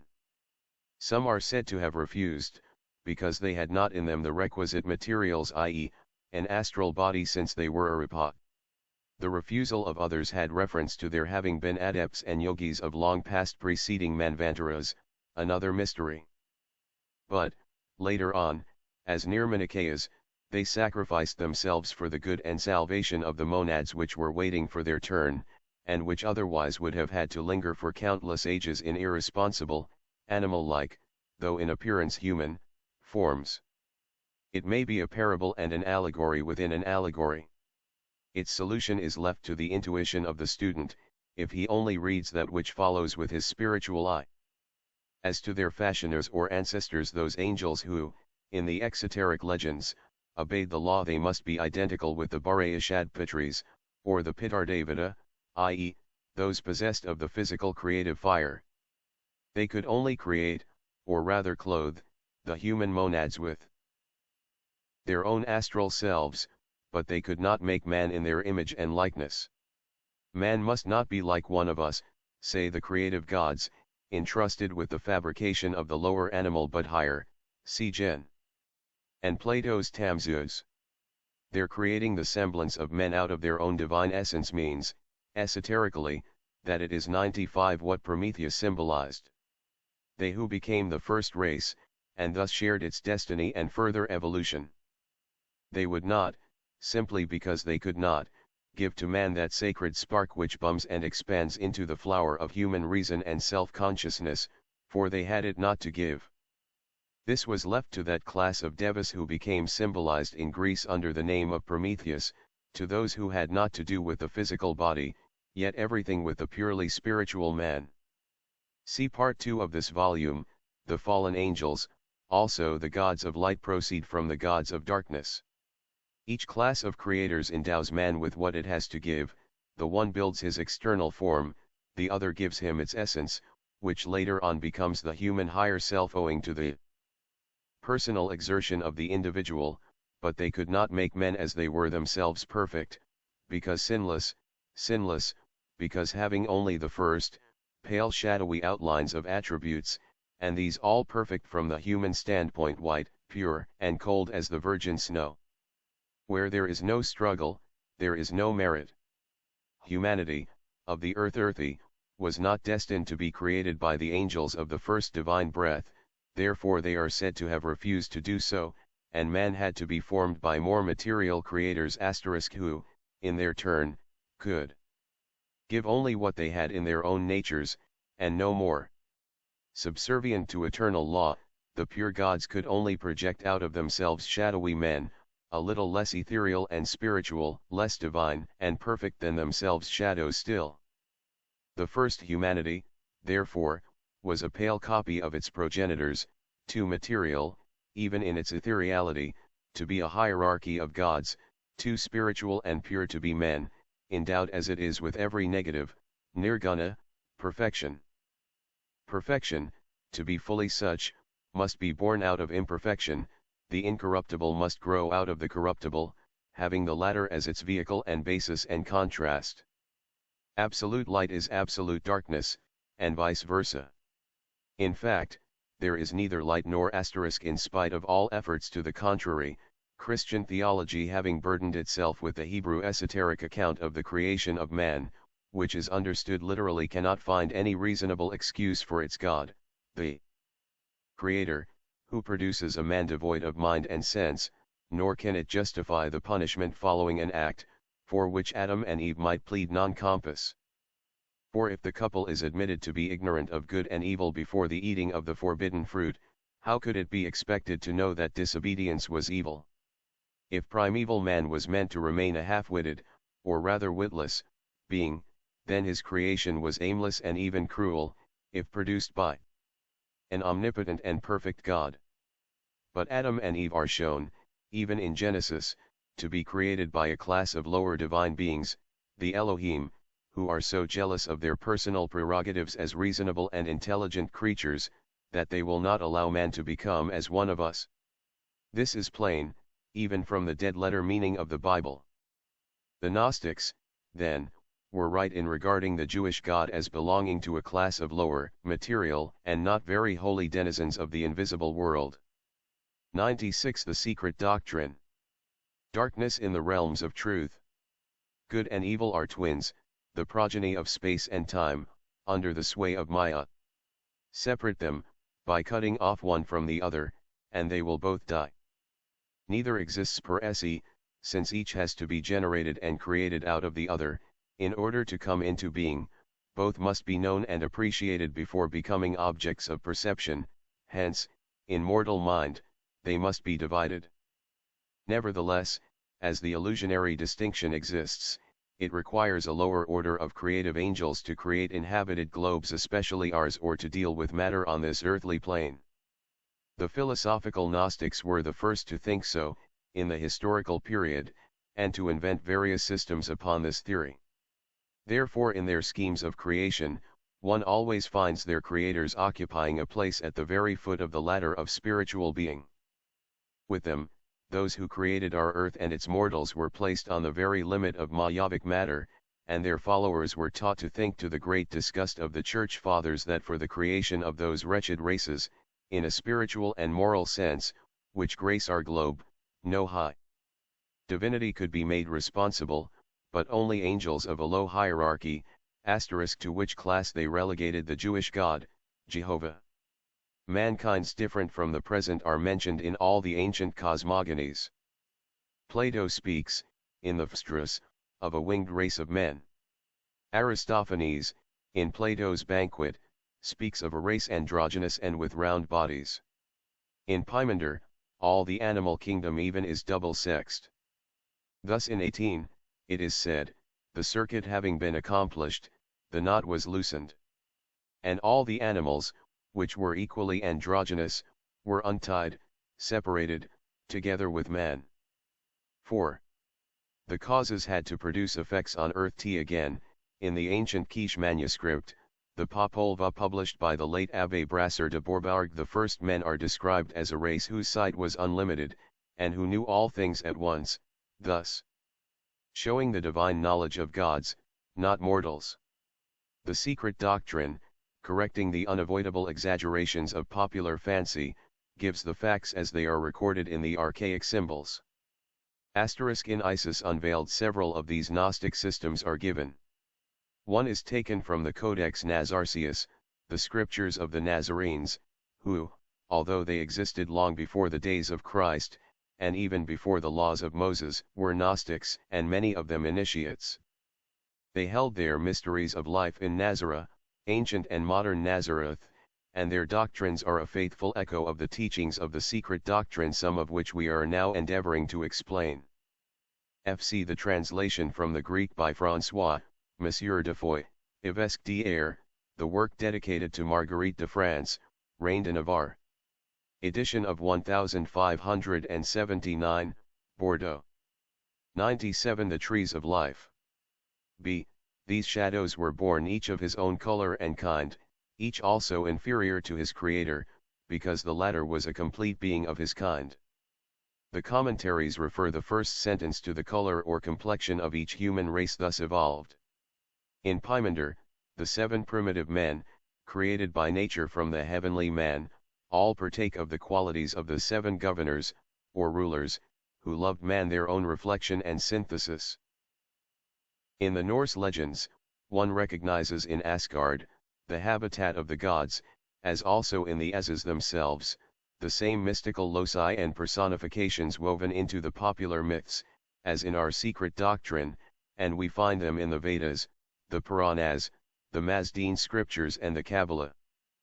The Asas of Scandinavia, the rulers of the world which preceded ours, whose name means literally the pillars of the world, its supports, are thus identical with the Greek Cosmocratores, the 7 workmen or rectors of Pymander, the 7 rishis and pitris of India, the 7 Chaldean gods and 7 evil spirits, the 7 Kabbalistic Sephiroth synthesized by the Upper Triad, and even the 7 planetary spirits of the Christian mystics. The Asas create the earth, the seas, the sky and the clouds, the whole visible world, from the remains of the slain giant Ymir, but they do not create man, but only his form from the ask or ash tree. It is Odin who endows him with life and soul, after Loder had given him blood and bones, and finally it is Honir who furnishes him with his intellect, manas, and with his conscious senses. The Norse ask, the Hesiodic ash tree, whence issued the men of the generation of bronze, the third root race, and the Tzil tree of the Popolva, out of which the Mexican third race of men was created, are all one asterisk. This may be plainly seen by any reader. But the occult reason why the Norse Yggdrasil, the Hindu Aswatha, the Gogurd, the Hellenic tree of life, and the Tibetan Zampun, are one with the Kabbalistic Sephirothal tree, and even with the holy tree made by Ahura Mazda, and the tree of Eden, who among the Western scholars can tell? F. Nevertheless, the fruits of all those trees, whether Pipala or Hauma or yet the more prosaic apple, are the plants of life, in fact and verity. The prototypes of our races were all enclosed in the microcosmic tree, which grew and developed within and under the great mundane macrocosmic tree I, and the mystery is half revealed in the Durgadamas, where it is said, Pipala, the sweet fruit of that tree upon which come spirits who see Max Muller's review of the Popolvuh. F. Mr. James Darmstetter, the translator of the Vendidad, speaking of it, says, the tree, whatever it is. p. 209. Plato's Tim Sirs. 98. The Secret Doctrine. Love the science, and where the gods produce all marvels. As in the Goggard, among the luxuriant branches of all those mundane trees, the serpent dwells. But while the macrocosmic tree is the serpent of eternity and of absolute wisdom itself, those who dwell in the microcosmic tree are the serpents of the manifested wisdom. One is the one and all, the others are its reflected parts. The tree is man himself, of course, and the serpents dwelling in each, the conscious manas, the connecting link between spirit and matter, heaven and earth. Everywhere, it is the same. The creating powers produce man, but fail in their final object. All these logoi strive to endow man with conscious immortal spirit, reflected in the mind, manas, alone, they fail, and they are all represented as being punished for the failure, if not for the attempt. What is the nature of the punishment? A sentence of imprisonment in the lower or nether region, which is our earth, the lowest in its chain, an eternity meaning the duration of the life cycle in the darkness of matter, or within animal man. It has pleased the half ignorant and half-designing church fathers to disfigure the graphic symbol. They took advantage of the metaphor and allegory found in every old religion to turn them to the benefit of the new one. Thus man was transformed into the darkness of a material hell, his divine consciousness, obtained from his indwelling principle, the Manasa, or the incarnated Deva, became the glaring flames of the infernal region, and our globe that hell itself. Pipala, Hauma, the fruit of the tree of knowledge, were denounced as the forbidden fruit, and the serpent of wisdom, the voice of reason and consciousness, remained identified for ages with the fallen angel, which is the old dragon, the devil. Vidi Part 2, the evil spirit, who, or what. The same for the other high symbols. The svastika, the most sacred and mystic symbol in India, the Jaina cross as it is now called by the Masons, notwithstanding its direct connection, and even identity with the Christian cross, has become dishonored in the same manner. It is the devil's sign, we are told by the Indian missionaries. Does it not shine on the head of the great serpent of Vishnu, on the thousand-headed Shyananta, in the depths of Patala, the Hindu Naraka or hell? It does, but what is Ananta? As Sha, it is the almost endless Manvantaric cycle of time, and becomes infinite time itself, when called Ananta, the great seven-headed serpent, on which rests Vishnu, the eternal deity, during pralaic inactivity. What has Satan to do with this highly metaphysical symbol? The svastika is the most philosophically scientific of all symbols, as also the most comprehensible. It is the summary in a few lines of the whole work of creation, or evolution, as one should rather say, from cosmotheogony down to Anthro 99, the hammer of Thor. Pagona, from the indivisible unknown Parabrahm to the humble Munnerin of materialistic science, whose genesis is as unknown to that science as is that of the all-deity itself. The svastika is found heading the religious symbols of every old nation. It is the worker's hammer in the Chaldean Book of Numbers, the hammer just referred to in the Book of Concealed Mystery, ch. I, 1, 2, 3, 4, etc., which streaketh sparks from the flint, space, those sparks becoming worlds. It is Thor's hammer, the magic weapon forged by the dwarfs against the giants, or the pre-cosmic titanic forces of nature, which rebel and, while alive in the region of matter, will not be subdued by the gods, the agents of universal harmony, but have first to be destroyed. This is why the world is formed out of the relics of the murdered Ymir. The svastika is the Mjolnir, the storm hammer, and therefore it is said that when the Asas, the holy gods, after having been purified by fire, the fire of passions and suffering in their life incarnations, become fit to dwell in Ida in eternal peace, then Mjolnir will become useless. This will be when the bonds of hell, the goddess queen of the region of the dead, will bind them no longer, for the kingdom of evil will have passed away.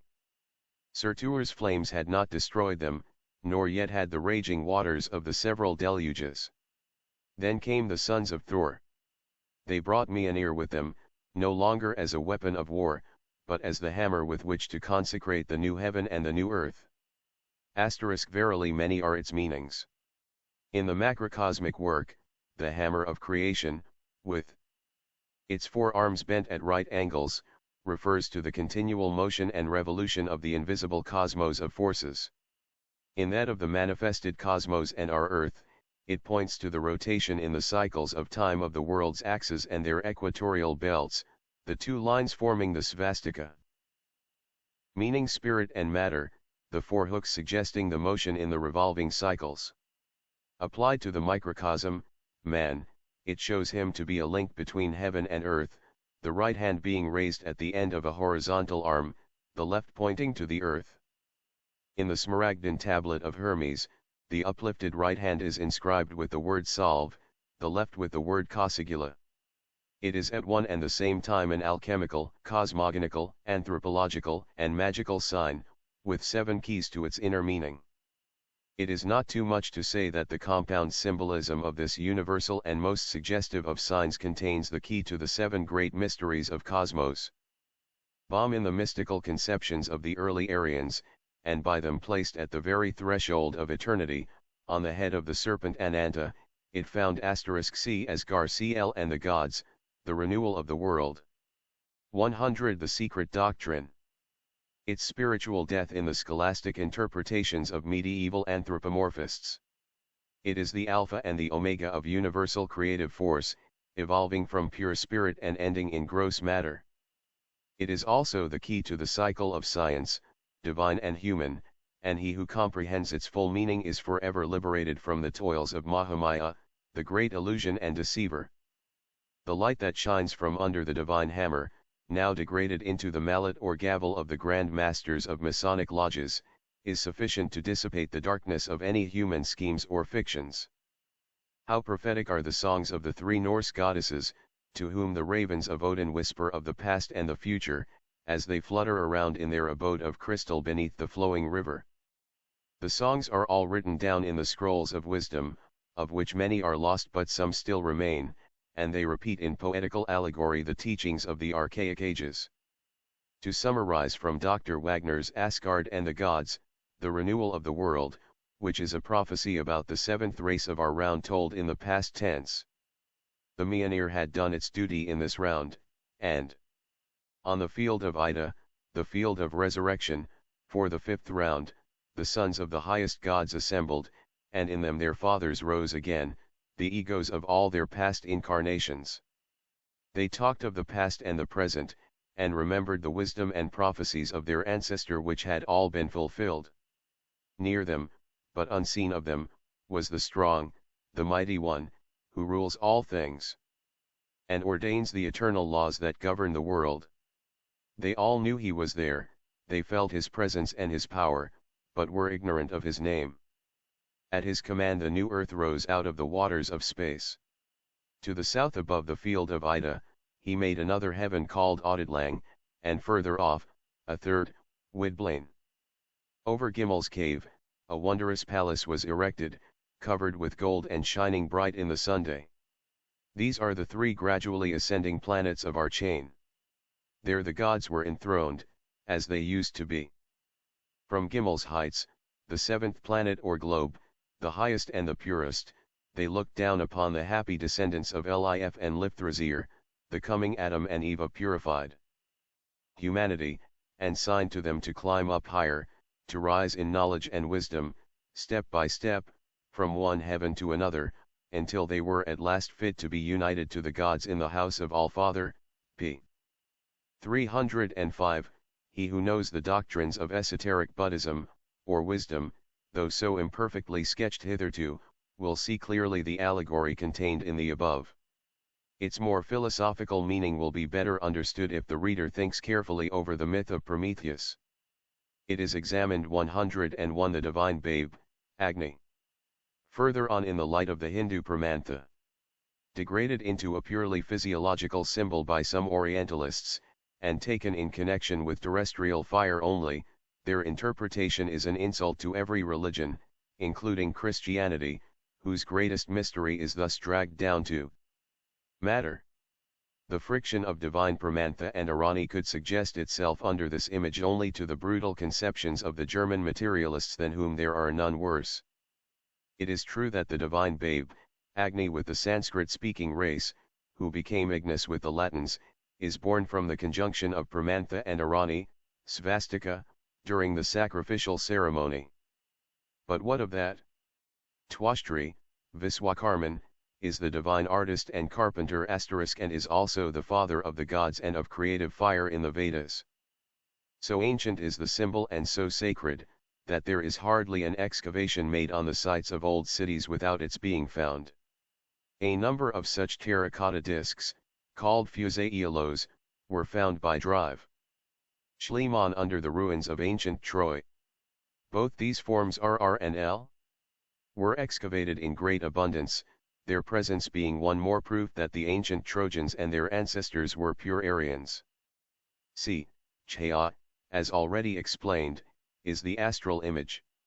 It bears this meaning in Sanskrit works. Thus Sanjana, spiritual consciousness, the wife of Surya, the sun, is shown retiring into the jungle to lead an ascetic life, and leaving behind to her husband her Chaya, shadow or image. The father of the sacred fire, writes Professor Jolly, is Twashtri, his mother was Maya. He himself was styled Acta, anointed, Chfis 10, 5, after the priest had poured upon his head the spirituous Soma, and on his body butter purified by sacrifice, man before metals, p. 190, the source of his information is not given by the French Darwinist. But the lines are quoted to show that light begins to dawn even upon the materialists. Adalbert Kuhn, in Phi Year with Arani, and designates his Die Herkunft des Feuers, identifies the two signs them under this name. He adds, this process of kindling fire naturally led men to the idea of sexual reproduction, etc. Why could not a more dignified idea, and one more occult, have led man to invent that symbol, in so far as it is connected, in one of its aspects, with human reproduction? But its chief symbolism refers to cosmogony. Agni, in the condition of Acta, or anointed, is suggestive of Christ, remarks Professor Jolly. Maya, Mary, his mother, Twastri, Saint Joseph, the carpenter of the Bible. In the Rig Veda, Viswakarman is the highest and oldest of the gods and their father. He is the carpenter or builder, because God is called even by the monotheists, the architect of the universe. Still, the original idea is purely metaphysical, and had no connection with the later phallicism. 102 The Secret Doctrine. 16 How are the real Manus Hyas born? The Manus with minds, how are they made? A. The fathers, Bare Ishad, call to their help their own fire, the Kavyavahana, electric fire, which is the fire which burns in earth. The spirit of the earth called to his help the solar fire, Sukya, the spirit in the sun. These three, the Pitris and the two fires, produced in their joint efforts a good rupa. It, the form, could stand, walk, run, recline, and fly. Yet it was still but Haya, a shadow with no sense, H. A. Here an explanation again becomes necessary in the light, and with the help of the exoteric added to the esoteric scriptures. The Manus Hyas, men, and the Manus are here equivalent to the Chaldean Adam, this term not meaning at all the first man, as with the Jews, or one solitary individual, but mankind collectively, as with the Chaldeans and Assyrians. It is the four orders or classes of Dhyan Kohans out of the seven, says the commentary, who were the progenitors of the concealed man, / the Lha of the moon, the lunar spirits, were, as already stated, only the ancestors of his form, i.e., of the model according to which nature began her external work upon him. Thus primitive man was, when he appeared, only a senseless Buddha or a phantom. This creation was a failure, the reason of which will be explained in the commentary on Sloka 20. This attempt was again a failure. It allegorizes the vanity of physical nature's unaided attempts to construct even a perfect animal, let alone man. For the fathers, the lower angels, are all nature spirits, and the higher elementals also possess an intelligence of their own, but this is not enough to construct a thinking man. Living fire was needed, that fire which gives the human mind its self-perception and self-consciousness. Oxmanas and the progeny of Dravaka and Sukhi are the animal electric and solar fires, which create animals, and could thus furnish but a physical living constitution to that first astral model of man. The first creators, then, were the Pygmalions of primeval man. They failed to animate the statue intellectually. This stanza, we shall see, is very suggestive. It explains the mystery of, and fills the gap between, the informing principle in man. It is not clear why Buddhas should be rendered by the Orientalists as meaning evil spirits in the Puranas. In the Vishnu Purana, Book I, ch. 5, the sloka simply says, Buddha's fiends, frightful from being monkey-colored and carnivorous, and the word in India now means ghosts, ethereal or astral phantoms, while in esoteric teaching it means elementary substances, something made of attenuated, non-compound essence, and, specifically, the astral double of any man or animal. In this case these primitive men are the doubles of the first ethereal dhyanis or pitris. 103 The divine rebels. Higher self or human monad and the animal monad, both one and the same, although the former is endowed with divine intelligence, the latter with instinctual faculty alone. How is the difference to be explained, and the presence of that higher self in man accounted for? The sons of Mahat are the quickeners of the human plant. They are the waters falling upon the arid soil of latent life, and the spark that vivifies the human animal. They are the lords of spiritual life eternal. In the beginning, in the second race, some, of the lords, only breathed of their essence into Manushya, men, and some took in man their abode. This shows that not all men became incarnations of the divine rebels, but only a few among them. The remainder had their fifth principle simply quickened by the spark thrown into it, which accounts for the great difference between the intellectual capacities of men and races. Had not the sons of Maha, speaking allegorically, skipped the intermediate worlds, in their impulse toward intellectual freedom, the animal man would never have been able to reach upward from this earth, and attain through self-exertion his ultimate goal. The cyclic pilgrimage would have to be performed through all the planes of existence half unconsciously, if not entirely so, as in the case of the animals. It is owing to this rebellion of intellectual life against the morbid inactivity of pure spirit, that we are what we are, self-conscious, thinking men, with the capabilities and attributes of gods in us, for good as much as for evil. Hence the rebels are our saviors. Let the philosopher ponder well over this, and more than one mystery will become clear to him. It is only by the attractive force of the contrasts that the two opposites, spirit and matter, can be cemented on earth, and, smelted in the fire of self-conscious experience and suffering, find themselves wedded in eternity. This will reveal the meaning of many hitherto incomprehensible allegories, foolishly called fables. Vide infra, the secret of Satan.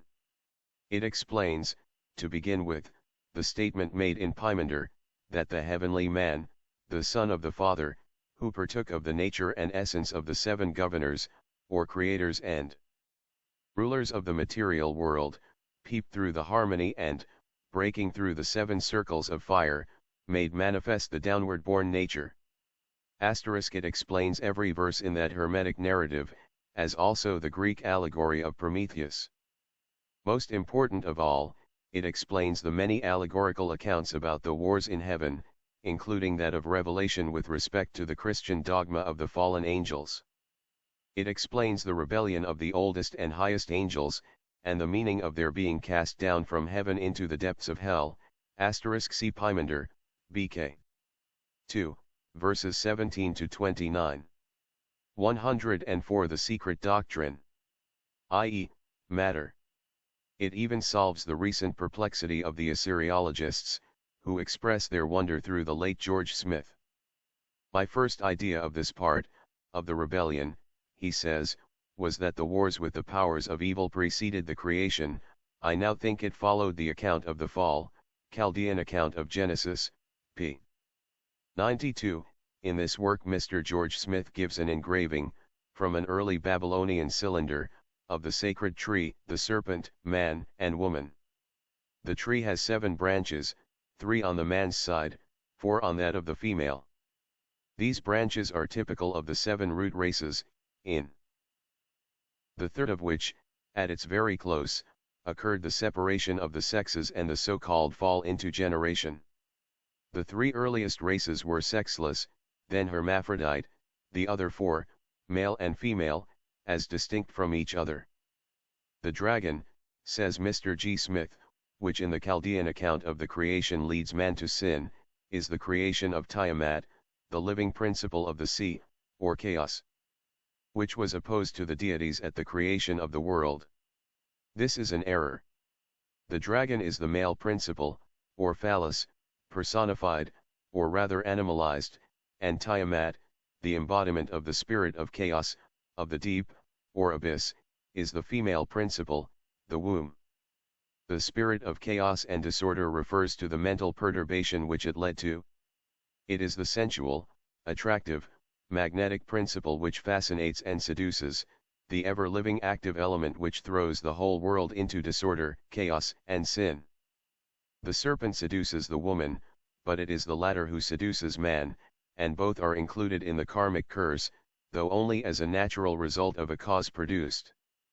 Says George Smith, it is clear that the dragon is included in the curse for the fall, and that the gods, the Elohim, jealous at seeing the man of clay becoming a creator in his turn, like all the animals, invoke on the head of the human race all the evils which afflict humanity. Wisdom and knowledge shall injure him, he shall have family quarrels, he will anger the gods, he shall submit to tyranny. He shall be disappointed in his desires, he shall pour out useless prayers, he shall commit future sin. No doubt subsequent lines continue this topic, but again our narrative is broken, and it reopens only where the gods are preparing for war with the powers of evil, which are led by Tiamat, the woman. Babylonian Legend of Creation, p. 92. This account is omitted in Genesis, for monotheistic purposes. But it is a mistaken policy bomb, no doubt of fear, and regard for dogmatic religion and its superstitions to have sought to restore the Chaldean fragments by Genesis, whereas it is the latter, far younger than any of the fragments, which ought to be explained by the former. 105 Man's father, the son 17. The breath, human monad, needed a form, the fathers gave it. The breath needed a gross body, the earth molded it. The breath needed the spirit of life, the solar has breathed it into its form. The breath needed a mirror of its body, astral shadow, we gave it our own, said the Dhyanis. The breath needed a vehicle of desires, Kamarupa, it has it, said the drainer of waters, Suhai, the fire of passion and animal instinct. The breath needs a mind to embrace the universe, we cannot give that, said the fathers. I never had it, said the spirit of the earth. The form would be consumed were I to give it mine, said the great, solar, fire, nascent, man remained an empty, senseless Buddha. Thus have the boneless given life to those who became, later, men with bones in the third, race, a. As a full explanation is found in stanza v, vide paragraph, a few remarks will now suffice. The father of primitive physical man, or of his body, is the vital electric principle residing in the Sunday. The moon is its mother, because of that mysterious power in the moon which has as decided an influence upon human gestation and generation, which it regulates, as it has on the growth of plants and animals. The wind or ether, standing in this case for the agent of transmission by which those influences are carried down from the two luminaries and diffused upon earth, is referred to as the nurs, while spiritual fire alone makes of man a divine and perfect entity. Now what is that spiritual fire? In alchemy it is hydrogen, in general, while in esoteric actuality it is the emanation or the ray which proceeds from its noumenon, the dhyan of the first element. Hydrogen is gas only on our terrestrial plane. But even in chemistry hydrogen would be the only existing form of matter, in our sense of the term, and is very nearly allied to protyle, which is our layam. It is the father and generator, so to say, or rather the upati, basis, of both air and water, and is fire, air, and water, in fact, one under three aspects, hence the chemical and alchemical trinity. In the world of manifestation or matter it is the objective symbol and the material emanation from the subjective and purely spiritual entitative being in the region of noumena. Well might Godfrey Higgins have compared hydrogen to, and even identified it with, the tuon, the one of the Greeks.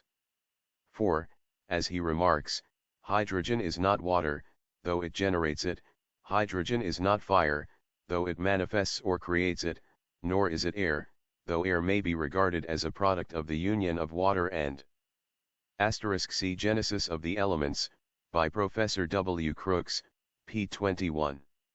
106 The Secret Doctrine. Fire. Since hydrogen is found in the aqueous element of the atmosphere, it is 3 in 1.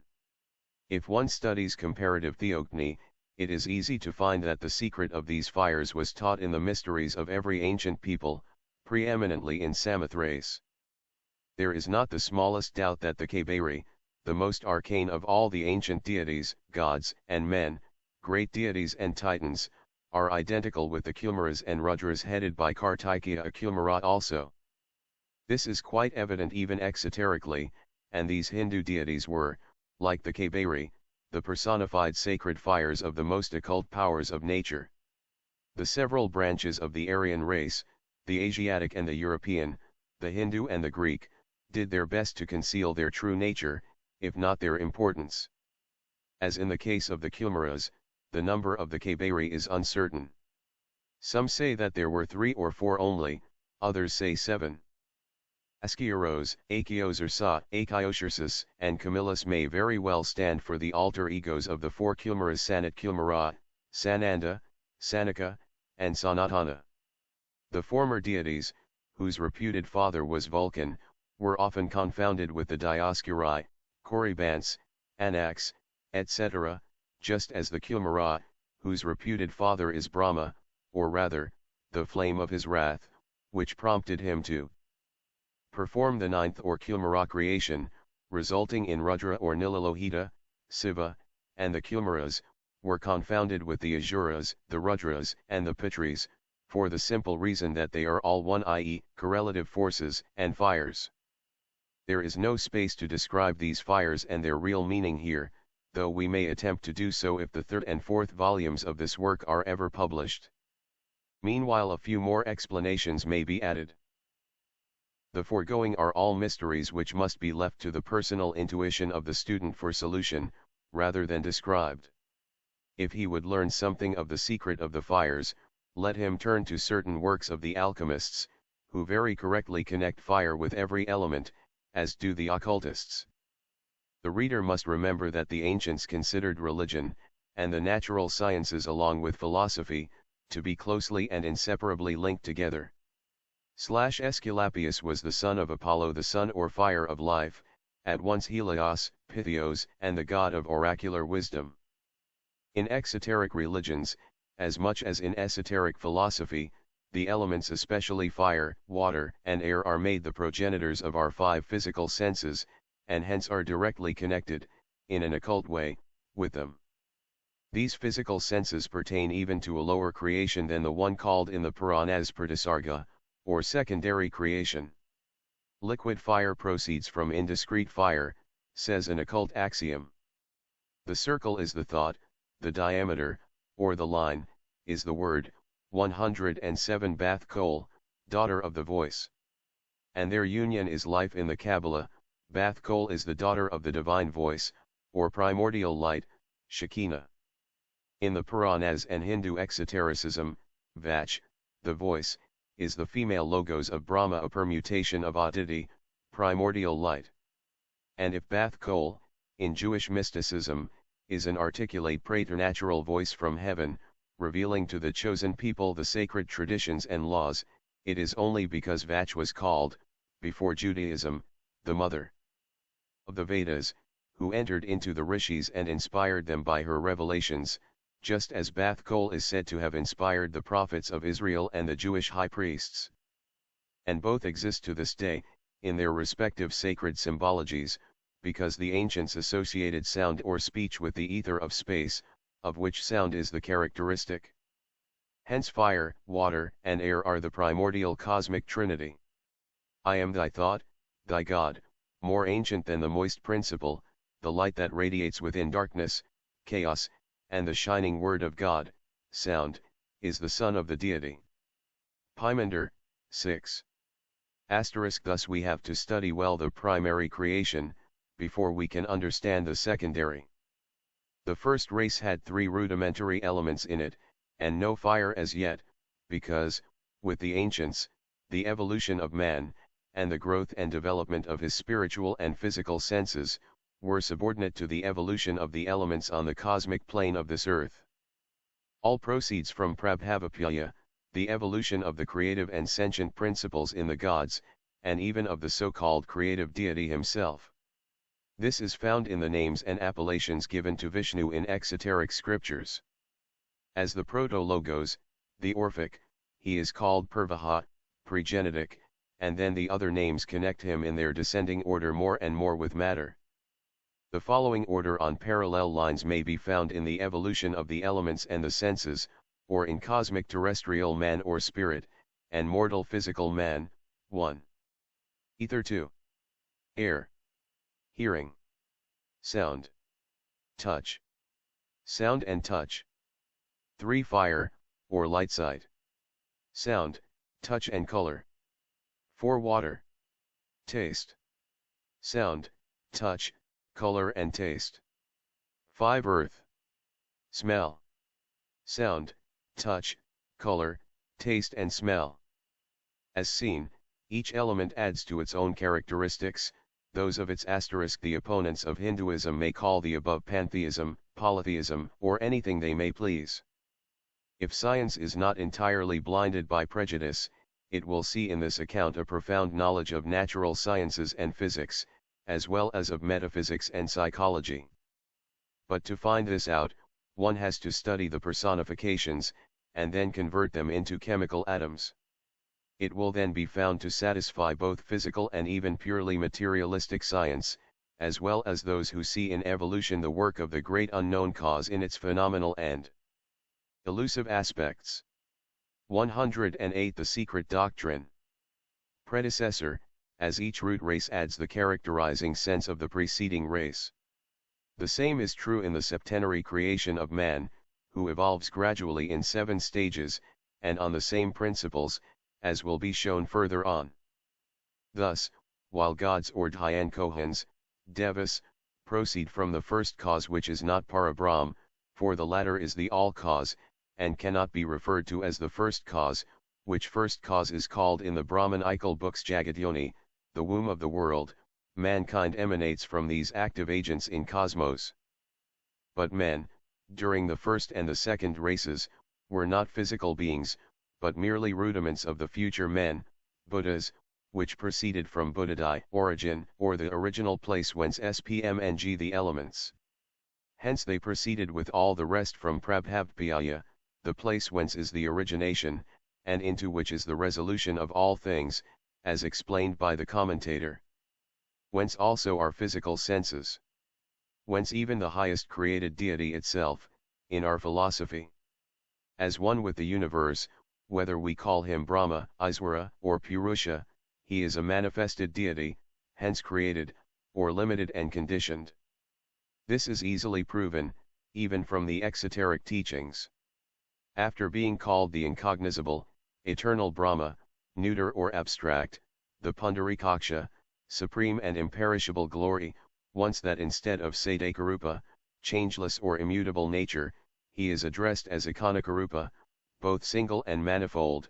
He, the cause, becomes merged with his own effects, and his names, if placed in esoteric order, show the following descending scale. 1.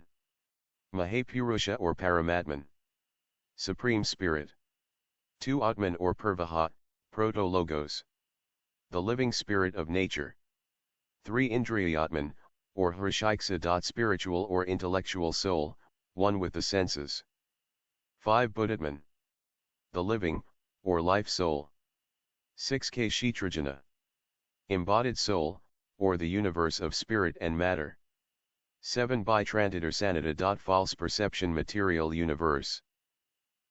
The last name means something perceived or conceived of, owing to false and erroneous apprehension, as a material form, but, in fact, only maya, illusion, as all is in our physical universe. It is in strict analogy with its attributes in both the spiritual and material worlds, that the evolution of the dhyan-kohanic essences takes place, the characteristics of the latter being reflected, in their turn, in man, collectively, and in each of his principles, every one of which contains in itself, in the same progressive order, a portion of their various fires and elements. 109. The Tabula Smaragdina. Stanza V. The evolution of the second race. 18. The sons of Yoga. 19. The sexless second race. 20. The sons of twilight. 21. The shadow, or the astral man, retires within, and man develops a physical body. 18. The first race were the sons of Yoga. Their sons, the children of the yellow father and the white mother. In the later commentary, the sentence is translated, the sons of the sun and of the moon, the nursling of ether, or the wind, a. They were the shadows of the lords, b. They, the shadows, expanded. The spirits of the earth clothed them, the solar lhas warmed them, i.e. preserved the vital fire in the nascent physical forms. The breaths had life, but had no understanding. They had no fire nor water of their own, c. A. Remember in this connection the Tabula Smaragdina of Hermes, the esoteric meaning of which has 7 keys to it. The astrochemical is well known to students, the anthropological may be given now. The one thing mentioned in it is man. It is said, the father of that one only thing is the sun, its mother the moon, the wind carries it in his bosom, and its nurse is the spirituous earth. In the occult rendering of the same it is added, and spirituct fire is its instructor, guru. This fire is the higher self, the spiritual ego, or that which is eternally reincarnating under the influence of its lower personal selves, changing with every rebirth, full of tanha or desire to live. It is a strange law of nature that, on this plane, the higher, spiritual, nature should be, so to say, in bondage to the lower. Unless the ego takes refuge in the Atman, the All-Spirit, and merges entirely into the essence thereof, the personal ego may goad it to the bitter end. This cannot be thoroughly understood unless the student makes himself familiar with the mystery of evolution, which proceeds on triple lines: spiritual, psychic, and physical. That which propels towards, and forces evolution, i.e., compels the growth and development of man towards perfection, is, a. the monad, 110. The secret doctrine. Or that which acts in it unconsciously through a force inherent in itself, and, b. the lower astral body or the personal self. The former, whether imprisoned in a vegetable or an animal body, is endowed with, is indeed itself, that force. Owing to its identity with the all-force, which, as said, is inherent in the monad, it is all-potent on the arupa, or formless plane. On our plane, its essence being too pure, it remains all-potential, but individually becomes inactive, e.g., the rays of the sun, which contribute to the growth of vegetation, do not select this or that plant to shine upon. Uproot the plant and transfer it to a piece of soil where the sunbeam cannot reach it, and the latter will not follow it. So with the Atman, unless the higher self or ego gravitates towards its son, the monad, the lower ego, or personal self, will have the upper hand in every case. For it is this ego, with its fierce selfishness and animal desire to live a senseless life, tanha, which is the maker of the tabernacle, as Buddha calls it in Dhammapada, 153 and 154. Hence the expression, the spirits of the earth clothed the shadows and expanded them. To these spirits belong temporarily the human astral selves, and it is they who give, or build, the physical tabernacle of man, for the monad and its conscious principle, manas, to dwell in. But the solar lhas, spirits, warm them, the shadows. This is physically and literally true. Metaphysically, or on the psychic and spiritual plane, it is equally true that the Atman alone warms the inner man, i.e., it enlightens it with the ray of divine life and alone is able to impart to the inner man, or the reincarnating ego, its immortality. Thus, as we shall find, for the first 3.5 root races, up to the middle or turning point, it is the astral shadows of the progenitors, the lunar pitris, which are the formative powers in the races, and which build and gradually force the evolution of the physical form towards perfection, this, at the cost of a proportionate loss of spirituality. Then, from the turning point, it is the higher ego, or incarnating principle, the nous, or mind, which reigns over the animal ego, and rules it whenever it is not carried down by the latter. In short, spirituality is on its ascending arc, and the animal or physical impedes it from steadily progressing on the path of its evolution only when the selfishness of the personality has so strongly infected the real inner man with its lethal virus, that the upward attraction has lost all its power on the thinking reasonable man. In sober truth, vice and wickedness are an abnormal, unnatural manifestation. At this period of our human evolution at least they ought to be so. The fact that mankind was never more selfish and vicious than it is now, civilized nations having succeeded in making of the first an ethical characteristic, of the second an art, is an additional proof of the exceptional nature of the phenomenon. 111 The shells of Sheba Hatcheloth. The entire scheme is in the Chaldean Book of Numbers, and even in the Zohar, if one only understood the meaning of the apocalyptic hints. First comes En Sof, the concealed of the concealed, then the point, Sephirah, and the later Sephiroth, then the Atzalatic world, a world of emanations that gives birth to 3 other worlds called the throne, the abode of pure spirits, the second, the world of formation, or Yetzirah, the habitat of the angels who sent forth the third, or world of action, the Asiatic world, which is the earth or our world, and yet it is said of it that this world, also called Qliphoth, containing the 6 other spheres and matter, is the residence of the Prince of Darkness. This is as clearly stated as can be, for Metatron, the angel of the second or Bryotic world, means messenger, a Gigi, angel, called the Great Teacher, and under him are the angels of the third world, Yetzirah, whose 10 and 7 classes are the Sephiroth *, of whom it is said that they inhabit and vivify this world as essential entities and intelligences, whose correlatives and contraries inhabit the third Asiatic world. These contraries are called the shells, Pi 122, or demons F, who inhabit the 7 habitations called Sheba Hatcheloth, which are simply the 7 zones of our globe. Their prince is called in the Kabbalah Samael, the angel of death, who is also the seducing serpent Satan, but that Satan is also Lucifer, the bright angel of light, the light and life-bringer, the soul alienated from the holy ones, the other angels, and for a period, anticipating the time when they would have descended on earth to incarnate in their turn. The souls, monads, are pre-existent in the world of emanations, Book of Wisdom 8:20, and the Zohar teaches that in the soul is the real man, i.e., the ego and the conscious I am, Mekmas. They descend from the pure air to be chained to bodies, says Josephus, repeating the belief of the Essenes, de Bello Judxo, 11:12. The air is full of souls, states Philo, they descend to be tied to mortal bodies, being desirous to live in them. de Gignat, 222 c. De Somnius, p. 455, because through, and in, the human form they will become progressive beings, whereas the nature of the angel is purely intransitive, therefore man has in him the potency of transcending the faculties of the angels. Hence the initiates in India say that it is the Brahmin, the twice-born, who rules the gods or devas, and Paul repeated it in *C vol.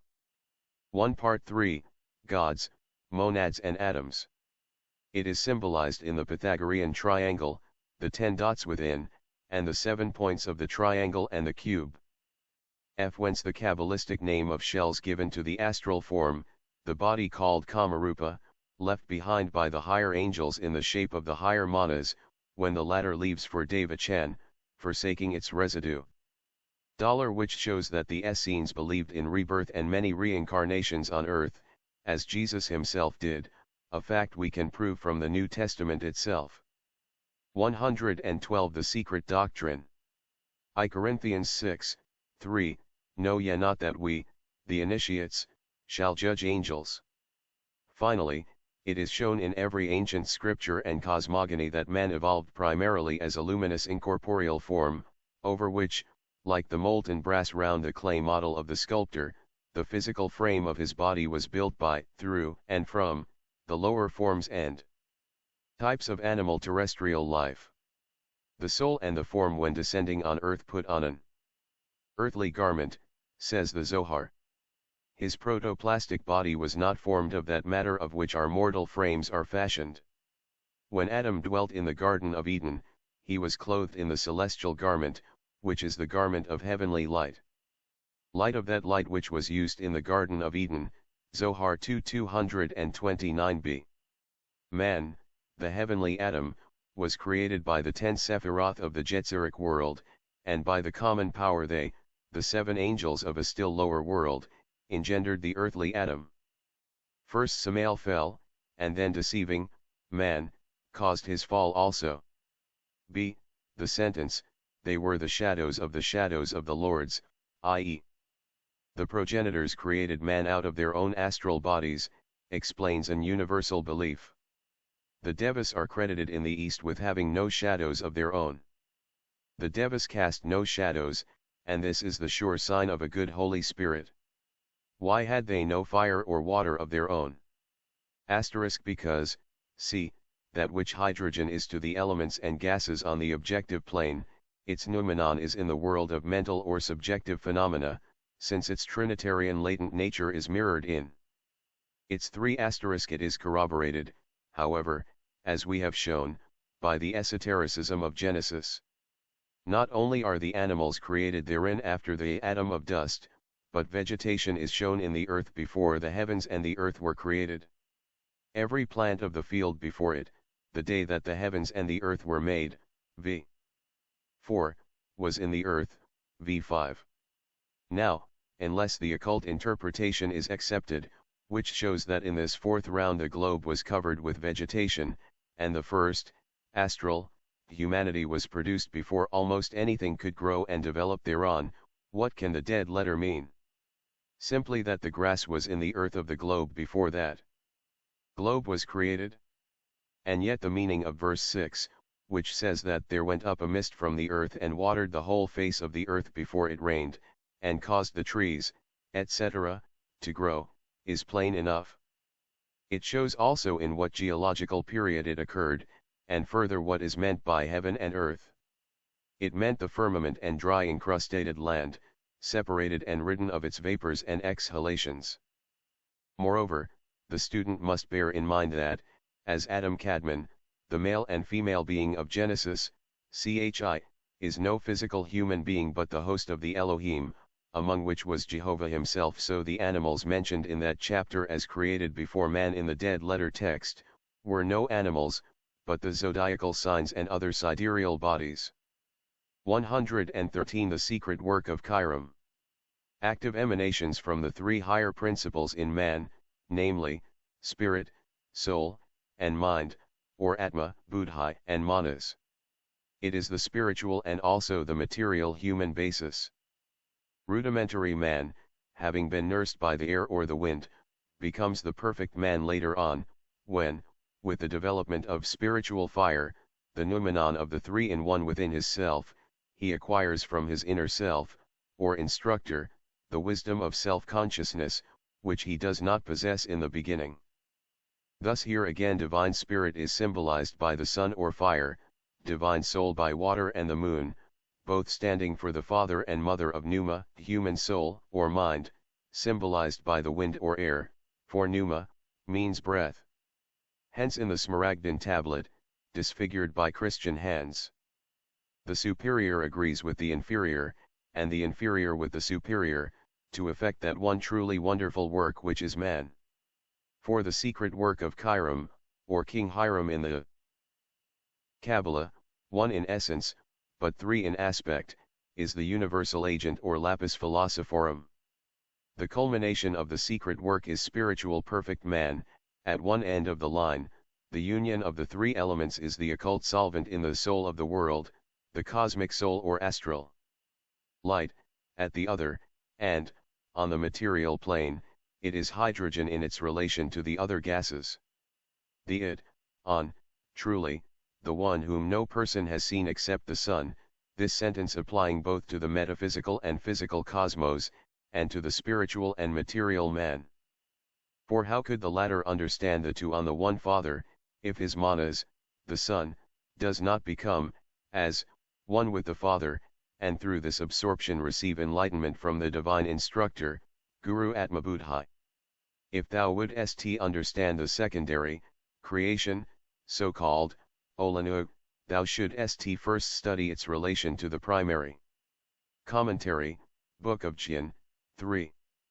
19. The first race had three elements, but no living fire. Why? Because, we say four elements, my son, but ought to say three, says Hermes Trismegistus. In the FSR primary circle, creation, that which is marked equals M equals reed's root, as in the secondary likewise. Thus in alchemy or Western Hermetism, a variant on Eastern esotericism, we find, X pound X. Sulfur flamma spiritus hydrargyum natura aqua sal mater sanguis 114 The secret doctrine. And these three are all quaternaries completed by their root, fire. The spirit, beyond manifested nature, is the fiery breath in its absolute unity. In the manifested universe, it is the central spiritual sun, the electric fire of all life. In our system it is the visible sun, the spirit of nature, the terrestrial God. And in, on, and around the earth, the fiery spirit thereof air, fluidic fire, water, liquid fire, earth, solid fire. All is fire ignis, in its ultimate constitution, or I, the root of which is O, not, in our conceptions, the all in nature and its mind. Pro mater is divine fire.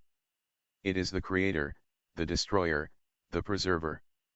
The primitive names of the gods are all connected with fire, from Agni, the Aryan, to the Jewish god who is a consuming fire. In India, God is called in various dialects Ishur, Isur, Iswar, and Isvara, in Sanskrit the Lord. From Isa, but this is primarily the name of Siva, the destroyer, and the three Vedic chief gods are Agni, Ignis, Vayu, and Surya fire, air, and the sun, three occult degrees of fire.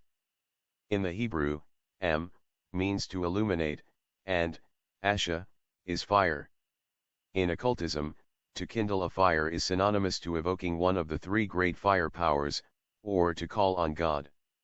In Sanskrit Ash or Ash is fire or heat, and the Egyptian word Osiris is compounded, as shown by Schelling, of the two primitives Ish and Asr, or a fire enchanter. Isar in the old Etruscan meant a god, being perhaps derived from Asura of the Vedas. Iswasur and Eswara are analogous terms, as Dr. Keneally thought. In the Bhagavad Gita we read, Iswara resides in every mortal being and puts in motion, by his supernatural power, all things which mount on the wheel of time. It is the creator and the destroyer, truly. The primitive fire was supposed to have an insatiable appetite for devouring. Maximus of Tyre relates that the ancient Persians threw into the fire combustible matter crying, "Devour, O Lord." In the Irish language Isam, or as M, means to create, and Isar was the name of an ancient Irish god, meaning to light a fire. Keneally. The Christian Kabbalists and symbologists who disfigured Pymander, prominent among them the Bishop of Aire, François de Tours, in the 16th century, divide the elements in this way: the four elements formed from divine substances and the spirits of the salts of nature represented by Ast. Matthew, angel, man, water. Jesus Christ, angel, man, Michael, A to Saint Mark the lion, fire, Ey Saint Luke the bull, earth, Iost. John the eagle, air, ****. To those who would inquire what has hydrogen to do with air or oxygenation, it is answered, study first the ABC of occult alchemy. In their anxiety, however, to identify Pymander, the mouth of mystery, with St. John the Baptist prophetically, they thus identified also the 7 Kabari and the Assyrian bulls with the cherubs of the Jews and the apostles. Having, moreover, to draw a line of demarcation between the 4 and the 3, the latter being the fallen angels, and furthermore to avoid connecting these with the 7 spirits of the face, the archangels. They unceremoniously threw out all they did not choose to recognize. Hence the perversion in the order of the elements, in order to make them dovetail with the order of the Gospels, and to identify the angel man with Christ. With the Chaldees, the Egyptians, from whom Moses adopted the cherubs in their animal form, and the Ophites, with all these, the angels, the planets, and the elements, were symbolized mystically and alchemically by the lion, Michael, the bull, Uriel, the dragon, Raphael, the eagle, Gabriel, the bear, Sabaoth, the dog, Iritaoth, the mule, Uriel or Thartharoth. All these have a qualificative meaning. 115 Sons of Yoga. H, the quintessence OFL0X Flamma Virgo, Virgin Oil, Flamma Duracima, Virgo, Lucas/Edfrena Mater. The first race of men were, then, simply the images, the astral doubles, of their fathers, who were the pioneers, or the most progressed entities from a preceding though lower sphere, the shell of which is now our moon. But even this shell is all potential, for, having generated the earth, it is the phantom of the moon which, attracted by magnetic affinity, sought to form its first inhabitants, the pre-human monsters, Vide Supra, stanza 2. To assure himself of this, the student has again to turn to the Chaldean fragments, and read what Berosus says. Berosus obtained his information, he tells us, from Ea, the male-female deity of wisdom. While the gods were generated in its androgynous bosom, Svabhavit, mother space, its, the wisdoms, reflections became on earth the woman Omoroka, who is the Chaldean Thavath, or the Greek Thalassa, the deep or the sea, which esoterically and even exoterically is the moon. It was the moon, Omoroka, who presided over the monstrous creation of nondescript beings which were slain by the Dyanes. Vide Hibbert Lectures, p. 370 LSEQ, also in Part 2. Adamadami. Evolutionary law compelled the lunar fathers to pass, in their monadic condition, through all the forms of life and being on this globe, but at the end of the 3rd round, they were already human in their divine nature, and were thus called upon to become the creators of the forms. Destined to fashion the tabernacles of the less progressed monads, whose turn it was to incarnate. These forms are called sons of yoga, because yoga, union with Brahma exoterically, is the supreme condition of the passive infinite deity, since it contains all the divine energies and is the essence of Brahma, who is said, as Brahma, to create everything through yoga power.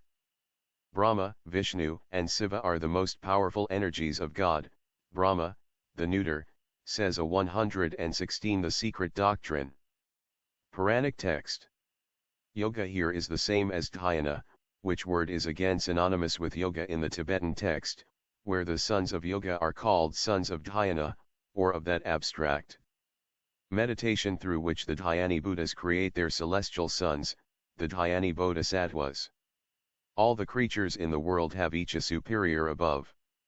This superior, whose inner pleasure it is to emanate into them, cannot impart efflux until they have adored i.e., meditated as during yoga. Sephrim Bo Skyrim, translated by Isaac Meyer, Kabbalah, pages 109,111. 19. The second race was the product by budding and expansion, the asexual form, from the sexless shadow. Thus was, O Phanu, the second race produced. What will be most contested by scientific authorities is this asexual race, the second, the fathers of the sweat bomb so-called, and perhaps still more the third race, the egg bomb androgynes. These two modes of procreation are the most difficult to comprehend, especially for the Western mind. It is evident that no explanation can be attempted for those who are not students of occult metaphysics. European language has no words to express things which nature repeats no more at this stage of evolution, things which therefore can have no meaning for the materialist. But there are analogies. It is not denied that in the beginning of physical evolution there must have been processes in nature, spontaneous generation, for instance, now extinct, which are repeated in other forms. Thus we are told that microscopic research shows no permanence of any particular mode of reproducing life. For it shows that the same organism may end through various metamorphoses in the course of its life cycle, during some of which it may be sexual, and in others asexual, i.e., it may reproduce itself alternately by the cooperation of two beings of opposite sex, and also by fissure or budding from one being only, which is of no sex. Budding is the very word used in the stanza.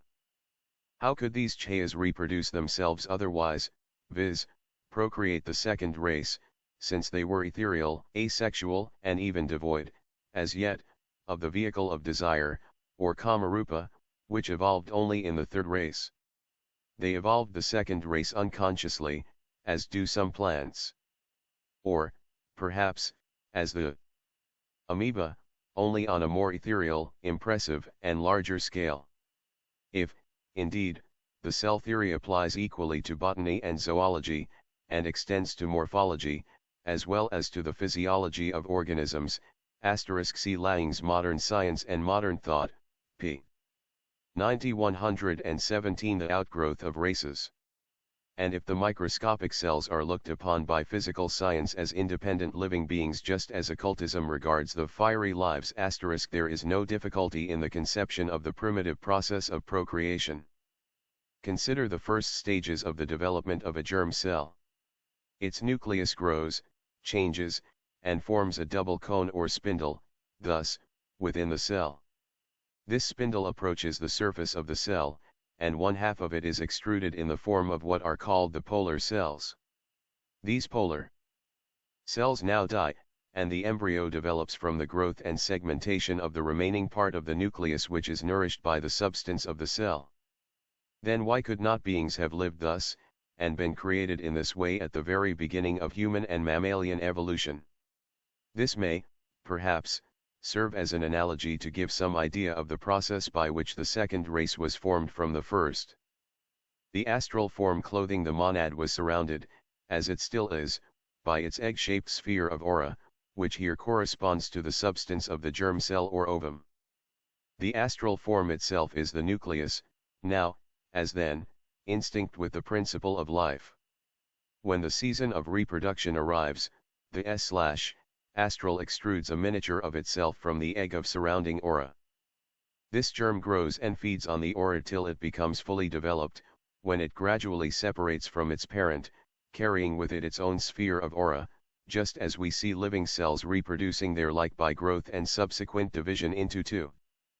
The analogy with the polar cells would seem to hold good, since their death would now correspond to the change introduced by the separation of the sexes, when gestation in utero, i.e., within the cell, became the rule. The early second, root, race were the fathers of the sweat-born, the later second, root, race were sweat-born themselves.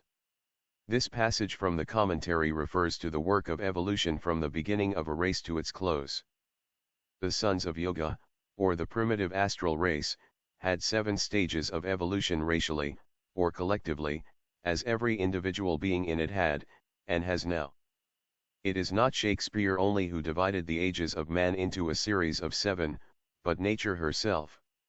Thus the first subraces of the second race were bombed at first by the process described on the law of analogy, while the last began gradually, pari passu with the evolution of the human body, to be formed. Otherwise, the process of reproduction had 7 stages also. See Book I Part I Stanza 7 Commentary 10. 118 The Secret Doctrine. In each race, each covering eons of time. What physiologist or biologist could tell whether the present mode of generation, with all its phases of gestation, is older than 500,000, or at most 1 million of years, since their cycle of observation began hardly half a century ago? Primeval human hermaphrodites are a fact in nature well known to the ancients, and form one of Darwin's greatest perplexities. Yet there is certainly no impossibility, but, on the contrary, a great probability that hermaphroditism existed in the evolution of the early races, while on the grounds of analogy, and on that of the existence of one universal law in physical evolution, acting indifferently in the construction of plant, animal, and man, it must be so. The mistaken theories of monogenesis, and the descent of man from the mammals instead of the reverse, are fatal to the completeness of evolution as taught in modern schools on Darwinian lines, and they will have to be abandoned in view of the insuperable difficulties which they encounter. Occult tradition, if the terms science and knowledge are denied in this particular to antiquity, can alone reconcile the inconsistencies and fill the gap. If thou wilt know the invisible, open thine eye wide on the visible, says a Talmudic axiom. In The Descent of Man occurs the following passage, which shows how near Darwin came to the acceptance of this ancient teaching. It has been known that in the vertebrate kingdom one sex bears rudiments of various accessory parts appertaining to the reproductive system, which properly belong to the opposite sex. Some remote progenitor of the whole vertebrate kingdom appears to have been hermaphrodite or androgynous. But here we encounter a singular difficulty. In the mammalian class the males possess rudiments of a uterus with the adjacent passages in the vesiculx prostaticus, they bear also rudiments of mammae, and some male marsupials have traces of a marsupial sac. Other analogous facts could be added. Are we then to suppose that some extremely ancient mammal continued androgynous after it had acquired the chief distinctions of its class, and therefore after it had diverged from the lower classes of the vertebrate kingdom? This seems very improbable, for we have to look to fishes, the lowest of all the classes, to find any still existent androgynous forms. Mr. Darwin is evidently strongly disinclined to adopt the hypothesis which the facts so forcibly suggest, viz., that of a primeval androgynous second edition, p. 161 f. And why not all the progenitive first races, human as well as animal, and why one remote progenitor? Obviously so, on the lines of evolutionism, which traces the mammalia to some amphibian ancestor. 119 The blasphema of science. Stem from which the mammalia sprang. His explanation MNS, the fact that various accessory organs proper to each sex, are found in a rudimentary condition in the opposite sex may be explained by such organs having been gradually acquired by the one sex and then transmitted in a more or less imperfect condition to the other. He instances the case of spurs, plumes, and brilliant colors, acquired for battle or for ornament by male birds and only partially inherited by their female descendants. In the problem to be dealt with, however, the need of a more satisfactory explanation is evident, the facts being of so much more prominent and important a character than the mere superficial details with which they are compared by Darwin. Why not candidly admit the argument in favor of the hermaphroditism which characterizes the old fauna? Occultism proposes a solution which embraces the facts in a most comprehensive and simple manner. These relics of a prior androgyne stock must be placed in the same category as the pineal gland, and other organs as mysterious, which afford us silent testimony as to the reality of functions which have long since become atrophied in the course of animal and human progress, but which once played a signal part in the general economy of primeval life. The occult doctrine, anyhow, can be advantageously compared with that of the most liberal men of science, who have theorized upon the origin of the first man. Long before Darwin, Naudin, who gave the name of blasphema to that which the Darwinists call protoplasm, put forward a theory half occult and half scientifico-materialistic.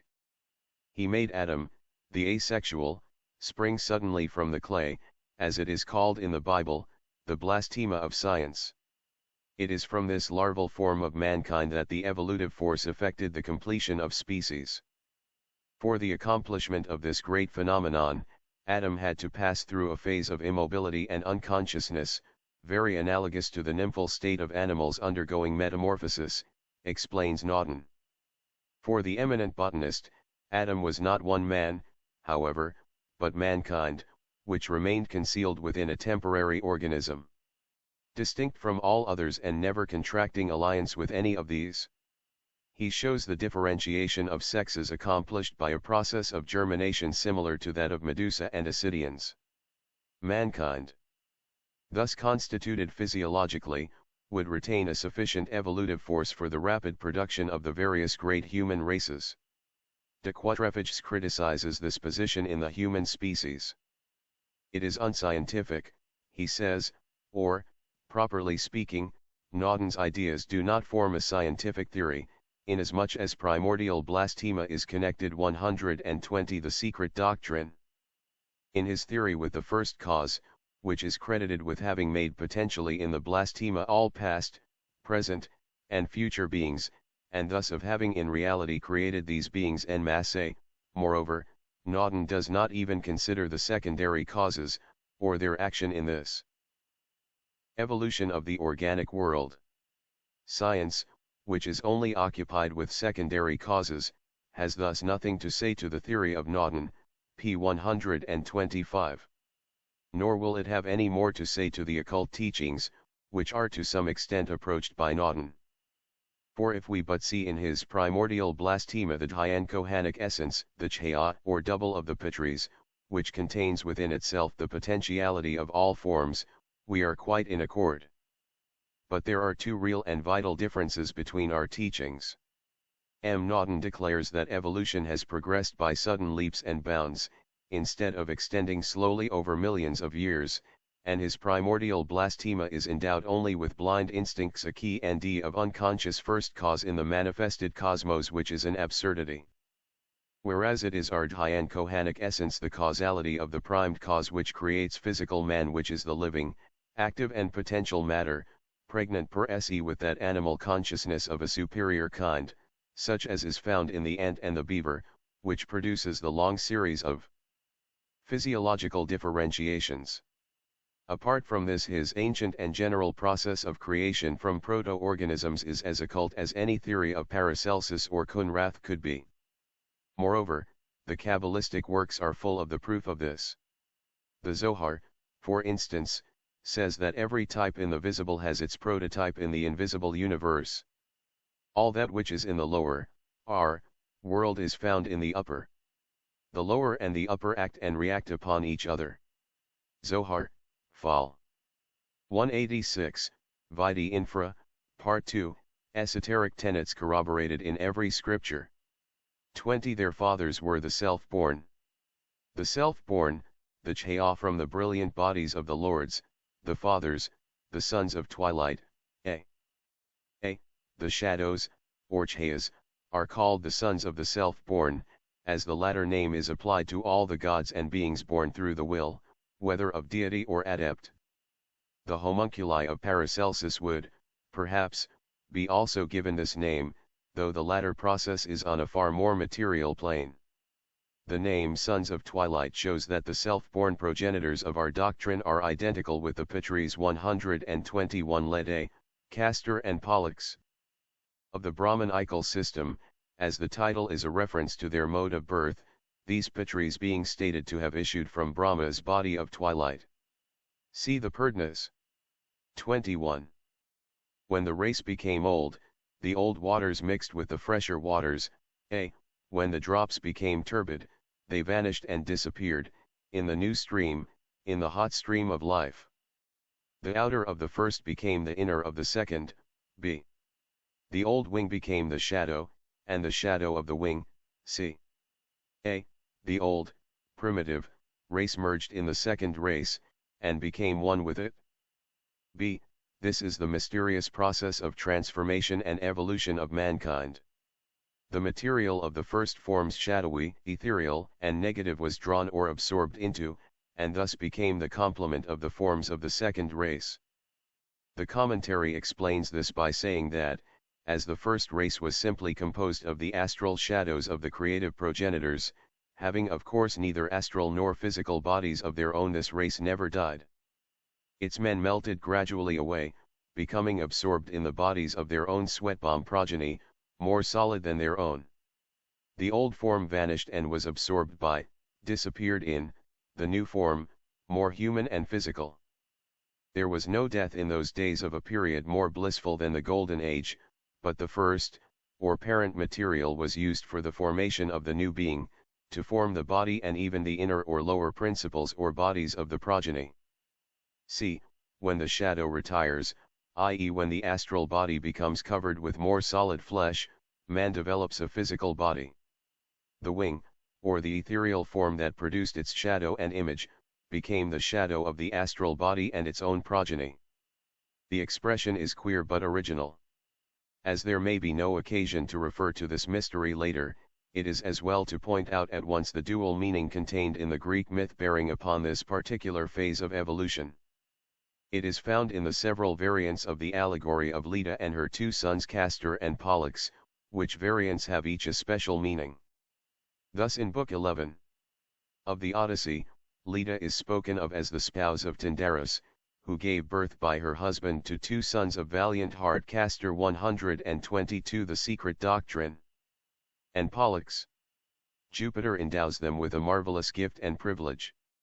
They are semi-immortal, they live and die, each in turn, and every alternate day, EJERH Mare 0 I star. As the Tyndaridae, the twin brothers are an astronomical symbol, and stand for day and night. Their two wives, Phoebe and Halasira, the daughters of Apollo or the sun, personifying the dawn and the twilight, F again, in the allegory where Zeus is shown as the father of the two heroes born from the egg, to which Leda gives birth. The myth is entirely theogonical. It relates to that group of cosmic allegories in which the world is described as bomb from an egg. For Leda assumes in it the shape of a white swan when uniting herself to the divine swaddler. Leda is the mythical bird, then, to which, in the traditions of various peoples of the Aryan race, are attributed various ornithological forms of birds which all lay golden eggs.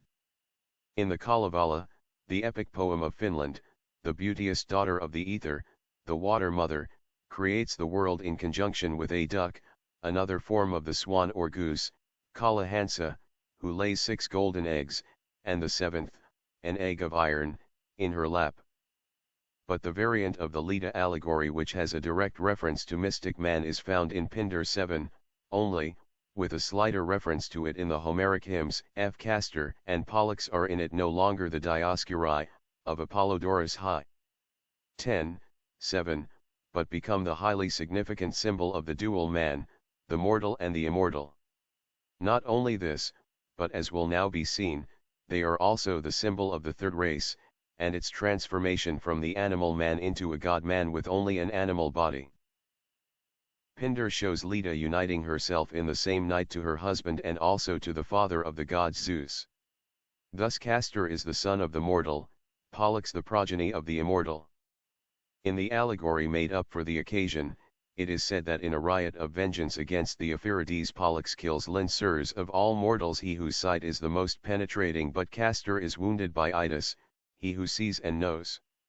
Zeus puts an end to the fight by hurling his thunderbolt and killing the last two combatants. Pollux finds his brother dying. FF in Odyssey, 11. 298-305, Iliad, 3, 243. T. Chance Cypriaques, Hyg. Tal, 80. Ovid, Fasti, etc. C.D. Charmes Mythologie de la Grèce Antique $C. Brahma Kala Hamsa in Book I stanza 3, p. 78. C.D. Charmes Mythology, etc., p. 652. Nem, X, 80 ETSEQ Theocras, XXIV, 131. XXXIV, v.5, Theocritus, XXII, 1. Apollodorus, 3. 2, 1. F. Castus' tomb was shown in Sparta, in days of old, says Pausanias, 3, 13, 1, and Plutarch says that he was called at Argos the demi-mortal or demi-heroid Lizarcac 6 taf. See Plutarch, Quaestiones Graecs, 23. 123 The allegory of Castor and Pollux. His despair he calls upon Zeus to slay him also. Thou canst not die altogether, answers the master of the gods, thou art of a divine race.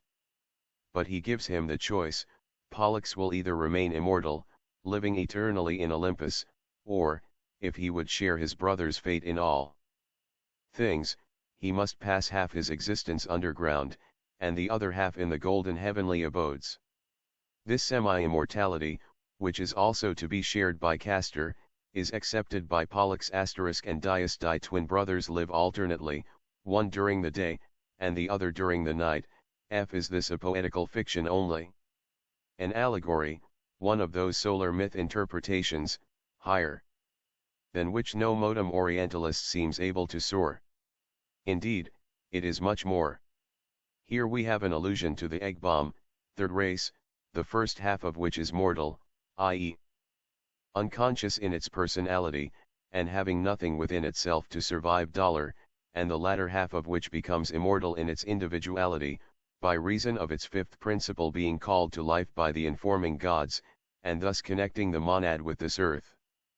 This is Pollux, while Castor represents the personal, mortal man, an animal of not even a superior kind, when unlinked from the divine individuality. Twins truly, yet divorced by death forever, unless Pollux, moved by the voice of twinship, bestows on his less favored mortal brother a share of his own divine nature, thus associating him with his own immortality. Such is the occult meaning of the metaphysical aspect of the allegory. The widely spread modem interpretation of it, so celebrated in antiquity, Plutarch tells us, as symbolical of brotherly devotion, namely, that it was an image borrowed from the spectacle of nature, is weak and inadequate to explain the secret meaning. Besides the fact that the moon, with the Greeks, was feminine in exoteric mythology, and could therefore hardly be regarded as Castor and at the same time be identified with Diana, ancient symbologists who held the sun, the king of all sidereal orbs, as the visible image of the highest deity, would not have personified it by Pollux, a demigod only. 7. Pindar. Nem. X. 60, Dison. F. Scholl. Eurip. Orestes, 463, Dindorf. C.D. Charmes Mythol etc., p. 654. The monad is impersonal and a god per se, albeit unconscious on this plane. 4. Divorced from its third, often called fifth, principle, monas, which is the horizontal line of the first manifested triangle or trinity, it can have no consciousness or perception of things on this earthly plane. The highest sees through the eye of the lowest in the manifested world, Purusha, spirit, remains blind without the help of Prakrit, matter, in the material spheres, and so does Atmabuddhi without manas. Morals p. 484 f. This strange idea and interpretation are accepted by Descartes in his Mythologie de la Grèce Antique. Castor and Pollux, he says, are nothing but the sun and moon conceived as twins. The sun, the immortal and powerful that disappears every evening from thee and descends under the earth, as though he would make room for the fraternal orb which comes to life with night, is Pollux, who sacrifices himself for Castor, Castor, who, inferior to his brother, owes to him his immortality, for the moon, says Theophrastus, is only another, but feebler. Sunday. Devens 17. See Dec Arm, p. 655, 124. The Secret Doctrine. If from Greek mythology we pass to the Mosaic allegories and symbolism, we shall find a still more striking corroboration of the same tenet under another form. Unable to trace in Genesis the egg-born, we shall still find there unmistakably the androgynes, and the first three races of the secret doctrine hidden under most ingenious symbology in the first 4 chapters of Genesis. The divine hermaphrodite.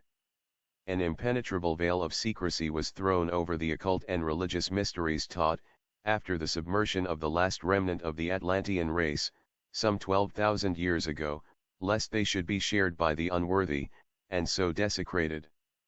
Of these sciences several have now become exoteric, such as astronomy, for instance, in its purely mathematical and physical aspect. Hence their dogmas and tenets, being all symbolized and left to the sole guardianship of parable and allegory, have been forgotten, and their meaning has become perverted. Nevertheless, one finds the hermaphrodite in the scriptures and traditions of almost every nation, and why such unanimous agreement if the statement is only a fiction? It is the secrecy which led the fifth race to the establishment, or rather the re-establishment of the religious mysteries, in which ancient truths might be taught to the coming generations. Under the veil of allegory and symbolism.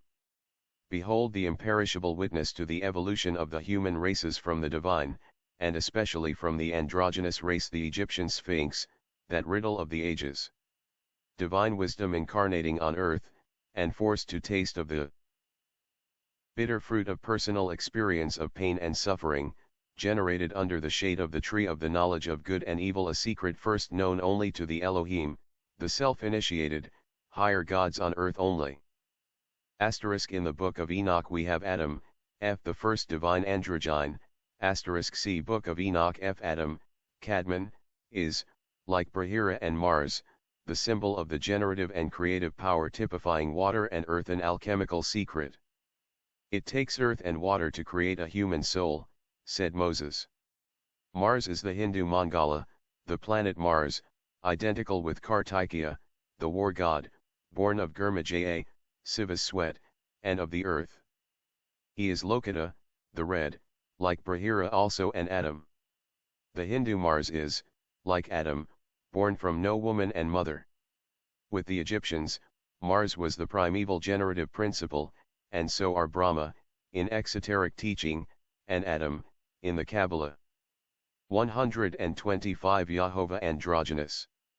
Separating into man and woman, and becoming Yahovah in one form or race, and Cain and Abel asterisk, male and female, in its other form or race, the double-sex Jehovah F, an echo of its Aryan prototype, Brahmavach.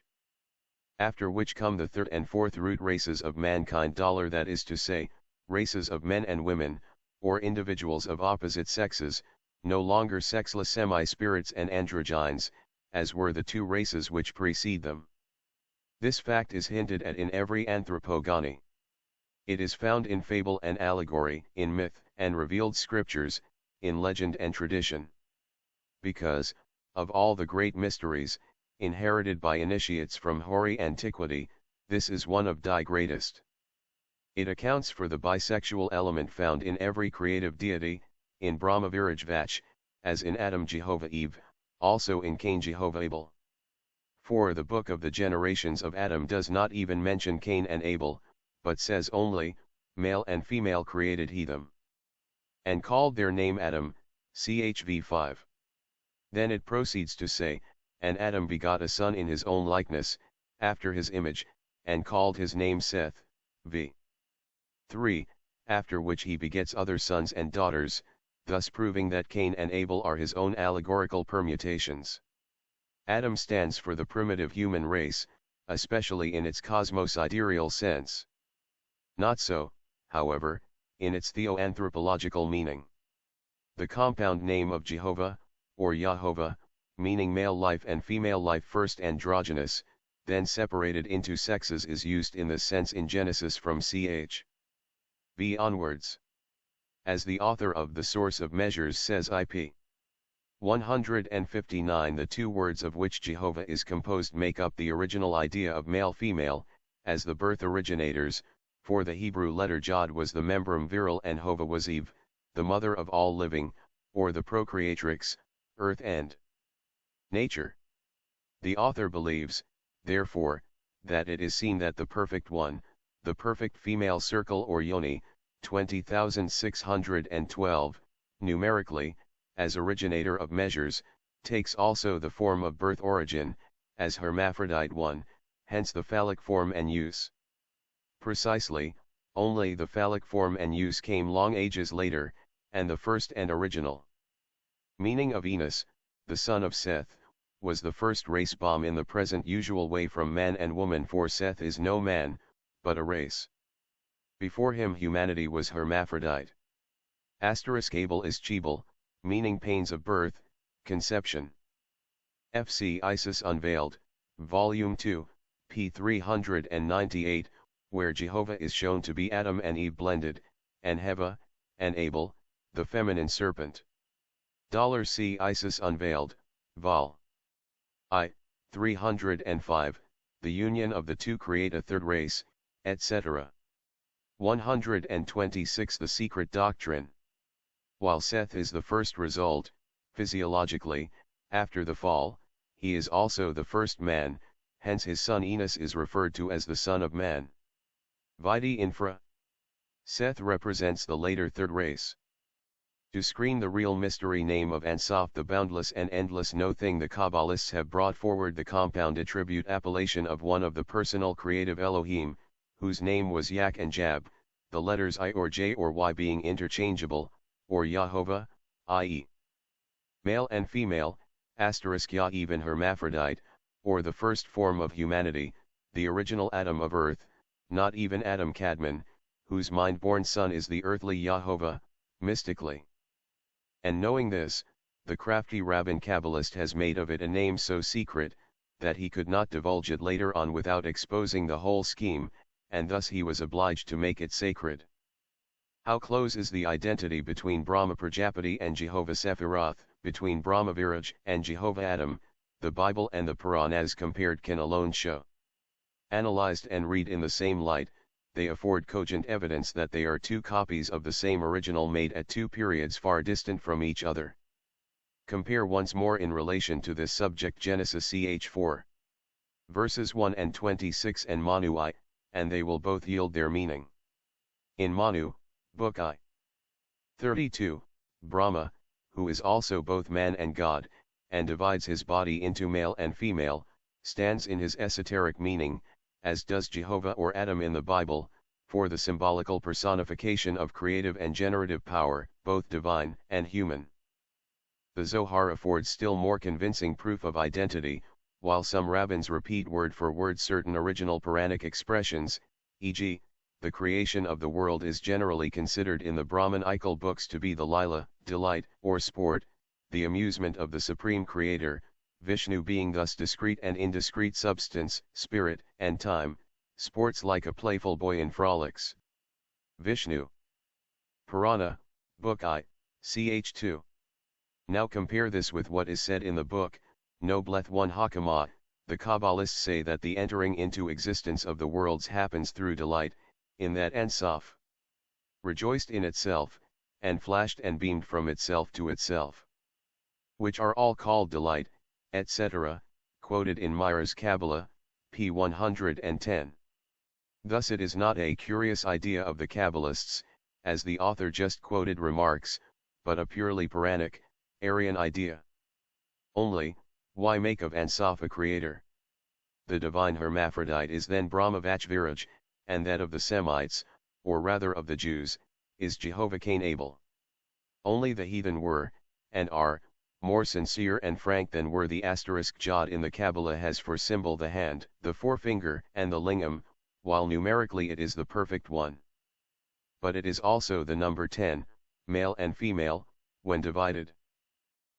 127. Seth our progenitor. Later Israelites and rabbis, who undeniably knew the real meaning of their exoteric deity. the Jews regard the name given to them the Yahudai as an insult.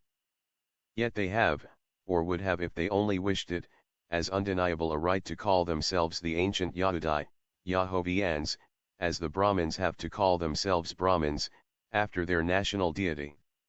For Yahovah is the generic name of that group or hierarchy of creative planetary angels, under whose star their nation has evolved. He is one of the planetary Elohim of the regent group of Saturn. Verse 26 of Genesis, ch. 4, when read correctly, would alone give them such a right, for it calls the new race of men sprung from Seth and Enos, Jehovah, something quite different from the translation adopted in the Bible, to him also, was Bam a son, Enos, then began men to call themselves Yah or Yahovah, to with men and women, the lords of creation. One has but to read the above-mentioned verse in the original Hebrew text and by the light of the Kabbalah, to find that, instead of the words as they now stand translated, it is, then began men to call themselves Jehovah, which is the correct translation, and not then began men to call upon the name of the Lord, the latter being a mistranslation, whether deliberate or not. Again the well-known passage, I have gotten a man from the Lord, should read, I have gotten a man, even Jehovah. Luther translated the passage one way, the Roman Catholics quite differently. Bishop Wordsworth renders it, Cain I have gotten Cain, from Cadnathai, I have gotten. Luther, I have gotten a man O even the Lord, Jehovah, and the author of The Source of Measures, I have measured a man, even Jehovah. The last is the correct rendering, because, a famous rabbin, a Kabbalist, explained the passage to the writer in precisely this way, and, b. because this rendering is identical with that in the secret doctrine of the East with regard to Brahma. In Isis Unveiled, it was explained by the writer that Cain is the son of the Lord not of Adam, Genesis 4. The Lord is Adam Kadmon, the father of Yod-Sheva, Adam Eve, or Jehovah, the son of sinful thought, not the progeny of flesh and blood.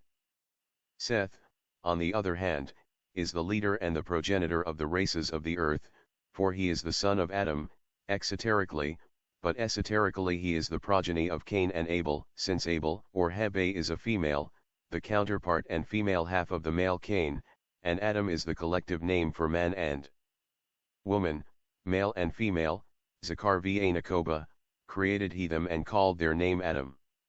The verses in Genesis from chs.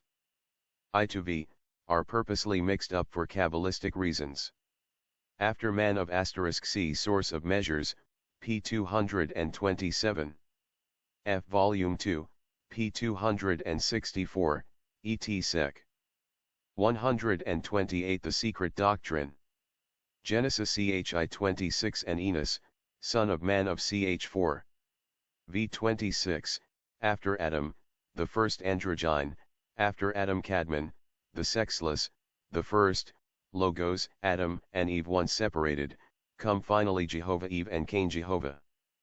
These represent distinct root races, for millions of years elapsed between them. Hence the Aryan and the Semitic theoanthropographies are two leaves on the same stem, their respective personifications and symbolic personages standing in relation to each other in I the unknowable, referred to in various ways in Rig Vedic verse, such as not was, called, later on Parabrahm, the, and, nothing, or the Ansaf of the Kabbalists, and again, the Spirit, of God, that moves upon the face of the waters, in Genesis. All these are identical. Moreover, in Genesis, chi, v2, is placed as verse 1 in the secret Kabbalistic texts, where it is followed by the Elohim creating the heaven and the earth.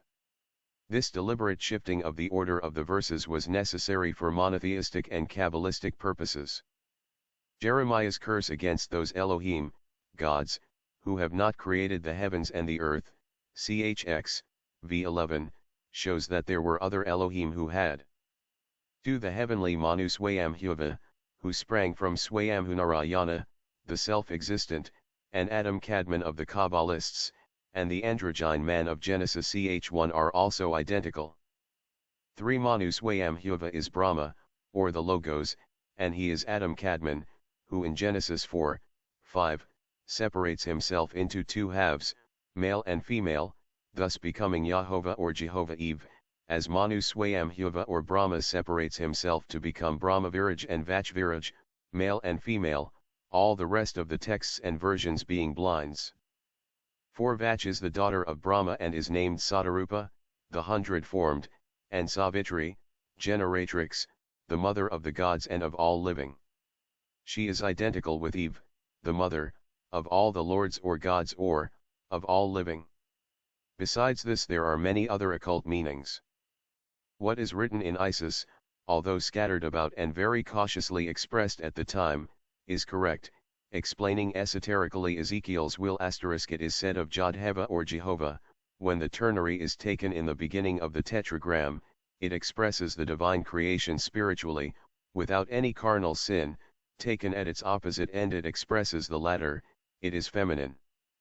The name of Eva is composed of 3 letters, that of the primitive or heavenly * Isis Unveiled, Volume 2, p. 462. 129 The Jewish God name. Adam, is written with 1 letter, Jod or Yod, therefore it must not be read Jehovah but Leva, or Eve. The Adam of the first chapter is the spiritual, therefore pure, androgyne Adam Kadmon. When woman issues from the rib of the second Adam, of dust, the pure Virgo is separated, and falling into generation, or the downward cycle, becomes Scorpio, emblem of sin and matter. While the ascending cycle points to the purely spiritual races, or the 10 Prediluvian patriarchs, the Prajapatis and Sephiroth are led on by the creative deity itself, who is Adam Kadmon or Yod Shiva. Spiritually, the lower one, Jehovah, is that of the terrestrial races, led on by Enoch or Libra, the 7th, who, because he is half divine, half terrestrial, is said to have been taken by God alive. Enoch, Hermes, and Libra, are one. This is only one of the several meanings. No need to remind the scholar that Scorpio is the astrological sign of the organs of reproduction. Like the Indian rishis, the patriarchs are all convertible in their numbers, as well as interchangeable. According to the subject to which they relate they become 10, 12, 7, or 5, and even 14, and they have the same esoteric meaning as the Manas or rishis. Moreover, Jehovah, as may be shown, has a variety of etymologies, but only those are true which are found in the Kabbalah. Eve, is the Old Testament term, and was pronounced Yahveh. Inman suggests that it is contracted from the 2 words Yahoyah, Jahoyah, or Ijaho is Yah. Punctuated it is which is, however, a rabbinical caprice to associate it with the name Adoni or, which has the same points. It is curious, and indeed hardly conceivable, that the Jews anciently read the name Adoni, when they had so many names of which Jeho and Yah and Ea constituted a part. But so it was, and Philo-Biblos, who gives us the so-called fragment of Sanconiathon, spelt it in Greek letters Ietw, Javo, or Javo. Theodoret says that the Samaritans pronounced Yahva, and the Jews Yaho. Professor Gibbs, however, suggests its punctuation thus, Yehovah, and he cut the Gordian knot of its true occult meaning. Lore in this last form, as a Hebrew verb, it means he will be. It was also derived from the Chaldee verb or equals *7 eue, Eva, or eua Eva, to be. And so it was, since from Enosh, the son of man, only, were the truly human races to begin and to be, as males and females. This statement receives further corroboration, inasmuch as Parkhurst makes the verb to mean, 1, to see for comparison Hosea, 12:6, where it is so punctuated. 130 The secret doctrine. Fall down i.e. into generation or matter, and, 2, to be, to continue as a race. The aspirate of the word eua Eva, to be being itl Heviv, which is the feminine of and the same as Hebe, the Grecian goddess of youth and the Olympian bride of Heracles, makes the Name Jehovah appears still more clearly in its primitive double-sexed form. Binding in Sanskrit such syllables as Ya and Ya, e.g., Yanavi, Ganges and Jagannatha, Lord of the world, it becomes clear why Mr. Rawlinson is so very confident in his works of an Aryan or Vedic influence on the early mythology of Babylon. Nor is it to be much wondered at that the alleged 10 tribes of Israel disappeared during the captivity period, without leaving a trace behind them, when we are informed that the Jews had de facto but 2 tribes, those of Judah and of Levi. The Levites, moreover, were not a tribe at all, but a priestly caste. The descendants have only followed their progenitors, the various patriarchs, into thin, sidereal air. There were Brahms and Abrahams, in days of old, truly, and before the first Jew had been born. Every nation held its first god and gods to be androgynous, nor could it be otherwise, since they regarded their distant primeval progenitors, their dual-sexed ancestors, as divine beings and gods, just as do the Chinese to this day. And they were divine in one sense, as also were their first human progeny, the mind-bomb primitive humanity, which were most assuredly bisexuals, as all the more ancient symbols and traditions show. Under the emblematical devices and peculiar phraseology of the priesthood of old, lie latent hints of sciences as yet undiscovered during the present cycle. Well acquainted as may be a scholar with the hieratic writing and hieroglyphical system of the Egyptians, he must first of all learn to sift their records. He has to assure himself, compasses and rule in hand, that the picture writing he is examining fits, to a line, certain fixed geometrical figures which are the hidden keys to such records, before he ventures on an interpretation. But there are myths which speak for themselves. In this class we may include the double-sexed first creators of every cosmogony. The Greek Zeus Zen, /Ether, Anthonia, the chaotic earth, and Metis, water, his wives, Osiris and Isis Latona, the former god also representing /Ether, the first emanation of the supreme deity, Amun, the primeval source of light, the goddess earth and water again, Mithras, the rock-bomb god, the symbol of the male mundane fire, or the personified primordial light, and Mithra, the fire goddess, at once his mother and his wife, the pure element of fire, the active, or male principle, regarded as light and heat, in conjunction with earth and water, or matter, the female or passive element of cosmical generation. All these are records of the primeval divine hermaphrodite. 131. The Swan and the Egg. Stanza 6. The evolution of the sweat-born. 22. The evolution of the 3 races continued. 23. The second race creates the third and perishes. 22. Then the second evolved the sweat-born, the third race. The sweat grew, its drops grew, and the drops became hard and round. The sun warmed it, the moon cooled and shaped it, the wind fed it until its ripeness. The white swan from the starry vault, the moon, overshadowed the big drop. The egg of the future race, the man-swan, Hamsa, of the later third, A. First male-female, then man and woman, B. A. The text of the stanza clearly implies that the human embryo was nourished of extra by cosmic forces, and that the father-mother furnished apparently the germ that ripened, in all probability a sweat-bomb egg, to be hatched out, in some mysterious way, disconnected from the double parent. It is comparatively easy to conceive of an oviparous humanity, since even now man is, in one sense, egg-bomb. Magendie, moreover, in his précis element Ercli Physiology, citing a case where the umbilical cord was ruptured and perfectly cicatrized, yet the infant was bomb alive, pertinently asks, how was the circulation carried on in this organ? On the next page he says, nothing is at present known respecting the use of digestion in the fetus, and respecting its nutrition, propounds this query, what, then, can we say of the nutrition of the fetus? Physiological works contain only vague conjectures on this point. But, the skeptic may urge, Magendie's book belongs to the last generation, and science has since made such strides that his stigma of ignorance can no longer be fixed upon the profession. Indeed, then let us turn to a very great authority upon physiology, viz., Sir M. Foster, Textbook of Physiology, 3rd edition, 1879, p. 623, and to the disadvantage of modern science we shall find him saying, concerning the rise and development of the functional activities of the embryo, our knowledge is almost a blank. We know scarcely anything about the various steps by which the primary fundamental qualities of the protoplasm of the ovum are differentiated into the complex phenomena which we have attempted in 132 The Secret Doctrine. This book to explain. The students of Trin. Coll Cantab, will now kindly draw a veil before the statue of Hygeia and bandage the eyes of the busts of Galen and Hippocrates, lest they look reproachfully at their degenerate descendants.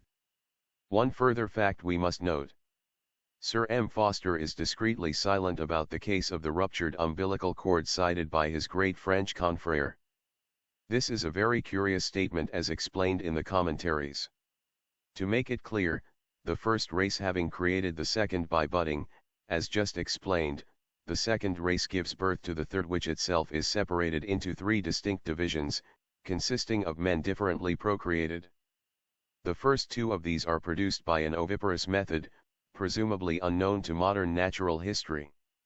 While the early subraces of the third humanity procreated their species by a kind of exudation of moisture or vital fluid, the drops of which coalescing formed an oviform ball or shall we say egg, which served as an extraneous vehicle for the generation therein of a fetus and child. The mode of procreation by the later races changed, in its results at all events. The little ones of the earlier races were entirely sexless, shapeless even for all one knows *, but those of the later races were born androgynous. It is in the third race that the separation of sexes occurred. From being previously asexual, humanity became distinctly hermaphrodite or bisexual, and finally the man-bearing eggs began to give birth, gradually and almost imperceptibly in their evolutionary development, first, to beings in which one sex predominated over the other, and, finally, to distinct men and women. And now let us search for corroboration of these statements in the religious legends of East and West. Let us take the egg bomb race first. Think of Kashyapa, the Vedic sage, and the most prolific of creators. He was the son of Marishi, Brahma's mind-born son, and he is made to become the father of the Nagas, or serpents, among other beings. Exoterically, the Nagas are semi-divine beings which have a human face and the tail of a serpent. Yet there was a race of Nagas, said to be 1,000 in number only, born or rather sprung from Kadra, Kashyapa's wife, for the purpose of peopling Patala, which is undeniably America, as will be shown, and there was a Nagadwipa, one of the 7 divisions of Bharatavarsha, India, inhabited by a people bearing the same name, who are allowed, even by some Orientalists, to be historical, and to have left many a trace behind them too. Now the point most insisted upon at present is that, whatever origin be claimed for man, his evolution took place in this order: 1. Sexless, as all the earlier forms are; 2. Then, by a natural transition, he became, see the Timaeus. 133 Bisexual reproduction. A solitary hermaphrodite, a bisexual being, and, 3, finally separated and became what he is now. Science teaches us that all the primitive forms, though sexless, still retain the power of undergoing the processes of asexual multiplication. Why, then, should man be excluded from that law of nature? Bisexual reproduction is an evolution, a specialized and perfected form on the scale of matter of the vociferous act of reproduction. Occult teachings are preeminently panspermic, and the early history of humanity is hidden only from ordinary mortals, nor is the history of the primitive races buried from the initiates in the tomb of time, as it is for profane science. Therefore, supported on the one hand by that science which shows to us progressive development and an internal cause for every external modification, as a law in nature, and, on the other hand, by an implicit faith in the wisdom we may say pansophia even of the universal traditions gathered and preserved by the initiates, who have perfected them into an almost faultless system thus supported, we venture to state the doctrine clearly. In an able article, written some 15 years ago, our learned and respected friend Prof. Alex. Wilder, of New York, shows the absolute logic and necessity of believing the primeval race double-sexed, and gives a number of scientific reasons for it. He argues firstly, that a large part of the vegetable creation exhibits the phenomenon of bisexuality. The Linnean classification enumerating thus almost all plants.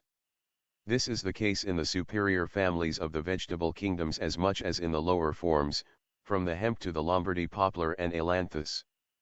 In the animal kingdom, in insect life, the moth generates a worm, as in the Mysteries the great secret was expressed, Taurus draconum genuit, et taurum draco. The coral-producing family, which, according to Agassiz, has spent many hundreds of thousands of years, during the present geological period, in building out the peninsula of Florida, produce their offspring from themselves like the buds and ramifications in a tree. Bees are somewhat in the same line. The aphids or plant lice keep house like Amazons, and virgin parents perpetuate the race for 10 successive generations. What say the old sages, the philosopher-teachers of antiquity? Aristophanes speaks thus on the subject in Plato's Banquet: our nature of old was not the same as it is now. It was androgynous, the form and name partaking of, and being common to both the male and female. Their bodies were round, and the manner of their running *. See extracts from that essay in the Theosophist, of February, 1883. The Secret Doctrine. Circular *. They were terrible in force and strength and had prodigious ambition. Hence Zeus divided each of them into two, making them weaker. Apollo, under his direction, closed up the skin. Meschia and Mchiana were but a single individual with the old Persians. They also taught that man was the product of the tree of life, growing in androgynous pairs, till they were separated at a subsequent modification of the human form. In the Toledoth, generation, of Adam, the verse God created, brought forth, man in his image, in the image of God created he him, male and female created he them, if read esoterically will yield the true sense, viz., the Elohim, gods, brought forth from themselves, by modification, man in their image. Created they him, collective humanity, or Adam, male and female created he, collective deity, them. This will show the esoteric point. The sexless race was their first production, a modification of and from themselves, the pure spiritual existences, and this was Adam solus. Thence came the second race, Adam-Eve or Jokelheva, inactive androgynes, and finally the third, or the separating hermaphrodite, Cain and Abel, who produce the fourth, Seth, Enos, etc. It is that third, the last semi-spiritual race, which was also the last vehicle of the divine and innate wisdom, ingenerate in the Enochs, the seers of that mankind. The fourth, which had tasted from the fruit of the tree of good and evil wisdom united already to earthy, and therefore impure, intelligence had consequently to acquire that wisdom by initiation and great struggle. And the union of wisdom and intelligence, the former ruling the latter, is called in the Hermetic books the God possessing the double fecundity of the two sexes. Mystically Jesus was held to be man-woman. See also in the Orphic hymns, sung during the Mysteries, we find, compare Ezekiel's vision, chap. I, of the four divine beings who had the likeness of a man and yet had the appearance of a wheel, when they went upon their four sides. For the spirit of the living creature was in the wheel. See Professor Wilder's essay The Primeval Race Double-Sexed. Eugebenus, a Christian, and the rabbis Samuel, Manasseh ben Israel, and Maimonides taught that Adam had two faces and one person, and from the beginning he was both male and female, male on one side and female on the other, like Manu's Brahma, but afterwards the parts were separated. The 139th Psalm of David recited by Rabbi Jeremiah ben Eliezer is evidence of this. Thou hast fashioned me behind and before, not beset as in the Bible, which is absurd and meaningless, and this shows, as Professor Wilder thinks, that the primeval form of mankind was androgynous. See the union of Chokmah, wisdom, with Bina, intelligence, or Jehovah, the demiurge, called understanding in the Proverbs of Solomon, ch. 7. Unto men wisdom, divine occult wisdom, crieth, O, ye simple, understand wisdom, and ye fools, be of an understanding heart. It is spirit and matter, the nous, and the psyche, of the latter of which St. James says that it is earthly, sensual, and devilish. The virgin third race. Zeus is a male, Zeus is an immortal maid. The Egyptian Ammon was the goddess Neith, in his other half. Jupiter has female breasts, Venus is bearded in some of her statues, and Ila, the goddess, is also Sudiumna, the god, as Vavasvata's progeny. The name Adam, says Professor A. Wilder, or man, itself implies this double form of existence. It is identical with Athamas, or Thomas, Tamil Tam, which is rendered by the Greek digimus, a twin. If, therefore, the first woman was formed subsequently to the first man, she must, as a logical necessity, be taken out of man. And the side which the Elohim had taken from man, made he a woman, general too. The Hebrew word here used is zala, which bears the translation we have given. It is easy to trace the legend in Beresis, who says that the Lath, the Omoroka, or Lady of Urka, was the beginning of creation. She was also Melita, the queen of the moon. The two twin births of Genesis, that of Cain and Abel, and of Esau and Jacob, shadow the same idea. The name Hebe is die same as Eve, and its characteristic seems to be feminine, continues the author. Unto thee shall be his desire, said the Lord God to Cain, and thou shalt rule over him. The same language had been uttered to Eve, thy desire shall be to thy husband, and he shall rule over thee. Thus the pristine bisexual unity of the human third root race is an axiom in the secret doctrine. Its virgin individuals were raised to gods, because that race represented their divine dynasty. The modems are satisfied with worshipping the male heroes of the fourth race, who created gods after their own sexual image, whereas the gods of primeval man Ki and Di were male and female. As stated in Book I, the humanities developed coordinately, and on parallel lines with the four elements, every new race being physiologically adapted to meet the additional element. Our fifth race is rapidly approaching the fifth element, call it interstellar ether, if you will, which has more to do, however, with psychology than with physics. We men have learned to live in every climate, whether frigid or tropical, but the first two races had not to do with climate, nor were they subservient to any temperature or change therein. And thus, we are taught, men lived down to the close of the third root race, when eternal spring reigned over the whole globe, such as is now enjoyed by the inhabitants of Jupiter, a world, says M. Flammarion, which is not subject like our own to the vicissitudes of seasons nor to abrupt alternations of temperature, but which is enriched with all the treasures of eternal spring. Pluralite des Mondes, p. 69. Those astronomers who maintain that Jupiter is in a molten condition, in our sense of the term, are invited to settle their dispute with this learned French 136 The Secret Doctrine. Astronomer * it must, however, be always borne in mind that the eternal spring referred to is only a condition cognized as such by Die Jovians. It is not spring as we know it. In this reservation is to be found the reconciliation between the two theories here cited. Both embrace partial truths.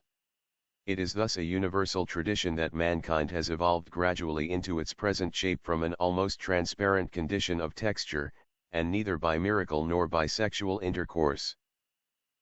Moreover, this is in full accord with the ancient philosophies, from those of Egypt and India with their divine dynasties down to that of Plato.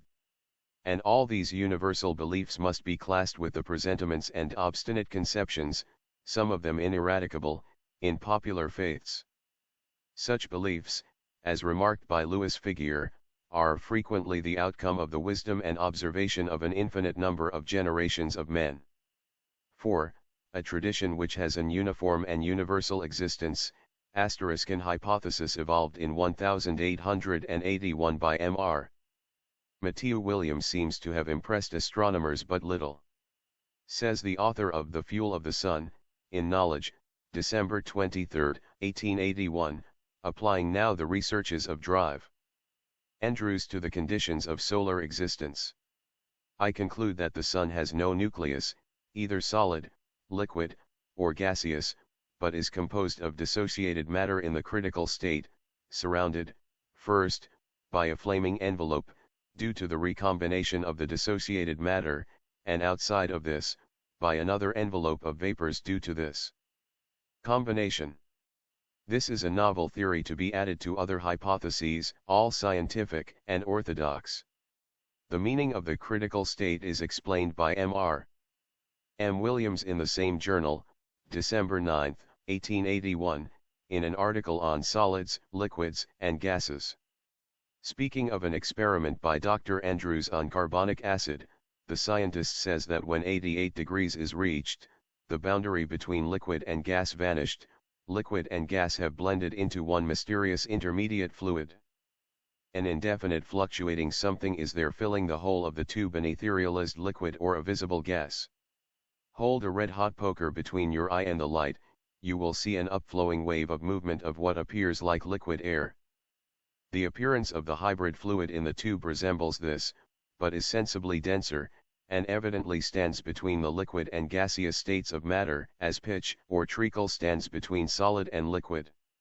The temperature at which this occurs has been named by Drive Andrews the critical temperature.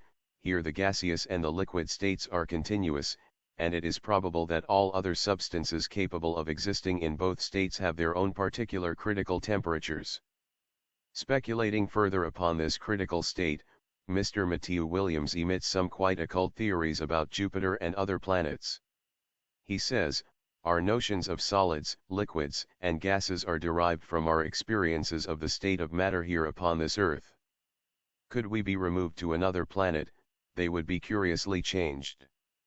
On Mercury water would rank as one of the condensable gases, on Mars, as a fusible solid, but what on Jupiter? Recent observations justify us in regarding this as a miniature sun, with an external envelope of cloudy matter. Apparently of partially condensed water, but red hot, or probably still hotter within. His vaporous atmosphere is evidently of enormous depth, and the force of gravitation being on his visible outer surface 2.5 times greater than that on our Earth's surface, the atmospheric pressure, in descending below this visible surface, must soon reach that at which the vapor of water would be brought to its critical condition. Therefore we may infer that the oceans of Jupiter are neither of frozen, liquid, nor gaseous water, but are oceans or atmospheres of critical water. If any fish or birds swim or fly therein, they must be very critically organized. As the whole mass of Jupiter is 300 times greater than that of the Earth, and its compressing energy towards the center proportional to this, its materials, if similar to those of the Earth, and no hotter, would be considerably more dense, and the whole planet would have a higher specific gravity, but we know by the movement of its satellites that, instead of this, its specific gravity is less than a fourth of that of the Earth. This justifies the conclusion that it is intensely hot, for even hydrogen, if cold, would become denser than Jupiter under such pressure. As all elementary substances may exist as solids, liquids, or gases, or, critically, according to the conditions of temperature and pressure, I am justified in hypothetically concluding that Jupiter is neither a solid, a liquid, nor a gaseous planet, but a critical planet, or an orb composed internally of associated elements in the critical state, and surrounded by a dense atmosphere of their vapors and those of some of their compounds such as water. The same reasoning applies to Saturn and other large and rarefied planets.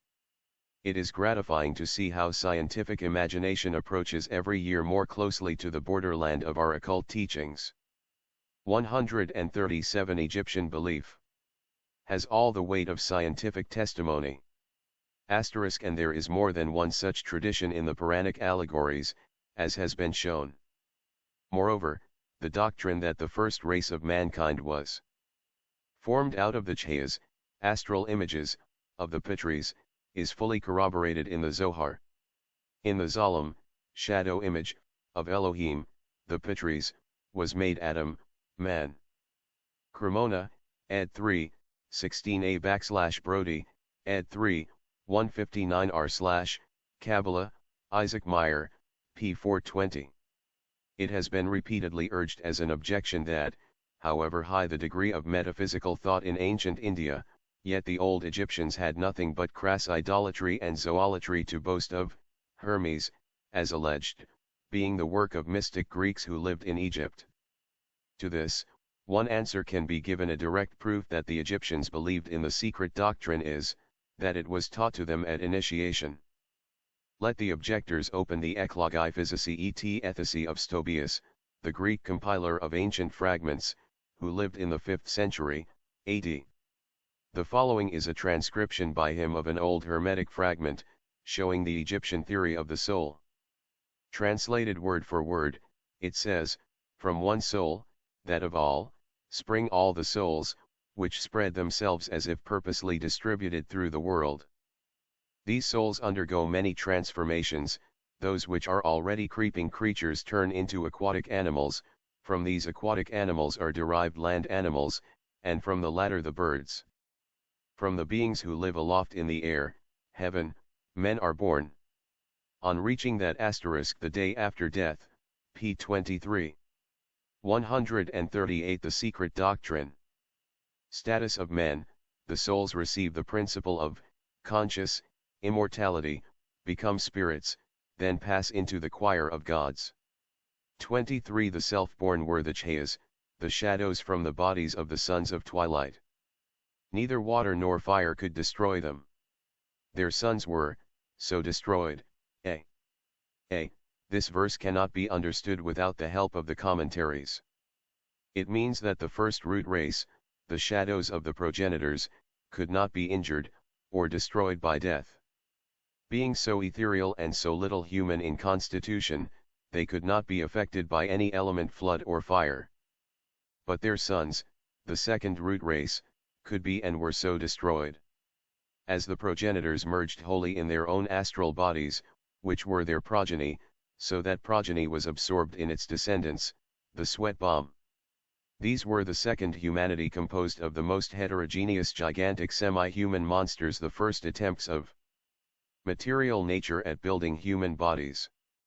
The ever-blooming lands of the second continent, Greenland, among others, were transformed, in order, from Edens with their eternal spring, into Hyperborean Hades. This transformation was due to the displacement of the great waters of the globe, to oceans changing their beds, and the bulk of the second race perished in this first great throe of the evolution and consolidation of the globe during the human period. Of such great cataclysms there have already been 4 and we may expect a 5th for ourselves in due course of time. A few words about deluges and Noahs. The accounts in the various Puranas about our progenitors are as contradictory in their details as everything else. Thus while, in the Rig Veda, Ida, or Ila, is called the instructress of Vaivasvata Manu, Sayana makes of her a goddess presiding over the earth, and the Sathapatha Brahmana shows her to be the Manu's daughter, an offering of his sacrifice, and, later on, his, Vaivasvata's, wife, by whom he begot the race of Manus. In the Puranas, again, she is Vaivasvata's daughter, yet the wife of Buddha, wisdom, the illegitimate son of the moon, Soma, and the planet Jupiter's, Brihaspati's, wife, Tara. All this, which seems a jumble to the profane, is full of philosophical meaning to the occultist.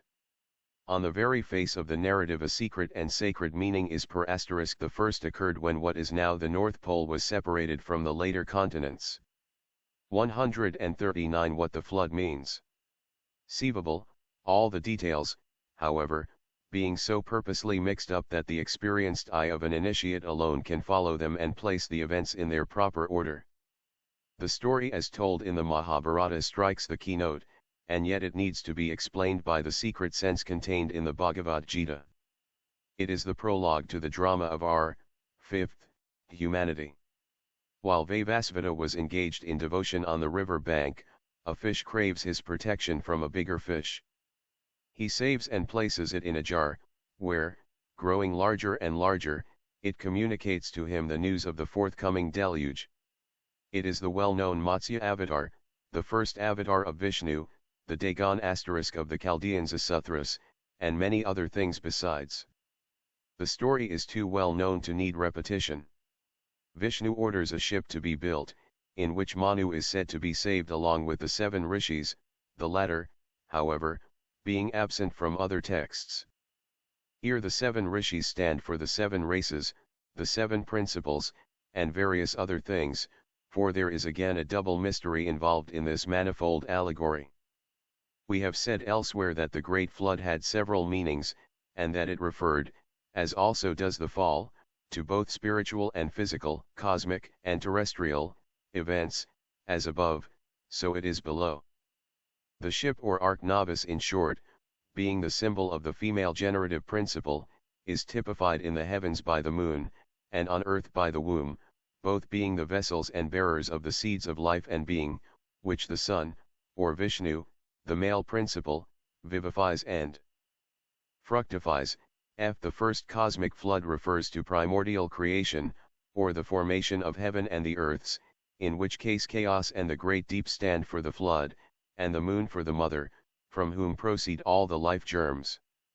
But the terrestrial deluge and asterisk we must remember that at the head of all the Babylonian gods were Ea, Anu, and the primeval Bel, and that Ea, the first, was the god of wisdom, the great god of light and of the deep, and that he was identified with Owens, or the biblical Dagon, the man-fish who rose out of the Persian Gulf. FC Part 2. The Holy of Holies. It is far later on that the moon became a male god, with the Hindus it was Soma, with the Chaldeans Nanak or Nannar, and Sin, the son of Mulal, the older Bel. The Akkadians called him the Lord of Ghosts, and he was the god of Nippur, Nifur, in northern Babylonia.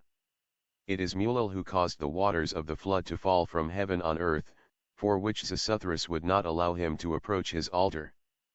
As the modern Assyriologists have now ascertained, it is the northern Nippur which is the center whence Chaldean, black, magic spread, and Eridu, the southern, which was the primitive seat of the worship of the culture god, the god of divine wisdom, the sun god being the supreme deity everywhere. With the Jews, the moon is connected with Israel's Jehovah and his seed, because Ur was the chief seat of the worship of the moon god, and because Abraham is said to have come from Ur, when from Abra, H.M., he becomes Abraham. 140. The Secret Doctrine. Its story has also its dual application. In one case it has reference to that mystery when mankind was saved from utter destruction, by the mortal woman being made the receptacle of the human seed at the end of the third race asterisk, and in the other to the real and historical Atlantean submersion. In both cases the host or the Manu which saved the seed is called Vivasvata Manu. Hence the diversity between the Puranic and other versions, while in the Sathapatha Brahmana, Vivasvata produces a daughter and begets from her the race of Manu, which is a reference to the first human Manus Hyas, who had to create women by will. Cryosacti, before they were naturally born from the hermaphrodites as an independent sex, and who were, therefore, regarded as their creator's daughters. The Puranic accounts make of her, Ida or Ila, the wife of Buddha, wisdom, the latter version referring to the events of the Atlantean flood, when Vivasvata, the great sage on earth, saved the fifth root race from being destroyed along with the remnants of the fourth. This is shown very clearly in the Bhagavad Gita, where Krishna is made to say, the 7 great rishis, the 4 preceding manas, partaking of my essence, were born from my mind, from them sprung, were born, the human races and the world. Chapter X, verse 6. Here the 4 preceding manas, out of the 7, are the four races F which have already lived, since Krishna belongs to the fifth race, his death having inaugurated the Kali Yuga. Thus Vaivasvata * when Narada, the virgin ascetic, threatened to put an end to the human race by preventing Daksha's sons from procreating it. This is corroborated by a learned Brahmin.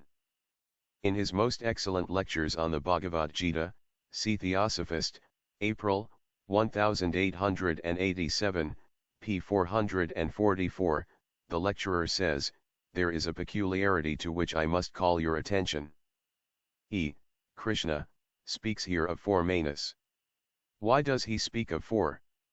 We are now in the seventh Manvantara, that of Vaivasvata. If he is speaking of the past manas, he ought to speak of six, but he only mentions four. In some commentaries an attempt has been made to interpret this in a peculiar manner. The word Chatvaraha is separated from the word Manavaha, and is made to refer to Sanaka, Sanandana, Sanatkurmara, and Sanatsujata, who are also included among the mind-born sons of Prajapati. But this interpretation will lead to a most absurd conclusion, and make the sentence contradict itself. The persons alluded to in the text have a qualifying clause in the sentence. It is well known that Sanaka and the other three refused to create, though the other sons had consented to do so. Therefore, in speaking of those persons from whom humanity has sprung into existence, it would be absurd to include those four also in the list. The passage must be interpreted without splitting the compound into two nouns. The number of manas will then be four, and the statement would then contradict the Puranic account, though it would be in harmony with the occult theory. You will recollect that it is stated, in occultism, that we are now in the fifth root race. Each root race is considered as the Santhati of a particular Manu. Now, the fourth race has passed, or, in other words, there have been four past manas. 141 various deluges. Manu, the son of Surya, the sun, and the savior of our race, is connected with the seed of life, both physically and spiritually. But, at present, while speaking of all, we have to concern ourselves only with the first two. The deluge is undeniably an universal tradition. Glacial periods were numerous, and so were the deluges, for various reasons. Stockwell and Krall enumerate some half-dozen glacial periods and subsequent deluges, the earliest of all being dated by them 850,000, and the last about 100,000, years ago *, but which was our deluge? Assuredly the former, the one which to this date remains recorded in the traditions of all the peoples, from the remotest antiquity, the one that finally swept away the last peninsulas of Atlantis, beginning with Ruta and Datia and ending with the, comparatively, small island mentioned by Plato. This is shown by the agreement of certain details in all the legends. It was the last of its gigantic character. The Little Deluge, the traces of which Baron Bunsen found in Central Asia, and which he places at about 10,000 years BC, had nothing to do with either the semi-universal deluge, or Noah's flood, the latter being a purely mythical rendering of old traditions, nor even with the submersion of the last Atlantean island, at least, only a moral connection. Our fifth race, the non-initiated portions, hearing of many deluges, confused them, and now know of but one. This one altered the whole aspect of the globe in its interchange and shifting of land and sea. We may compare the traditions of the Peruvians. The Incas, 7 in number, have repeopled the earth after the deluge, they say. Cost I, 4, p. 19. Humboldt mentions the Mexican version of the same legend, but confuses somewhat the details of the still preserved legend concerning the American Noah. Nevertheless, the eminent naturalist mentions twice 7 companions and the divine bird which preceded the boat of the Aztecs, and thus makes 15 elect instead of the 7 and the 14.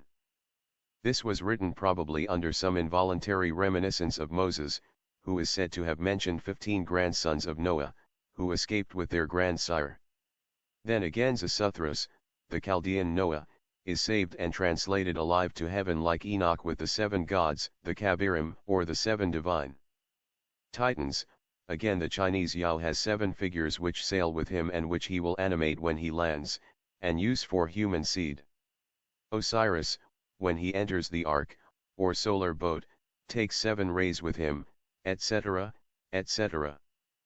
Sankoniathon makes the Aletset or Titans, the Kabirim, contemporary * Smithsonian Contributions to Knowledge, Adil, American Journal of Science 3, 11, 456, and Krall's Climate and Time. Lemuria was not submerged by a flood, but was destroyed by volcanic action, and afterwards sank. 142 The Secret Doctrine. With Agruerus, the great Phoenician god, whom Faber sought to identify with Noah *, further, it is suspected that the name of Titan is derived from Til and the fountains of the chaotic abyss Tithias, or Titaios is the divine deluge, and thus the Titans, who are 7, are shown to be connected with the flood and the 7 rishis saved by Vaivasvata Manu. They are the sons of Cronus, time, and Rhea, the earth, and as Agruerus, Saturn, and Sydyk are one and the same personage, and as the 7 Kabiri are said to be the sons of Sydyk or Cronus. Saturn, the Kabiri, and Titans are identical. For once the pious Faber was right in his conclusions when he wrote, I have no doubt of the 7 Titans and Kabiri being the same as the 7 rishis of the Hindu mythology, who are said to have escaped in a boat along with Manu, the head of the family.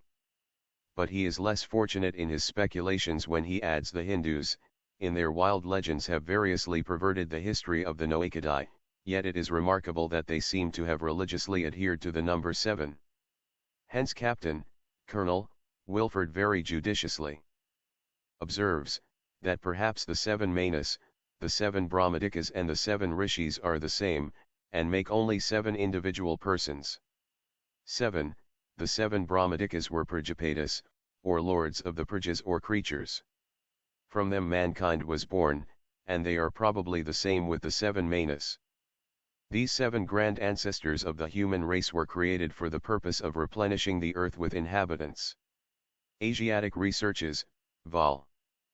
BP 246, and Faber adds that, the mutual resemblance of the Kabirs, the Titans, the Rishis, and the Noetic family, is too striking to be the effect of mere accident.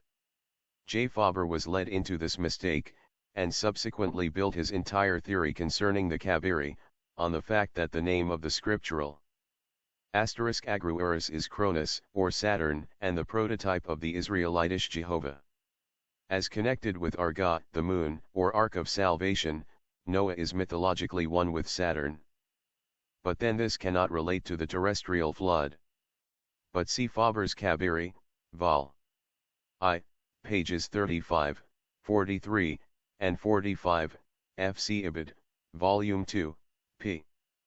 240. I. Sankoniathon says that the Titans were the sons of Cronus, and 7 in number, and he calls them fire worshippers, Alatai, sons of Agni, and Diluvians. Alate is the god of fire.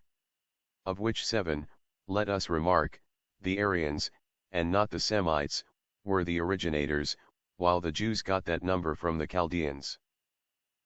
7.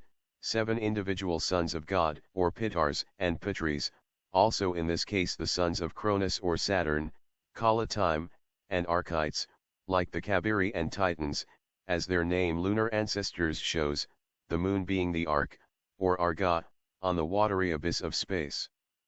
See Kabiri, Volume I, p. 131. 143. The Archites Imbles. Japhet is on the list of the Titans contained in a verse of the Orphic hymns. According to Orpheus, the names of the 7 Archite Titans, whom Faber refuses to identify with the impious Titans, their descendants, were Xius, Croos, Phorcys, Cronus, Oceanus, Hyperion, and Iapetus, Koion te, Royan te Melon, F Orkan te Krateop, Kaik Ranan, Ukianan d act per Ioate la petmate. Orf apud proclam. In Tim Lib VP 295. But why could not the Babylonian Ezra have adopted the name of Iapetos for one of Noah's sons? The Kabiri, who are the Titans, are also called Manes and their mother Mania, according to Amobius. Adversum Gentes, Lib. Til, p. 124. The Hindus can therefore claim with far more reason that the Manes mean their Manus, and that Mania is the female Manu. See Ramayana. Mania is Ila or Ida, the wife and daughter of Vaivasvata Manu, from whom he begot the race of Manus. Like Rhea, the mother of the Titans, she is the earth, Sayana making her the goddess of the earth, and she is but the second edition and repetition of Vach. Both Ida and Vdch are turned into males and females, Ida becoming Syudayamna, and Vach, the female Viraj, turning into a woman in order to punish the Gandharvas, one version referring to cosmic and divine theogony, the other to the later period. The Manes and Mania of Arnobius are names of Indian origin, appropriated by the Greeks and Latins and disfigured by them. Thus it is no accident, but the result of one archaic doctrine common to all, of which the Israelites, through Ezra, the author of the modernized Mosaic books, were the latest adapters. So unceremonious were they with other people's property, that Beresus, Antiquitates Libyx, IFOL 8, shows that Titia, of whom Diodorus makes the mother of the Titans or Diluvians, see Biblia. Lib 3. p. 170, was the wife of Noah. For this Faber calls him the pseudo-Beresus, yet accepts the information in order to register one proof more that the pagans have borrowed all their gods from the Jews, by transforming patriarchal material. According to our humble opinion, this is one of the best proofs possible of exactly the reverse. It shows as clearly as facts can show, that it is the biblical pseudo-personages which are all borrowed from pagan myths, if myths they must be. It shows, at any rate, that Beresus was well aware of the source of Genesis, and that it bore the same cosmic astronomical character as the allegories of Isis Osiris, and the Ark, and other older archite symbols. 4. Beresus says that Titia Magna was afterwards called Arachia * and worshipped with the earth, and this * Arachia is the female form of Arts, Egyptian Mars. Thence the Chaldean, and now Hebrew, word, \Re 7 earth. The author of Beit Rage zur Kenntnis, Art under Arts Mars, quotes, Added Cedrinus, Salem / 3 Stella Martis ab Egyptius vocator ergo si, plantere, generare. Significat autem hoc omnis generis procreationem et vivificationem, omnisc substantive et mate rive naturam et vim ordinantum et procreantum. It is earth as source of being, or, as explained by the author of The Source of Measures, arts is the same in Hebrew and Egyptian, and both combine the primeval idea of earth as source, precisely as in the Hebrew itself, under another form. Adam and Madim, Mars, are the same, and combine the idea of earth with Adam under the form of Adamite. 144 The Secret Doctrine identifies Titia, Noah's consort, with Rhea, the mother of the Titans, and with Ida, both being goddesses who preside over the earth, and the mothers of the Manus and Manes, or Titan Kabiri.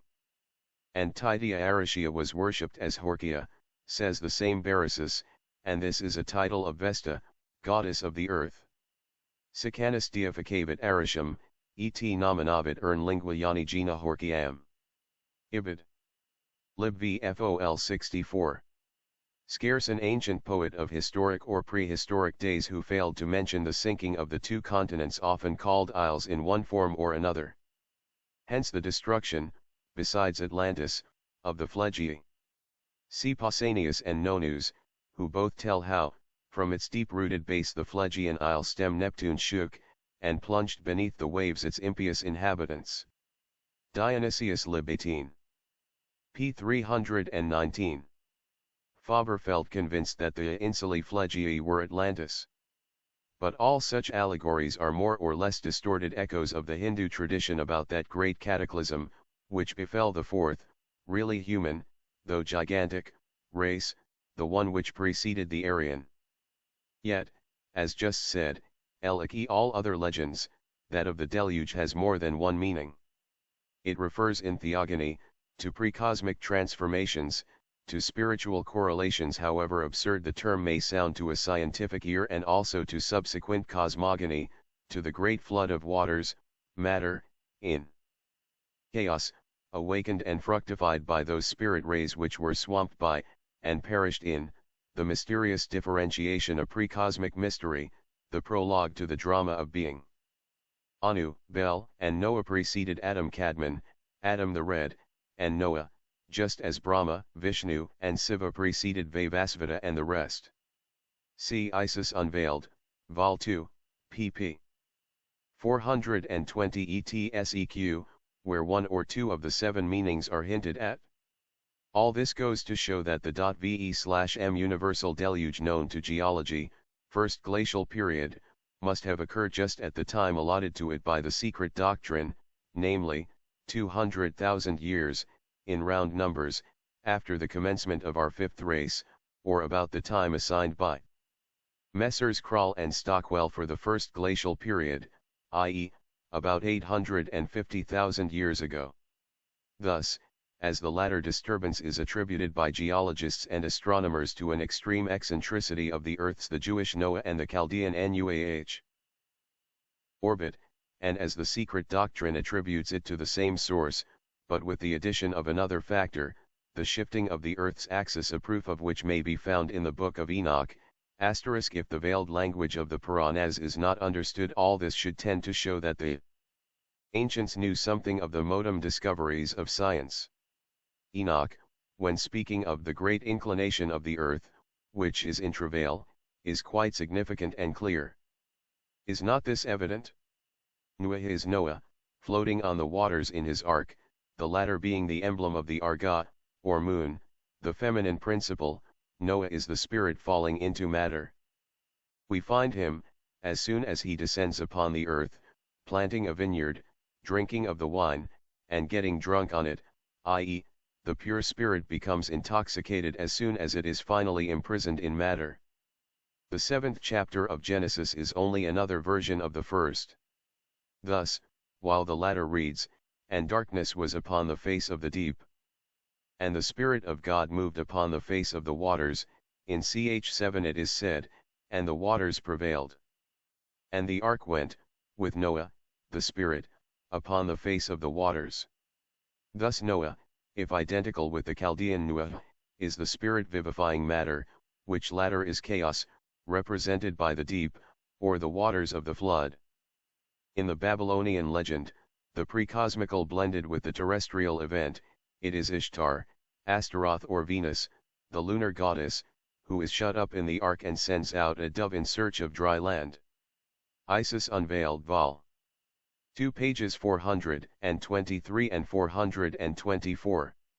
George Smith notes in the tablets, first the creation of the moon, and then that of the sun, its beauty and perfection are extolled, and the regularity of its orbit, which led to its being considered the type of a judge and the regulator of the world.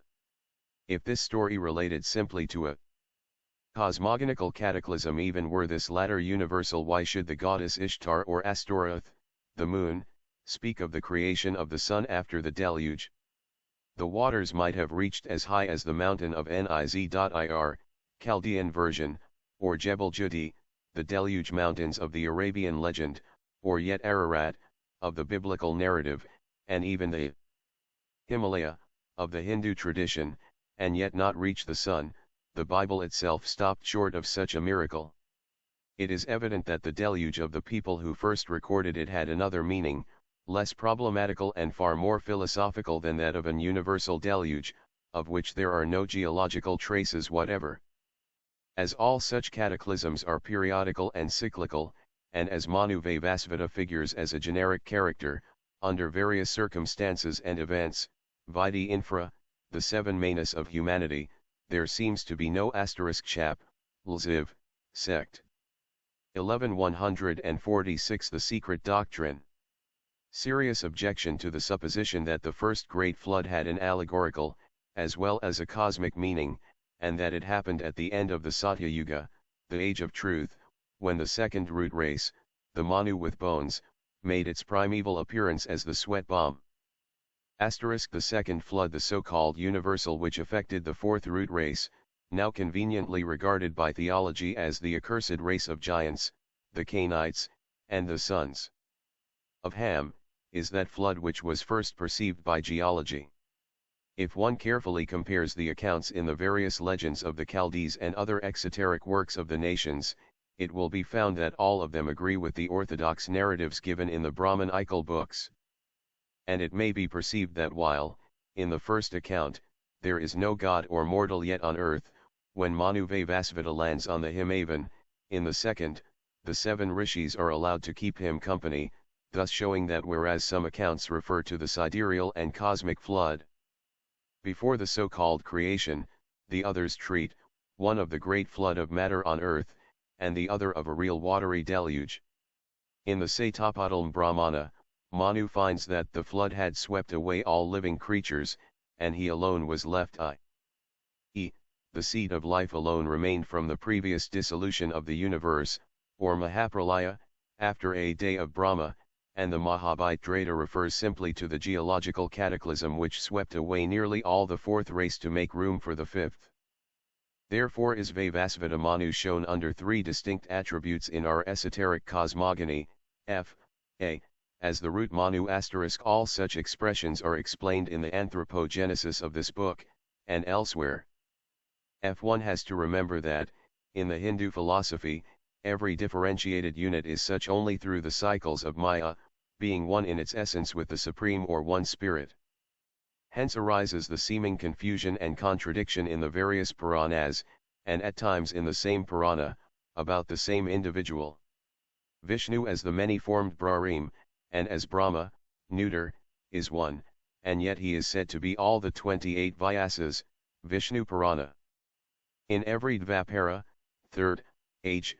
Vishnu, in the person of Vyasa, divides the Veda, which is one, into 4 and many portions. 28 times have the Vedas been arranged by the great rishis in the Vaivasvata Manvantara, in the Dvapara Yuga. And, consequently, 28 Vyasas have passed away, they who were all in the form of Veda Vyasas, who were the Vyasas of their respective eras. Book 3, ch. 3. This world is Brahrim in Brahma, from Brahrim nothing further to be known. Then, again, there were in the first Manvantara 7 celebrated sons of Vasishta, who in the third Manvantara, were sons of Brahrim, i.e., rishis, the illustrious progeny of Urja. This is plain, the humanity of the first Manvantara is that of the 7th and of all the intermediate ones. The mankind of the first root race is the mankind of the 2nd, 3rd, 4th, 5th, etc. To the last it forms a cyclic and constant reincarnation of the monads belonging to the Dhyan Kohans of our planetary chain. 147 Agreement of dates. On globe A in the first round, B, as the seed of life on globe D in the fourth round, and, C, as the seed of man at the beginning of every root race in our fifth race especially. The very commencement of the latter witnesses, during the Dvapara Yuga * the destruction of the accursed sorcerers, of that island, Plato speaking only of its last island, beyond the Pillars of Hercules, in the Atlantic Ocean, from which there was an easy transition to other islands in the neighborhood of another large continent, America. It is this Atlantic land which was connected with the White Island, and this White Island was Ruta, but it was not the Atala and the White Devil of Colonel Wilford. See Asiatic Researches, Vol. 8, p. 280, as already shown. It may well be remarked here that the Dvapara Yuga lasts 864,000 years, according to the Sanskrit texts, and that, if the Kali Yuga began only about 5,000 years ago, that it is just 869,000 since that destruction took place. Again, these figures are not very widely different from those given by the geologists, who place their glacial period 850,000 years ago. Then a woman was produced who came to Manu and declared herself his daughter, with whom he lived and begot the offspring of Manu. This refers to the physiological transformation of sexes during the third root race. And the allegory is too transparently clear to need much explanation. Of course, as already remarked, in the separation of sexes an androgyne being was supposed to divide his body into two halves, as in the case of Brahma and Vach, and even of Adam and Eve, and thus the female is, in a certain sense, his daughter, just as he will be her son. The flesh of his, and her, flesh and the bone of his, and her, bone. Let it be also well remembered that not one of our Orientalists have yet learned to discern in those contradictions and amazing nonsense, as some call the Puranas, that a reference to a yuga may mean a round, a root race, and often a sub-race, as well as form a page torn out of pre-cosmic theogony. This double and triple meaning is proved by various references to one and the same individual apparently, under an identical name, while it refers, in fact, to events divided by entire kalpas. A good instance is that of Ila. She is first represented as one thing and then as another. In the exoteric legends it is said that Manu Vaivasvata, desiring to create sons, instituted a sacrifice to Mitra and Varuna, but, through a mistake of the officiating asterisk the Dvapara Yuga differs for each race. All races have their own cycles, which fact causes a great difference. For instance, the fourth sub-race of the Atlanteans was in its Kali Yuga, when destroyed, whereas the fifth was in its Satya or Krita Yuga. The Aryan race is now in its Kali Yuga, and will continue to be in it for 427,000 years longer, while various family races, called the Semitic, Hamitic, etc., are in their own special cycles. The forthcoming sixth sub-race which may begin very soon will be in its Satya, golden, age while we reap the fruit of our iniquity in our Kali Yuga. 148 The Secret Doctrine. Brahman, a daughter only was obtained Ila. Then, through the favor of the gods, her sex is changed and she becomes a man, Sudyumna. Then she is again turned into a woman, and so on, the fable adding that Siva and his consort were pleased that she would be male 1 month and female another. This has a direct reference to the third root race, whose men were androgynes. But some very learned Orientalists think, see Hindu Classical Dictionary, and have declared that Ila was primarily food, nourishment, or a libation of milk, thence a stream of praise, personified as the goddess of speech. The profane are not told, however, the reason why a libation of milk, or a stream of praise, should be male and female by turn, unless indeed there is some internal evidence which the occultists fail to perceive. In their most mystical meanings, the union of Swayambhuva Manu with Vachsatarupa, his own daughter, this being the first euhemerization of the dual principle of which Vaivasvata Manu and Ila are a secondary and a third form, stands in cosmic symbolism as the root life, the germ from which spring all the solar systems, the worlds, angels, and the gods. For, as says Vishnu, from Manu all creation, gods, asuras, man must be produced, by him the world must be created, that which moves and moveth not. But we may find worse opponents than even the Western scientists and Orientalists. If, on the question of figures, Brahmins may agree with our teaching, we are not so sure that some of them, Orthodox conservatives, may not raise objections to the modes of procreation attributed to their Pilar Devatas. We shall be called upon to produce the works from which we quote, while they will be invited by us to read their own Puranas a little more carefully and with an eye to the esoteric meaning. And then, we repeat again, they will find, under the veil of more or less transparent allegories, every statement made herein corroborated by their own works. 1 or 2 instances have already been given as regards the appearance of the second race, which is called the sweat bomb. This allegory is regarded as a fairy tale, and yet it conceals a psychophysiological phenomenon, and one of the greatest mysteries of nature. But in view of the chronological statements made herein, it is natural to ask, could men exist 18 million years ago? To this occultism answers in the affirmative, notwithstanding all scientific objectors. Moreover, this duration covers only the Vaivasvata Manu man, i.e., the male and female entity already separated into 149. How old is humanity? Distinct sexes. The 2.5 races that preceded that event may have lived 300 million years ago for all that science can tell. For the geological and physical difficulties in the way of the theory could not exist for the primeval, ethereal man of the occult teachings. The whole issue of the quarrel between the profane and the esoteric sciences depends upon the belief in, and demonstration of, the existence of an astral body within the physical, the former independent of the latter. Paul Dacier, the positivist, seems to have proven the fact pretty plainly, not to speak of the accumulated testimony of the ages, and that of the modem spiritualists and mystics. It will be found difficult to reject this fact in our age of proofs, tests, and ocular demonstrations. The secret doctrine maintains that, notwithstanding the general cataclysms and disturbances of our globe, which owing to its being the period of its greatest physical development, for the fourth round is the middle point of the life allotted to it, were far more terrible and intense than during any of the 3 preceding rounds, the cycles of its earlier psychic and spiritual life and of its semi-ethereal conditions, physical humanity has existed upon it for the last 18 million years.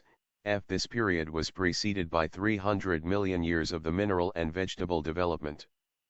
To this, all those who refuse to accept the theory of a boneless, purely ethereal, man, will object. Science, which knows only of physical organisms, will feel indignant, and materialistic theology still more so. The first will object on logical and reasonable grounds, based on the preconception that all animate organisms have always existed on the same plane of materiality in all the ages, the last on a tissue of most absurd fictions. The ridiculous claim usually brought forward by theologians, is based on the virtual assumption that mankind, read Christians, on this planet have the honor of being the only human beings in the whole cosmos, who dwell on a globe, and that they are consequently, the best of their kind. $*M Posthumous Humanity translated by H. S. Alcott, London, 1887. Professor Newcomb says, the heat evolved by contraction would last only 18 million years, Popular Astronomy, p. 500, but a temperature permitting the existence of water could not be reached earlier than 10 million years ago, Winchell's World Life, p. 356, but Sir W. Thomson says that the whole age of the incrustation of the Earth is 18 million years, though, this year, he has again altered his opinion and allows only 15 million years as the age of the Sunday. As will be shown in the addenda, the divergence of scientific opinions is so great that no reliance can ever be placed upon scientific speculation. The Essay on the Plurality of Worlds, 1853, an anonymous work, yet well known to have been the production of Drive. Whewell is a good proof of this.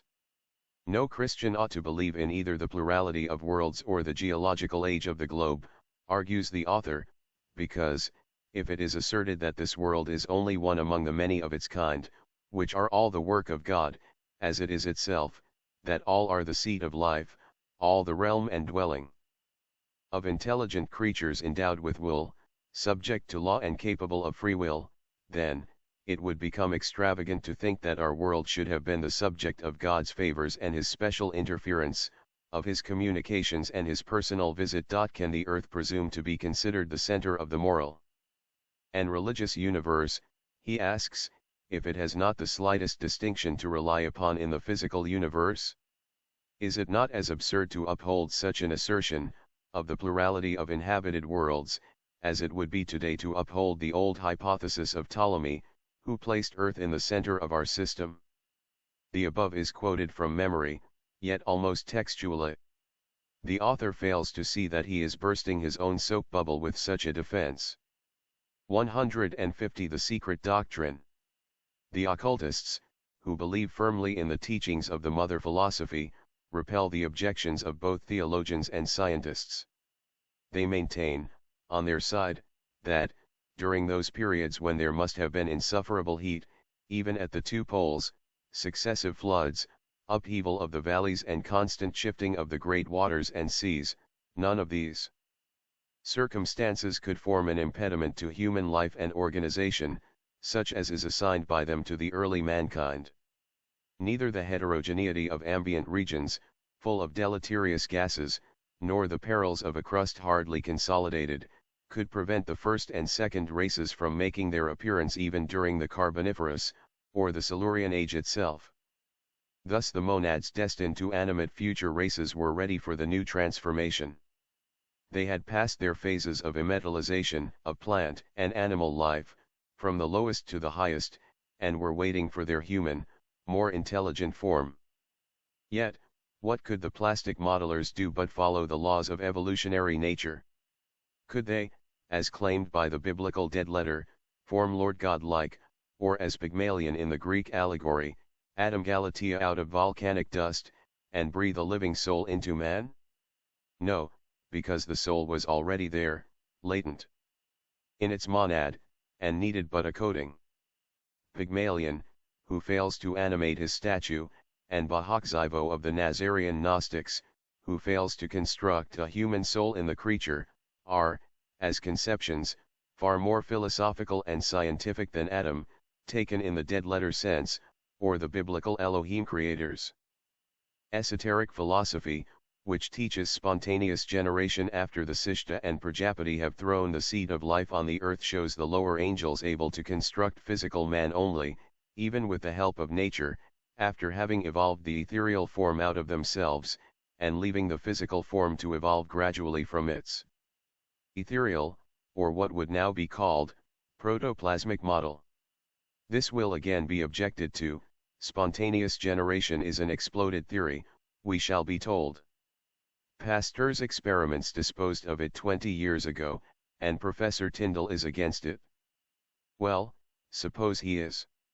He ought to know that, should spontaneous generation 151 spontaneous generation be indeed proven impossible in our present world period and actual conditions which the occultists deny, still it would be no demonstration that it could not have taken place under different cosmic conditions, not only in the seas of the Laurentian period, but even on the then convulsed earth. It would be interesting to know how science could ever account for the appearance of species and life on earth, especially of man, once that she rejects both the biblical teachings and spontaneous generation. Pasteur's observations, however, are far from being perfect or proven.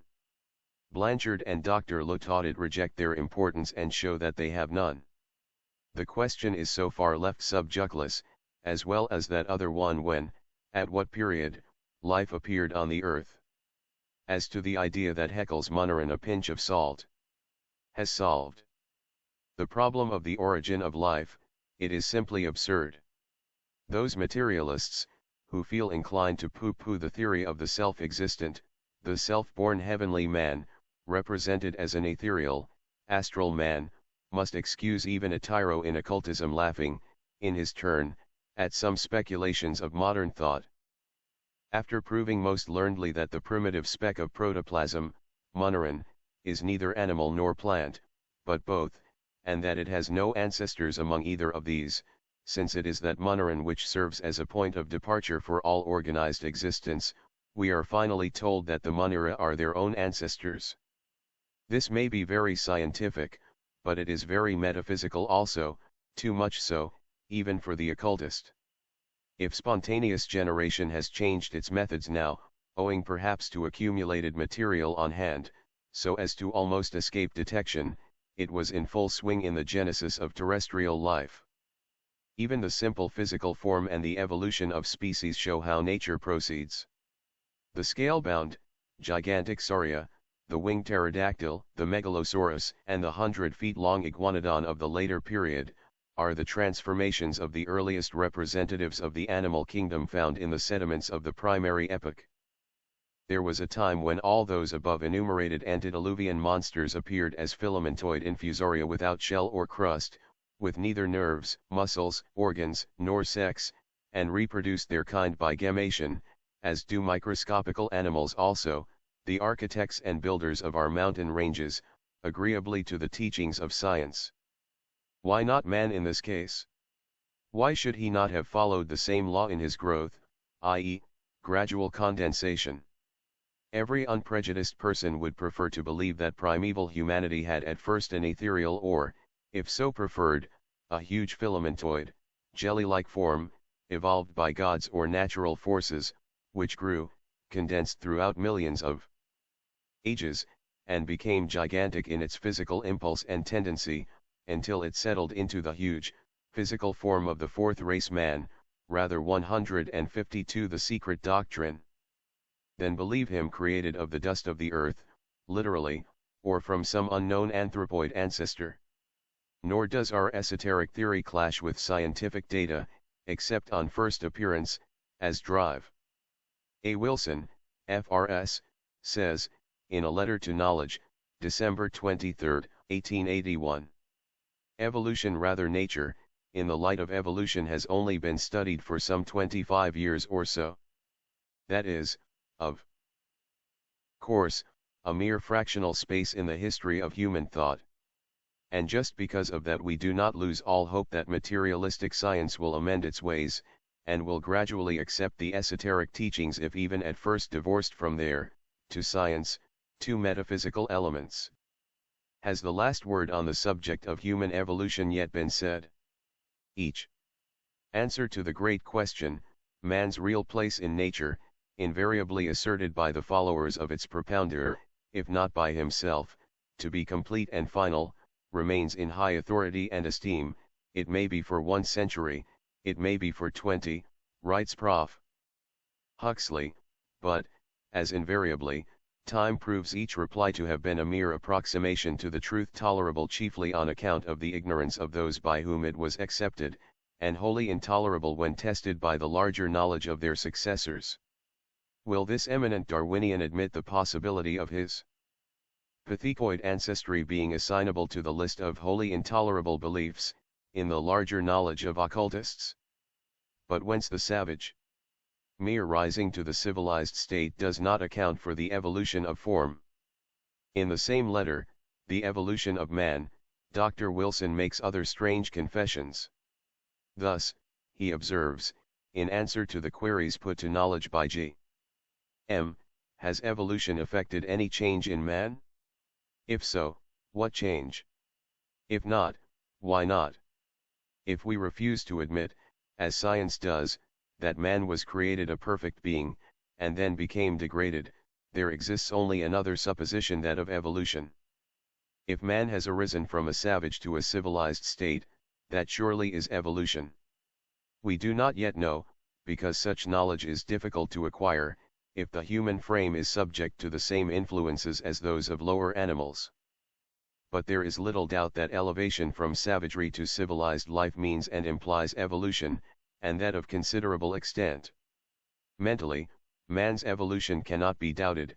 The ever-widening sphere of thought has sprung from small and rude beginnings, like language itself. But man's ways of life, his power of adaptation to his surroundings, and countless other circumstances, have made the facts and course of his evolution very difficult to trace. This very difficulty ought to make the evolutionists more cautious in their affirmations. But why is evolution impossible, if man was created a perfect being, and then became degraded? At best it can only apply 153. Aristotle denied heliocentricism to the outward, physical man. As remarked in Isis Unveiled, Darwin's evolution begins at the middle point, instead of commencing for man, as for everything else, from the universals. The Aristotle-Baconian method may have its advantages, but it has undeniably already demonstrated its defects. Pythagoras and Plato, who proceeded from the universals downwards, are now shown more learned, in the light of modern science, than was Aristotle. For he opposed and denounced the idea of the revolution of the earth and even of its rotundity. Almost all those, he wrote, who affirm that they have studied heaven in its uniformity, claim that the earth is in the center, but the philosophers of the Italian school, otherwise called the Pythagoreans, teach entirely the contrary. Because, a. the Pythagoreans were initiates, and, b. they followed the deductive method. Whereas, Aristotle, the father of the inductive system, complained of those who taught that the center of our system was occupied by the sun, and the earth was only a star, which by a rotatory motion around the same center, produces night and day, Vide Dixilo, Book 2, c. 13, the same with regard to man.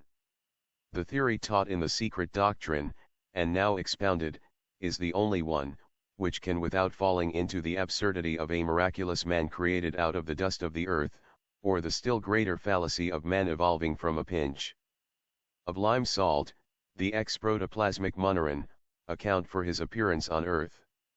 Analogy is the guiding law in nature, the only true Ariadne's thread that can lead us, through the inextricable paths of her domain, toward her primal and final mysteries.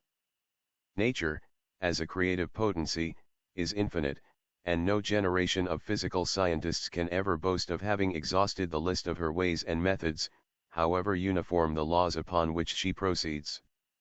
If we can conceive of a ball of fire mist becoming gradually as it rolls through eons of time in the interstellar spaces a planet, a self-luminous globe, to settle into a man-bearing world or earth, thus having passed from a soft plastic body into a rock-bound globe, and if we see on it everything evolving from the non-nucleated jelly speck that becomes the sarcode asterisk of the moneron, then passes from its protostic state F into the form of an animal, to grow into a gigantic reptilian monster of the Mesozoic times, then dwindles again into the, comparatively, dwarfish crocodile, now confined solely to tropical asterisk or what is more generally known as protoplasm.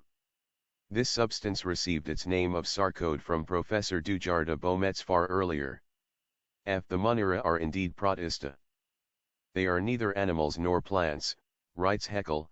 The whole body of the moneron represents nothing more than a single thoroughly homogeneous particle of albumin in a firmly adhesive condition.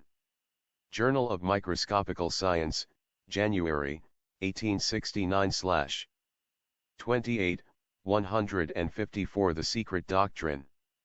Regions, and the universally common lizard asterisk. How can man alone escape the general law? There were giants on earth in those days, says Genesis, repeating the statement of all the other Eastern scriptures, and the Titans are founded on anthropological and physiological fact. And, as the hard-shelled crustacean was once upon a time a jelly speck, a thoroughly homogeneous particle of albumin in a firmly adhesive condition, so was the outward covering of primitive man, his early coat of skin, plus an immortal spiritual monad, and a psychic temporary form and body within that shell. The modem, hard, muscular man almost impervious to any climate, was, perhaps, some 25 million years ago, just what the heck alien moneron is, strictly an organism without organs, an entirely homogeneous substance with a structureless albumin body within, and a human form only outwardly. No man of science has the right, in this century, to find the figures of the Brahmins preposterous in the question of chronology, for their own calculations often exceed by far the claims made by esoteric science. This may easily be shown. Helmholtz calculated that the cooling of our Earth from a temperature of 2000 degrees to 200 degrees Cent, must have occupied a period of no less than 350 million years. Western science, including geology, seems generally to allow our globe an age of about 500 million years altogether.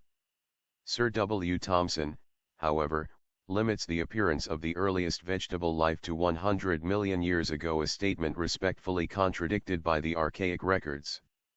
Speculations, furthermore, vary daily in the domains of science. Meanwhile, some geologists are very much opposed to such limitation. Vogler calculates that the time requisite for the deposit of the straton known to us must at least have amounted to 648 millions of years. Both time and space are infinite and eternal. The Earth, as a material existence, is indeed infinite, the changes only which it has undergone can be determined by finite periods of time, Burmeister. We must therefore assume that the starry heaven is not merely in space, what no astronomer doubts, but also in time, without beginning or end, that it never was created, and is imperishable. See Cholby. F. Cholby repeats exactly what the occultists say. But the Aryan occultists, we may be told, knew nothing of these later speculations. They were even ignorant of the globular form of our Earth. Behold the iguanodon of the Mesozoic ages, the monster 100 feet long now transformed into the small iguana lizard of South America. Popular traditions about giants in days of old, and their mention in every mythology, including the Bible, may someday be shown to be founded on fact. In nature, the logic of analogy alone ought to make us accept these traditions as scientific verities. Force and Matter, by L. Buchner, edited by J. F. Collingwood, FRSL, p. 61. 155. The Solar System in the Puranas. Coleman. To this the Vishnu Purana contains a reply, which has forced certain Orientalists to open their eyes very widely.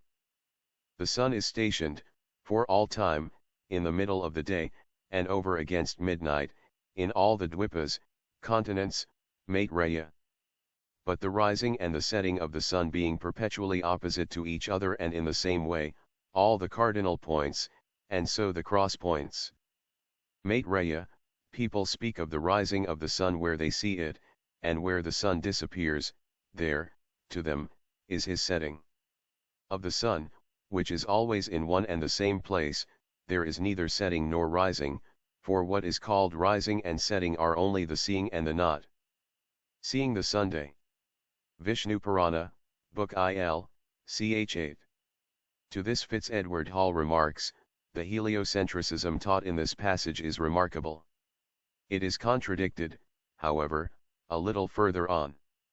Contradicted purposely, because it was a secret temple teaching. Martin Hogg remarked the same teaching in another passage. It is useless to calumniate the Aryans any longer. To return to the chronology of the geologists and anthropologists. We are afraid science has no reasonable grounds on which she could oppose the views of the occultists in this direction. Except that of man, the highest organic being of creation, not a trace was found in the primary strata, only in the uppermost, the so-called alluvial layer, is all that can be urged, so far. That man was not the last member in the mammalian family, but the first in this round, is something that science will be forced to acknowledge one day. A similar view also has already been mooted in France on very high authority.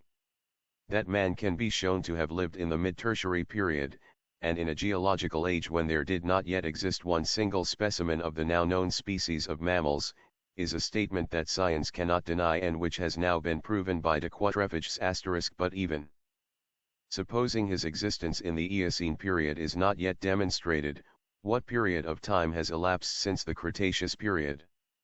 We are aware of the fact that only the boldest geologists dare to place man further back than the Miocene age. But how long, we ask, is the duration of those ages and periods since the Mesozoic time? On this, after a good deal of speculation and wrangling, science is silent, the greatest authorities upon the subject being compelled to answer to the question, we do not know. This ought to show that the men of science are no greater authorities in this matter than are the profane. If, according to Professor Huxley, the time represented by the coal formation would be 6 millions of years, how many more millions would be required to cover Introduction à l'étude des races humaines Modern Science and Modern Thought, by S. Lang, p. 32. 156. The Secret Doctrine.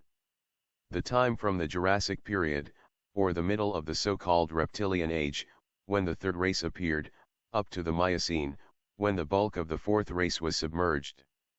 The writer is well aware that those specialists, whose computations of the ages of the globe and man are the most liberal, always had the Shire majority against them. But this proves very little, since the majority rarely, if ever, turns out to be right in the long run. Harvey stood alone for many years. The advocates for crossing the Atlantic with steamers were in danger of ending their days in a lunatic asylum. Mesmer is classed to this day, in the encyclopedias, along with Cagliostro, and St. Germain, as a charlatan and impostor. And now that Messrs. Charcot and Richer have vindicated Mesmer's claims, and that mesmerism under its new name of hypnotism, a false nose on a very old face, is accepted by science, it does not strengthen one's respect for that majority, when one sees the ease and unconcern with which its members treat of hypnotism, telepathic impacts, and its other phenomena. They speak of it, in short, as if they had believed in it since the days of Solomon, and had never called its votaries, only a few years ago, lunatics and impostors. The same revulsion of thought is in store for the long period of years, claimed by esoteric philosophy as the age of sexual and physiological mankind. Therefore even the stanza which says, "The mind-born, the boneless, gave being to the will-bomb with bones," adding that this took place in the middle of the third race 18 million years ago, has yet a chance of being accepted by future scientists. As far as XIXTH century thought is concerned, we shall be told, even by some personal friends who are imbued with an abnormal respect for the shifting conclusions of science, that such a statement is absurd. How much more improbable will appear our further assertion, to the effect that the antiquity of the first race dates back millions of years beyond this again. For, although the exact figures are withheld, and it is out of the question to refer the incipient evolution of the primeval divine esoteric Buddhism, p. 70 f, the same fate is in store for spiritualistic phenomena and all the other psychological manifestations of the inner man. Since the days of Hume, whose researches culminated in a nihilistic idealism, psychology has gradually shifted its position to one of crass materialism. Hume is regarded as a psychologist, and yet he denied a priori the possibility of phenomena in which millions now believe, including many men of science. The hylo-idealists of today are rank annihilationists. The schools of Spencer and Bain are respectively positivist and materialist, and not metaphysical at all. It is psychism and not psychology. It reminds one as little of the Vedantic teaching as the pessimism of Schopenhauer and von Hartmann recalls the esoteric philosophy, the heart and soul of true Buddhism. 157. The sleight of hand of science races with certainty to either the early secondary, or the primary ages of geology.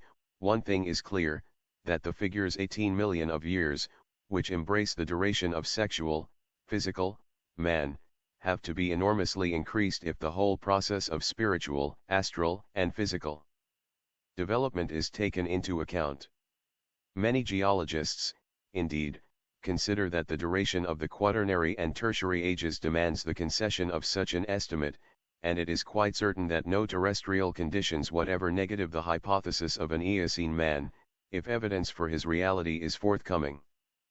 Occultists, who maintain that the above date carries us far back into the secondary or reptilian age, may refer to M. de Quatrefages in support of the possible existence of man in that remote antiquity. But with regard to the earliest root races the case is very different. If the thick agglomeration of vapors, charged with carbonic acid, that escaped from the soil or was held in suspension in the atmosphere since the commencement of sedimentation, offered a fatal obstacle to the life of human organisms as now known, how, it will be asked, could the primeval men have existed? This consideration is, in reality, out of court. Such terrestrial conditions as were then operative had no touch with the plane on which the evolution of the ethereal astral races proceeded. Only in relatively recent geological periods, has the spiral course of cyclic law swept mankind into the lowest grade of physical evolution, the plane of gross material causation. In those early ages, astral evolution was alone in progress, and the two planes, the astral and the physical *, though developing on parallel lines, had no direct point of contact with one another. It is obvious that a shadow-like ethereal man is related by virtue of his organization, if such it can be called, only to that plane from which the substance of his upati is derived.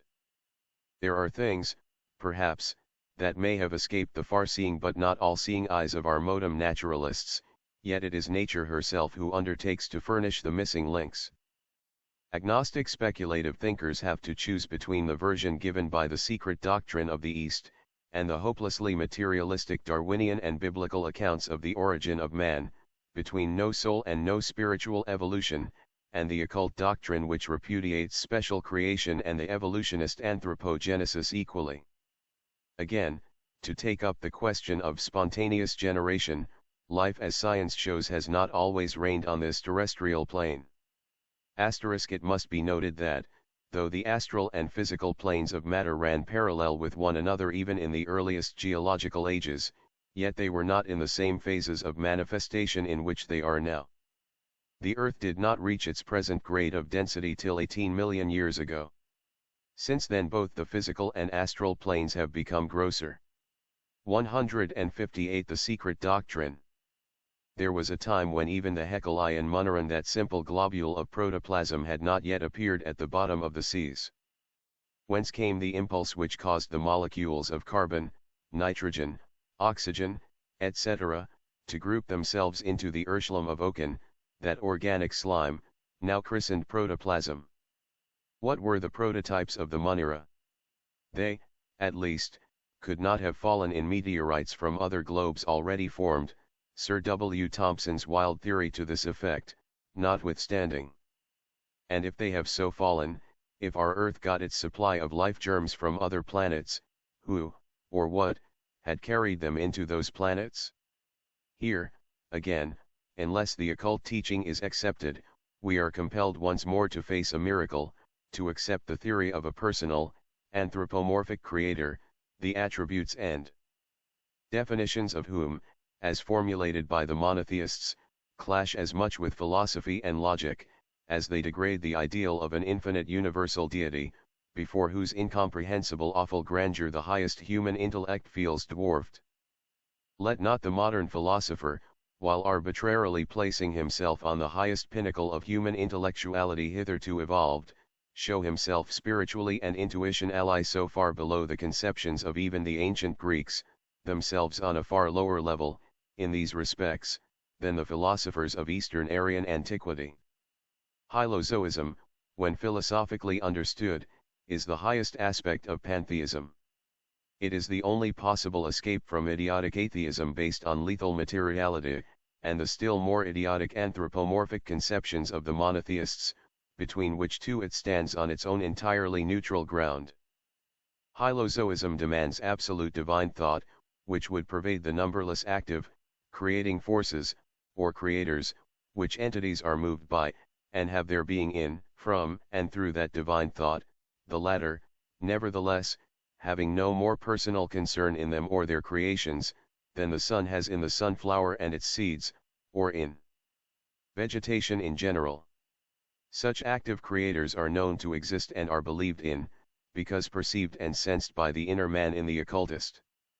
Thus the latter says that an absolute deity, having to be unconditioned and unrelated, cannot be thought of at the same time as an active, creating, one living God, without immediate degradation of the ideal *a deity that manifests in space and time, these two being simply the forms of that which is the absolute all, can be but a fractional part of the *. The conception and definition of the absolute by Cardinal Cusa may satisfy only the Western mind, prisoned, so unconsciously to itself, and entirely degenerated by long centuries of scholastic and theological sophistry. But this recent philosophy of the absolute, traced by Sir W. Hamilton to Cusa, would never satisfy the more acutely metaphysical mind of the Hindu Vedantin. 159 Oceans of carbonic acid? Whole. And since that all cannot be divided in its absoluteness, therefore that sensed creator, we say creators, can be at best but the mere aspect thereof. To use the same metaphor inadequate to express the full idea, yet well adapted to the case in hand, these creators are like the numerous rays of the solar orb, which remains unconscious of, and unconcerned in, the work, while its mediating agents, the rays, become the instrumental media every spring the manvantaric dawn of the earth in fructifying and awakening the dormant vitality inherent in nature and its differentiated matter. This was so well understood in antiquity, that even the moderately religious Aristotle remarked that such work of direct creation would be quite unbecoming to God a prf$twqew. Plato and other philosophers taught the same, deity cannot set its own hand to creation, a UFOUR ni aftanta. This Cudworth calls hylozoism. As old Zeno is credited by Laertius with having said, nature is a habit moved from itself, according to seminal principles, perfecting and containing those several things which in determinate times are produced from it, and acting agreeably to that from which it was secreted. Let us return to our subject, pausing to think over it. Indeed, if there was vegetable life during those periods that could feed on the then deleterious elements, and if there was even animal life whose aquatic organization could be developed, notwithstanding the supposed scarcity of oxygen, why could there not be human life also, in its incipient physical form, i.e., in a race of beings adapted for that geological period and its surroundings? Besides, science confesses that it knows nothing of the real length of geological periods. But the chief question before us is, whether it is quite certain that, from the time of that which is called the Azoic Age, there ever was such an atmosphere as that hypothesized by the naturalists. Not all the physicists agree with this idea. Were the writer anxious to corroborate the teachings of the secret doctrine by exact science, it would be easy to show, on the admission of more than one physicist, that the atmosphere has changed little, if at all, since the first condensation of the oceans, i.e., since the Laurentian period, the Pyrolithic Age.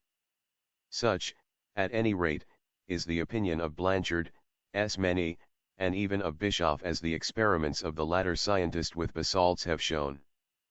Lor, were we to take the word of the majority of scientists as to the quantity of deadly gases, and of elements entirely saturated with carbon and nitrogen, in which the vegetable and animal kingdoms are shown to have lived, thriven, and developed, then one would have to come to the curious conclusion that there were, in those days, oceans.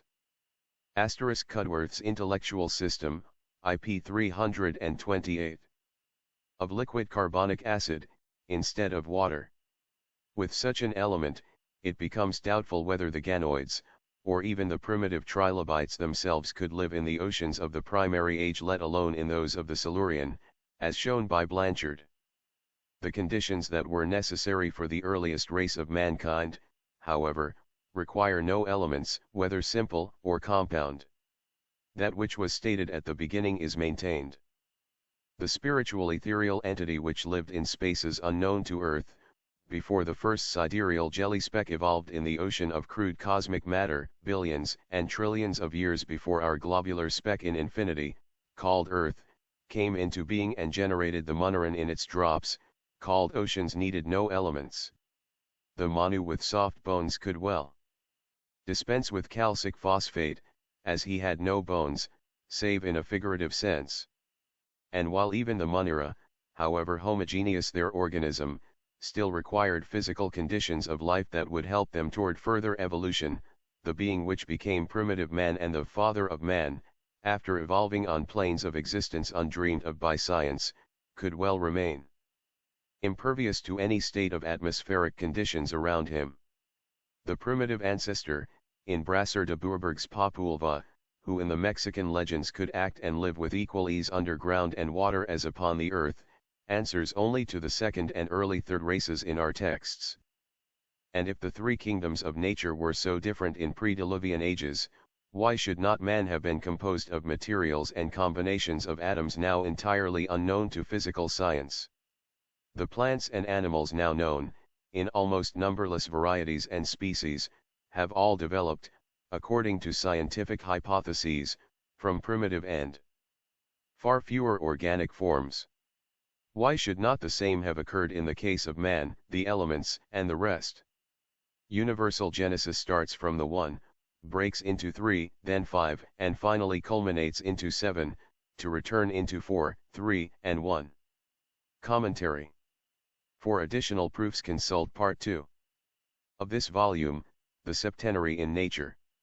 161. A suggestive stanza. Stanza 7. From the semi-divine down to the first human races. 24. The higher creators reject in their pride the forms evolved by the sons of Yuga. 25. They will not incarnate in the early egg-born. 26. They select the later androgynes. 27. The first man endowed with mind. 24. The sons of wisdom, the sons of night, issued from the body of Brahma when it became night, ready for rebirth, came down. They saw the, intellectually, vile forms of the first third, still senseless race. We can choose, said the lords, we have wisdom. Some entered the chayas. Some projected a spark. Some deferred till the fourth, race. From their own essence they filled, intensified, the kama, the vehicle of desire.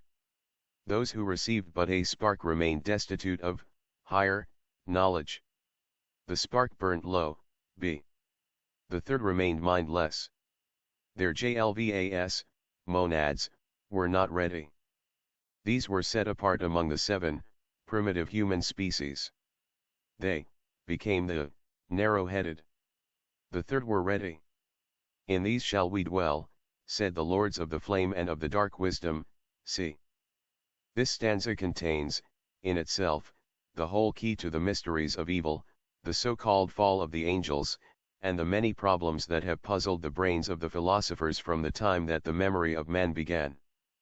It solves the secret of the subsequent inequalities of intellectual capacity, of birth, or social position, and gives a logical explanation to the incomprehensible karmic course throughout the eons which followed.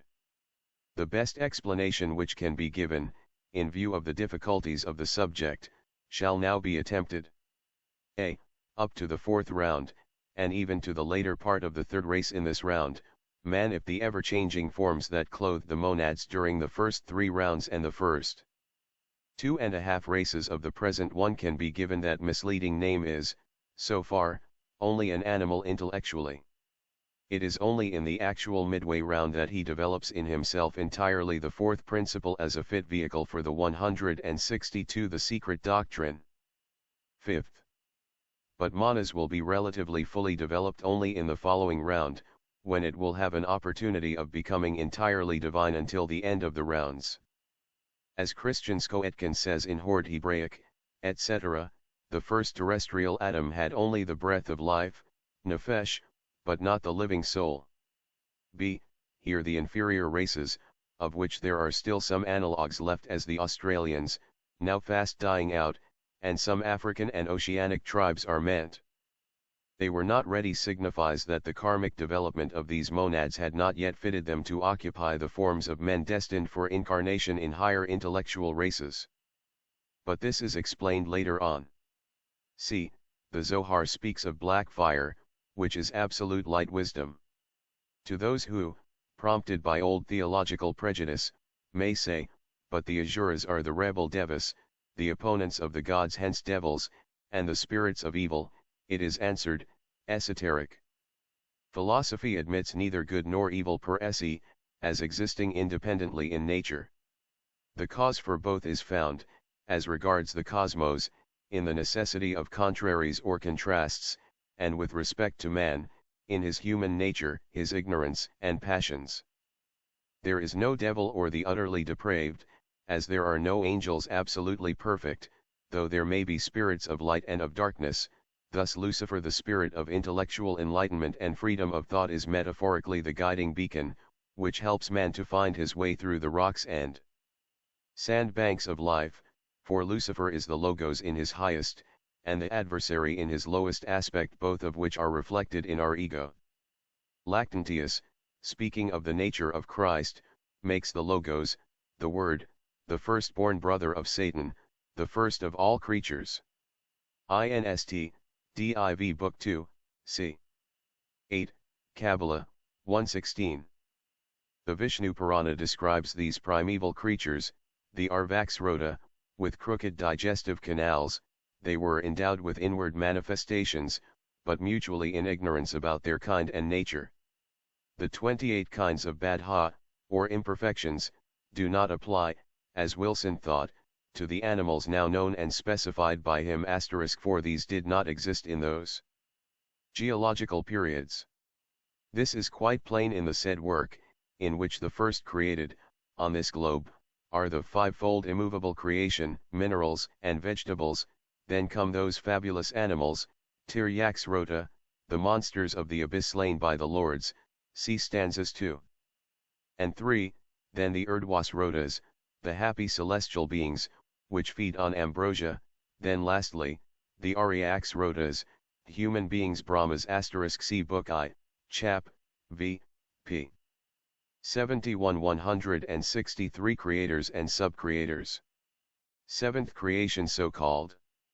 But these creations, including the latter, did not occur on this globe, wherever else they may have taken place.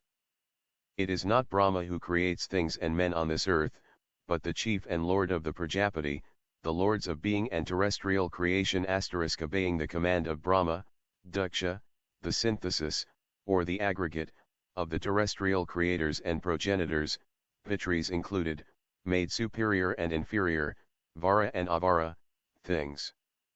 Referring to Putra progeny, and bipeds and quadrupeds, and subsequently by his will, the sons of will and yoga, made females, i.e., separated the androgynes.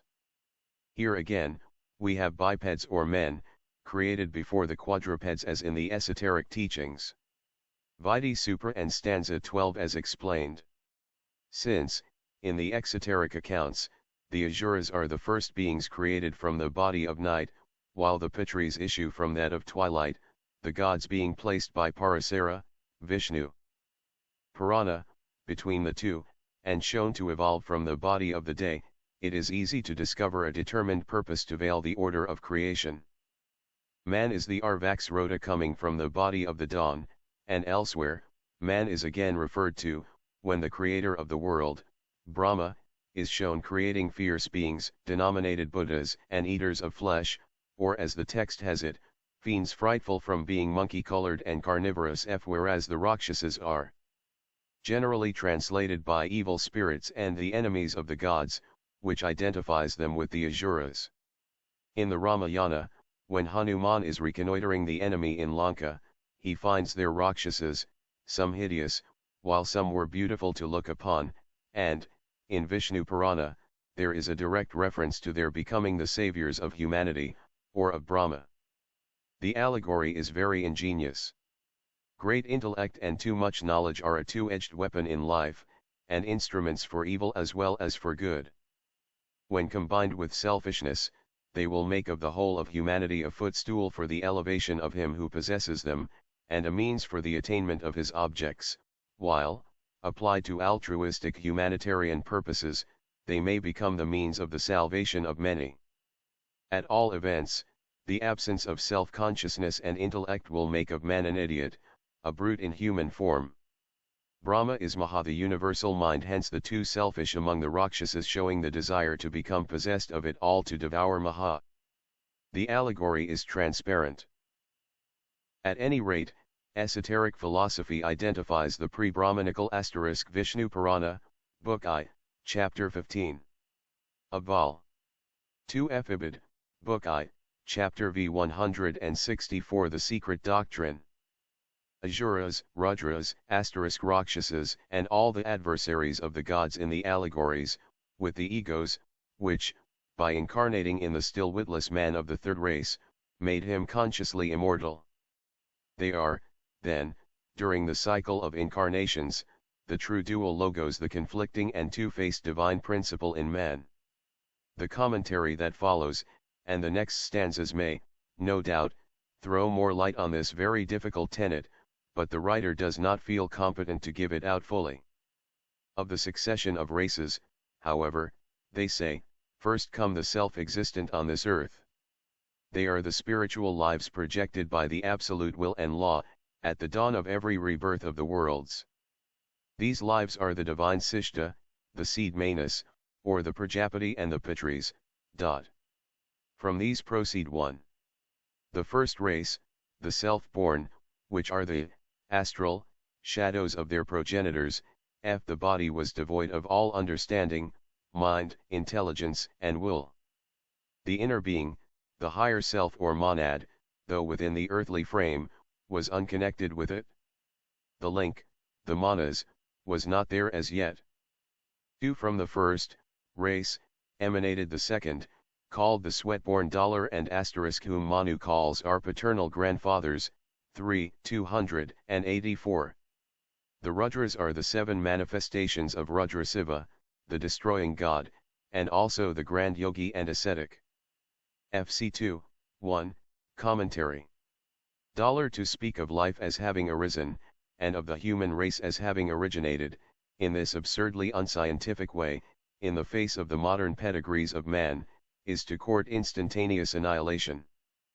The esoteric doctrine risks the danger, nevertheless, and even goes so far as to ask the impartial reader to compare the above hypothesis, if it is one, with Haeckel's theory now fast becoming an axiom with science which is quoted verbatim. How did life, the living world of organisms, arise? And, secondly, the special question, how did the human race originate? The first of these two inquiries, that as to the first appearance of living beings, can only be decided empirically, by proof of the so-called archebiosis, or equivocal generation, or the spontaneous production of organisms of the simplest conceivable kind. Such are the Monera, protogens, protamoeba, etc., exceedingly simple microscopic masses of protoplasm without structure or organization, which take in nutriment and reproduce themselves by division.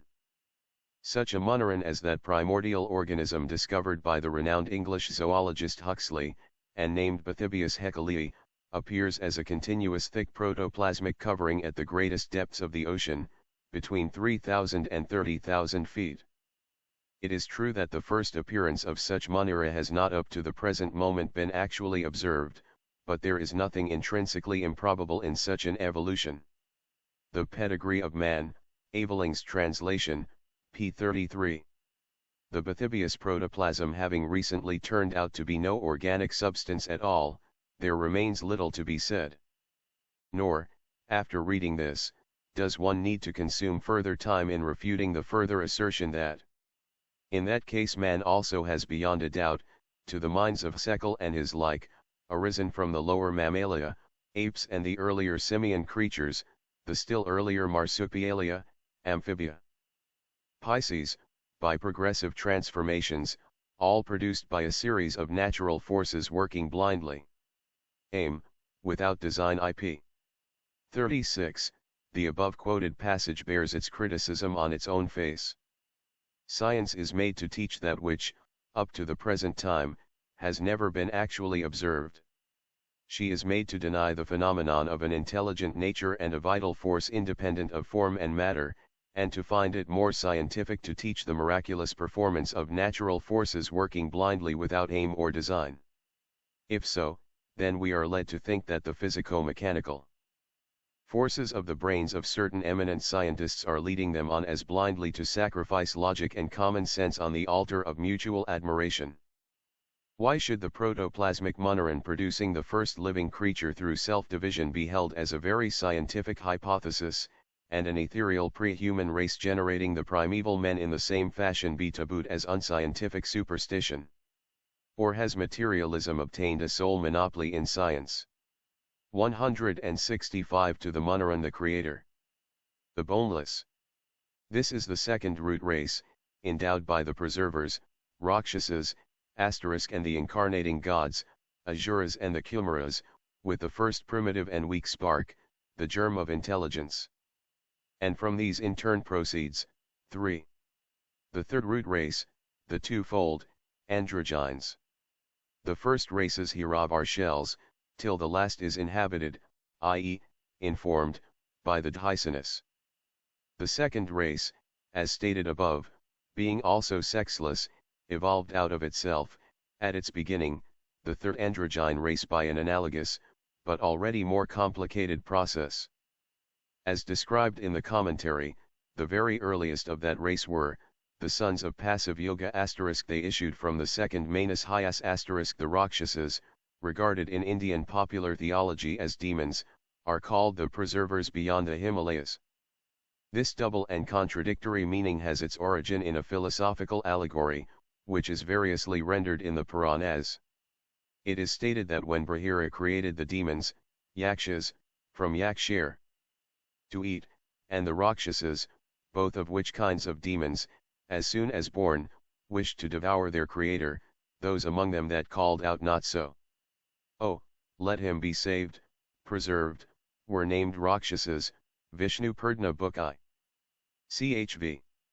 The Bhagavata Purana 3, 20, 19-21, renders the allegory differently. Brahira transformed himself into night, or ignorance, invested with a body, upon which the Yakshas and Rakshasas seized, exclaiming, "Do not spare it, devour it." Brahma then cried out, "Do not devour me, spare me." This has an inner meaning, of course. The body of night is the darkness of ignorance, and it is the darkness of silence and secrecy. Now the Rakshasas are shown in almost every case to be yogis, pious sadhus, and initiates, a rather unusual occupation for demons. The meaning then is that while we have power to dispel the darkness of ignorance, devour it, we have to preserve the sacred truth from profanation. Brahma is for the Brahmins alone, says that proud caste. The moral of the fable is evident. The gradual evolution of man in the secret doctrine shows that all the later, to the profane the earliest, races have their physical origin in the early fourth race. But it is the sub-race, which preceded the one that separated sexually, that is to be regarded as the spiritual ancestors of our present generations, and especially of the Eastern Aryan races. Weber's idea that the Indo-Germanic race preceded the Aryan Vedic race is, to the occultist, grotesque to the last degree. Human race, and became oviparous.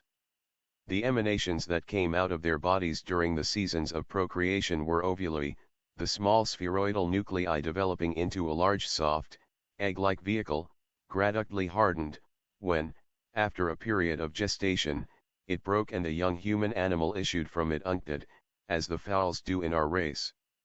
This must seem to the reader ludicrously absurd. Nevertheless, it is strictly on the lines of evolutionary analogy, which science perceives in the development of the living animal species. First the monron-like procreation by self-division, vidiscal, then, after a few stages, the oviparous, as in the case of the reptiles, which are followed by the birds, then, finally, the mammals with their ovoviviparous modes of producing their young ones.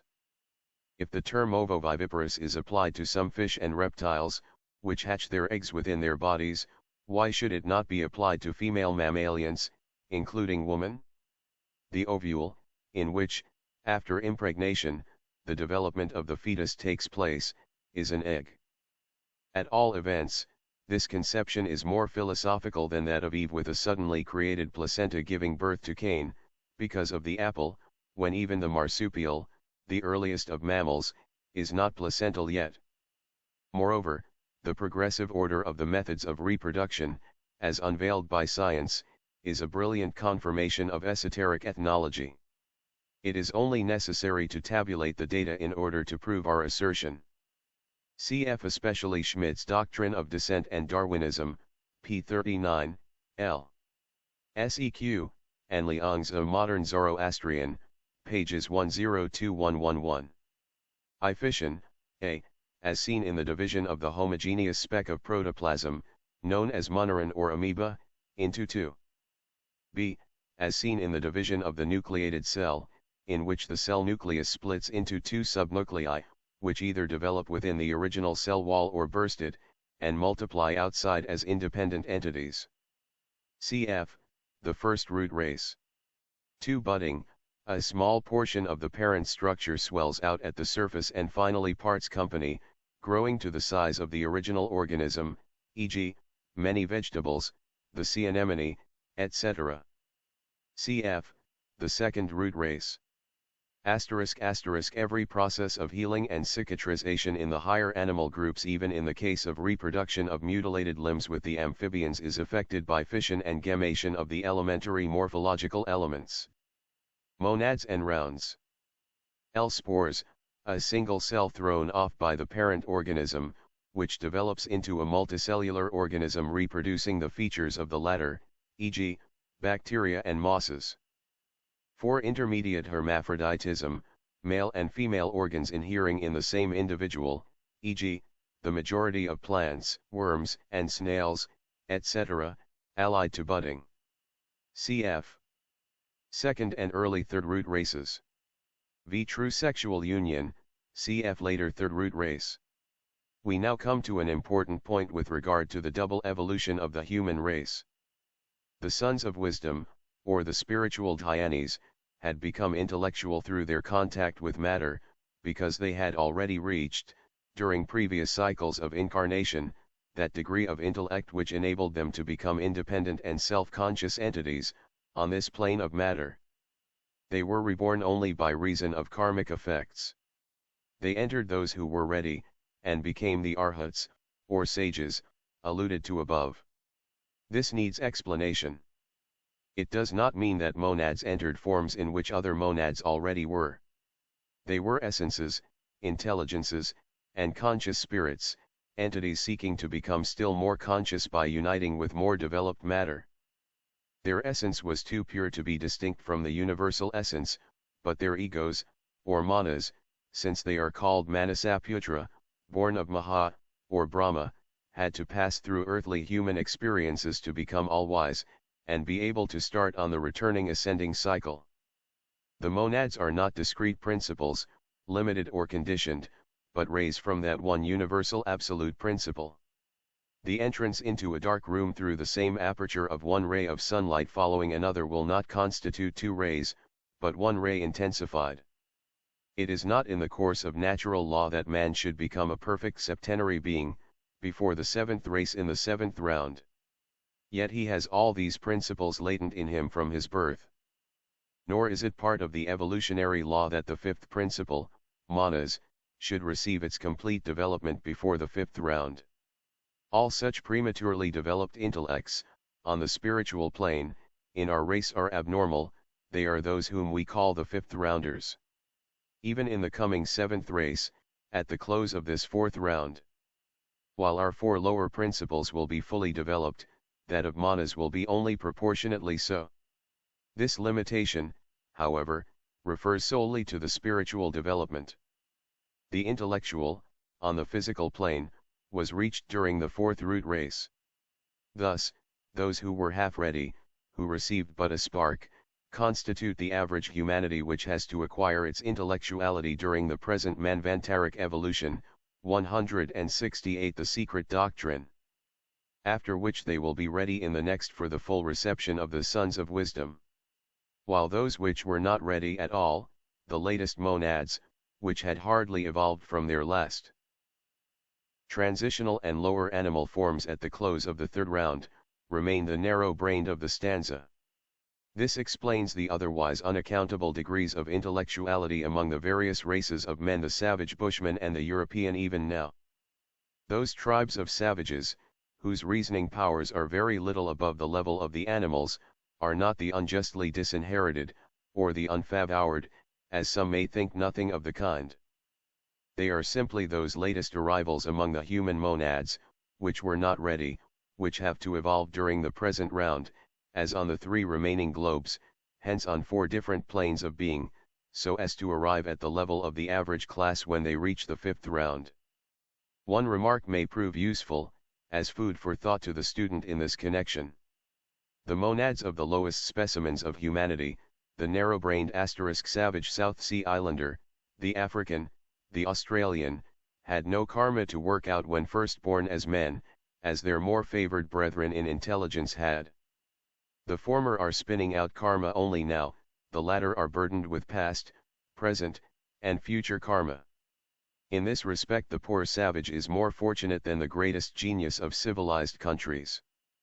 Let us pause before giving any more such strange teachings. Let us try and find out how far any ancient scriptures, and even science, permit the possibility of, or even distinctly corroborate, such wild notions as are found in our anthropogenesis. Recapitulating that which has been said, we find, that the secret doctrine claims for man, 1. A polygenetic origin. 2. A variety of modes of procreation before humanity fell into the ordinary method of generation. 3. That the evolution of animals of the mammalians at any rate follows that of man instead of preceding it. and this is diametrically opposed to the now generally accepted theories of evolution and the descent of man from an animal ancestor. The term here means neither the dolichocephalic nor the brachiocephalic, nor yet skulls of a smaller volume, but simply brains devoid of intellect generally. The theory which would judge of the intellectual capacity of a man according to his cranial capacity, seems absurdly illogical to one who has studied the subject. The skulls of the Stone Period, as well as those of African races, Bushmen included, show that the first are above rather than below the average of the brain capacity of the modern man, and the skulls of the last are on the whole, as in the case of Papuans and Polynesians generally, larger by 1 cubic inch than that of the average Frenchman. Again, the cranial capacity of the Parisian of today represents an average of 1,437 cubic centimeters compared to 1,523 of the Auvergnat. 169 Monogenism or polygenism. Let us, by giving to Caesar what is Caesar's, examine, first of all, the chances for the polygenetic theory among the men of science. Now the majority of the Darwinian evolutionists incline to a polygenetic explanation of the origin of races. On this particular question, however, scientists are, as in many other cases, at 6s and 7s, they agree to disagree. Does man descend from one single couple or from several groups, monogenism or polygenism? As far as one can venture to pronounce on what in the absence of witnesses, will never be known, the second hypothesis is far the most probable. Abel Havlik, in his Science of Language, comes to a similar conclusion, arguing from the evidence available to a linguistic inquirer. In an address delivered before the British Association, Professor W. H. Flower remarked on this question, the view which appears best to accord with what is now known of the characters and distribution of the races of man, is a modification of the monogenistic hypothesis. Without entering into the difficult question of the method of man's first appearance upon the world, we must assume for it a vast antiquity, at all events as measured by any historical standard. If we had any approach to a complete paleontological record, the history of man could be reconstructed, but nothing of the kind is forthcoming. Such an admission must be regarded as fatal to the dogmatism of the physical evolutionists, and as opening a wide margin to occult speculations. The opponents of the Darwinian theory were, and still remain, polygenists. Such intellectual giants as John Crawford and James Hunt discussed the problem and favored polygenesis, and in their day there was a far stronger feeling in favor of than against this theory. It is only in 1864 that Darwinians began to be wedded to the theory of unity, of which Messrs. Huxley and Lubbock became the first coryphei. As regards that other question, of the priority of man to the animals in the order of evolution, the answer is as promptly given. If man is really the microcosm of the macrocosm, then the teaching has nothing so very impossible in it, and is but logical. For, man becomes that macrocosm for the three lower kingdoms under him. Arguing from a physical standpoint, all the lower kingdoms, save the mineral which is light itself, crystallized and immortalized from plants to the creatures which preceded the first mammalians, all have been consolidated in their physical structures by means of the cast-off dust of those minerals, and the refuse of the human matter, whether from living or dead. A. Lefebvre, Philosophy, p. 498. 170 The Secret Doctrine. Bodies, on which they fed and which gave them their outer bodies. In his turn, man grew more physical, by reabsorbing into his system that which he had given out, and which became transformed in the living animal crucibles through which it had passed, owing to nature's alchemical transmutations. There were animals in those days of which our modern naturalists have never dreamed, and the stronger became physical material man, the giants of those times, the more powerful were his emanations. Once that androgyne humanity separated into sexes, transformed by nature into childbearing engines, it ceased to procreate its like through drops of vital energy oozing out of the body. But while man was still ignorant of his procreative powers on the human plane, before his fall, as a believer in Adam would say, all this vital energy, scattered far and wide from him, was used by nature for the production of the first mammal animal forms. Evolution is an eternal cycle of becoming, we are taught, and nature never leaves an atom unused. Moreover, from the beginning of the round, all in nature tends to become man. All the impulses of the dual, centripetal, and centrifugal force are directed towards one point, man. The progress in the succession of beings, says Agassiz, consists in an increasing similarity of the living fauna, and, among the vertebrates, especially, in the increasing resemblance to man. Man is the end towards which all animal creation has tended from the first appearance of the first Paleozoic fishes. Just so, but the Paleozoic fishes being at the lower curve of the arc of the evolution of forms, this round began with astral man, the reflection of the Dhyan Kohans, called the builders. Man a the alpha and the omega of objective creation. As said in Isis Unveiled, all things had their origin in spirit evolution, having originally begun from above and proceeding downwards, instead of the reverse, as taught in the Darwinian theory. Therefore, the tendency spoken of by the eminent naturalist above quoted, is one inherent in every atom. Only, were one to apply it to both sides of the evolution, the observations made would greatly interfere with the modem theory, which has now almost become, Darwinian, law. But in citing the passage from Agassiz's work with approval, it must not be understood that the occultists are making any concession to the theory, which derives man from the animal kingdom. The fact that in this round he preceded the Mammalia is obviously not impugned by the consideration that the latter, Mammalia, follow in the wake of man. Principles of Zoology, p. 206. F. Vol. I, p. 154. 171. A suggestive explanation. 25. How did the Manasa, the sons of wisdom, act? They rejected the self-born, the boneless. They are not ready. They spurn the first, sweat-born. They are not quite ready. They would not enter the first, egg-born. To a theist or a Christian, this verse would suggest a rather theological idea, that of the fall of the angels through pride. In the secret doctrine, however, the reasons for the refusal to incarnate in half-ready physical bodies seem to be more connected with physiological than metaphysical reasons. Not all the organisms were sufficiently ready. The incarnating powers chose the ripest fruits and spumed the rest. By a curious coincidence, when selecting a familiar name for the continent on which the first androgynes, the third root race, separated, the writer chose, on geographical considerations, that of Lemuria, invented by Mr. P. L. Sclater. It is only later, that reading Haeckel's Pedigree of Man, it was found that the German animalist had chosen the name for his late continent. He traces, properly enough, the center of human evolution to Lemuria, but with a slight scientific variation. Speaking of it as that cradle of mankind, he pictures the gradual transformation of the anthropoid mammal into the primeval savage. Vogt, again, holds that in America man sprang from a branch of the Platyrrhine apes, independently of the origination of the African and Asian rootstocks from the Old World Catarrhinians. Anthropologists are, as usual, at loggerheads on this question, as on many others. We shall examine this claim in the light of esoteric philosophy in stanza 8. Meanwhile, let us give a few moments of attention to the various consecutive modes of procreation according to the laws of evolution.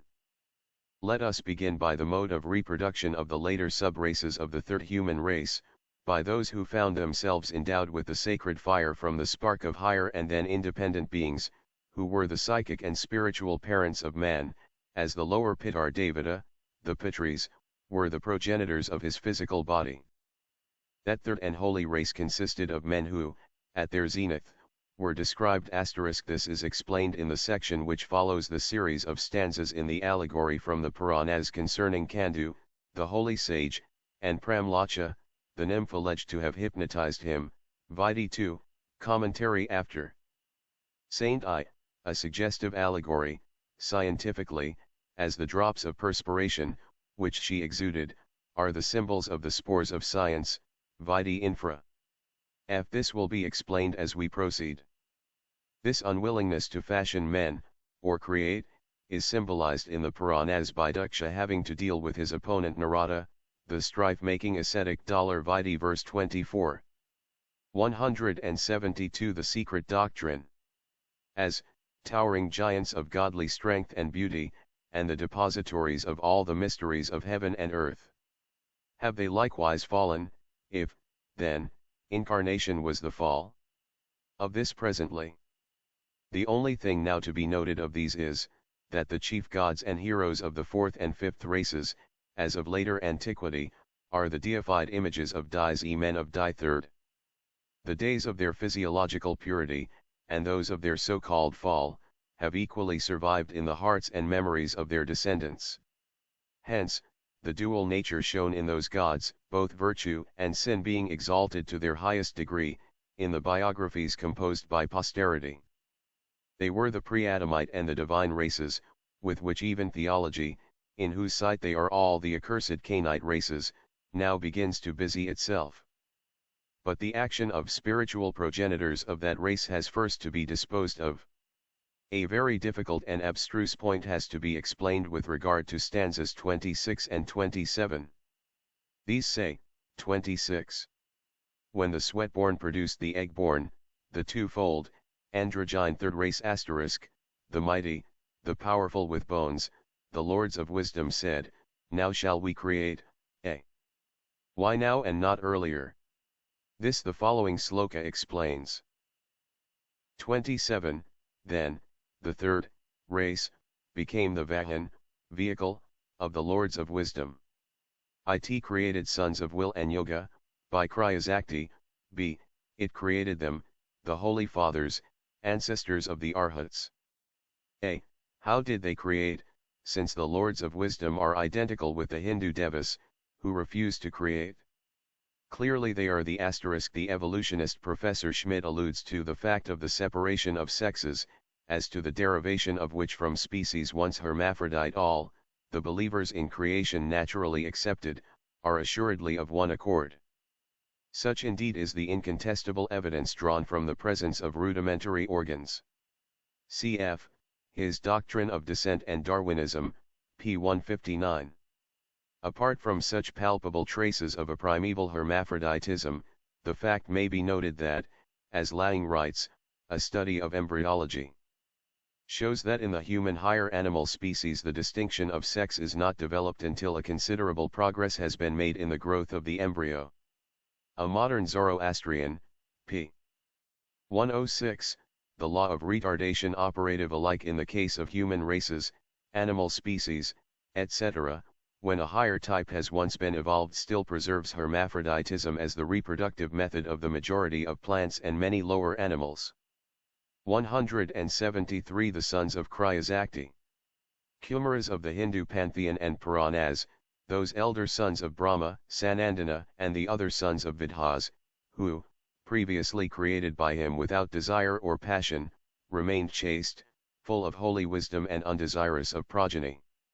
The power, by which they first created, is just that which has since caused them to be degraded from their high status to the position of evil spirits, of Satan and his host, created in their turn by the unclean fancy of exoteric creeds. It was by Kriyasakti, that mysterious and divine power latent in the will of every man, and which, if not called to life, quickened and developed by yogi training, remains dormant in 999,999 men out of a million, and gets atrophied. This power is explained in the 12 signs of the zodiac, f as follows, b. Kriyasakti, the mysterious power of thought which enables it to produce external, perceptible, phenomenal results by its own inherent energy. The ancients held that any idea will manifest itself externally, if one's attention, and will, is deeply concentrated upon it. Similarly, an intense volition will be followed by the desired result. A yogi generally performs his wonders by means of Ichchasakti, willpower, and Kriyasakti. The third race had thus created the so-called sons of will and yoga, or the ancestors, the spiritual forefathers, of all the subsequent and present Arhats, or Mahatmas, in a truly immaculate way. They were indeed created, not begotten, as were their brethren of the fourth race, who were generated sexually after the separation of sexes, the FCDL of man. For creation is but the result of will acting on phenomenal matter, the calling forth out of it the primordial divine light and eternal life. They were the holy seed grain of the future saviors of humanity. Here we have to make again a break, in order to explain certain difficult points, of which there are so many. It is almost impossible to avoid such interruptions. For explanations and a philosophical account of the nature of those beings, which are now viewed as the evil and rebellious spirits, the creators by Cryasakti, the reader is referred to the chapters on the fallen angels and the mystic dragons, in part 2 of this volume.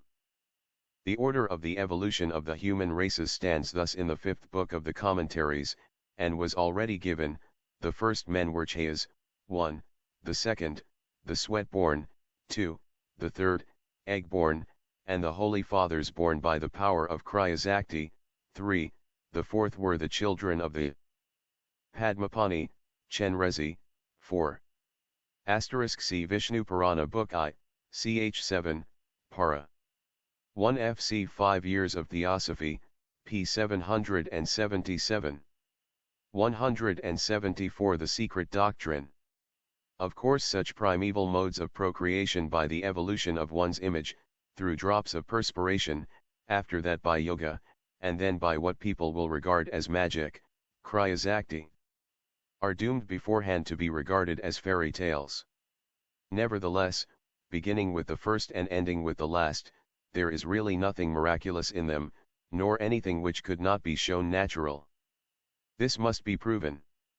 One Chaya birth, or that primeval mode of sexless procreation, the first race having oozed out, so to say, from the bodies of the Pitris, is hinted at in a cosmic allegory in the Puranas. It is the beautiful allegory and story of Sanjana, the daughter of Viswakarman married to the sun, who, unable to endure the fervors of her lord, gave him her Chaya, shadow, image, or astral body, while she herself repaired to the jungle to perform religious devotions, or tapas.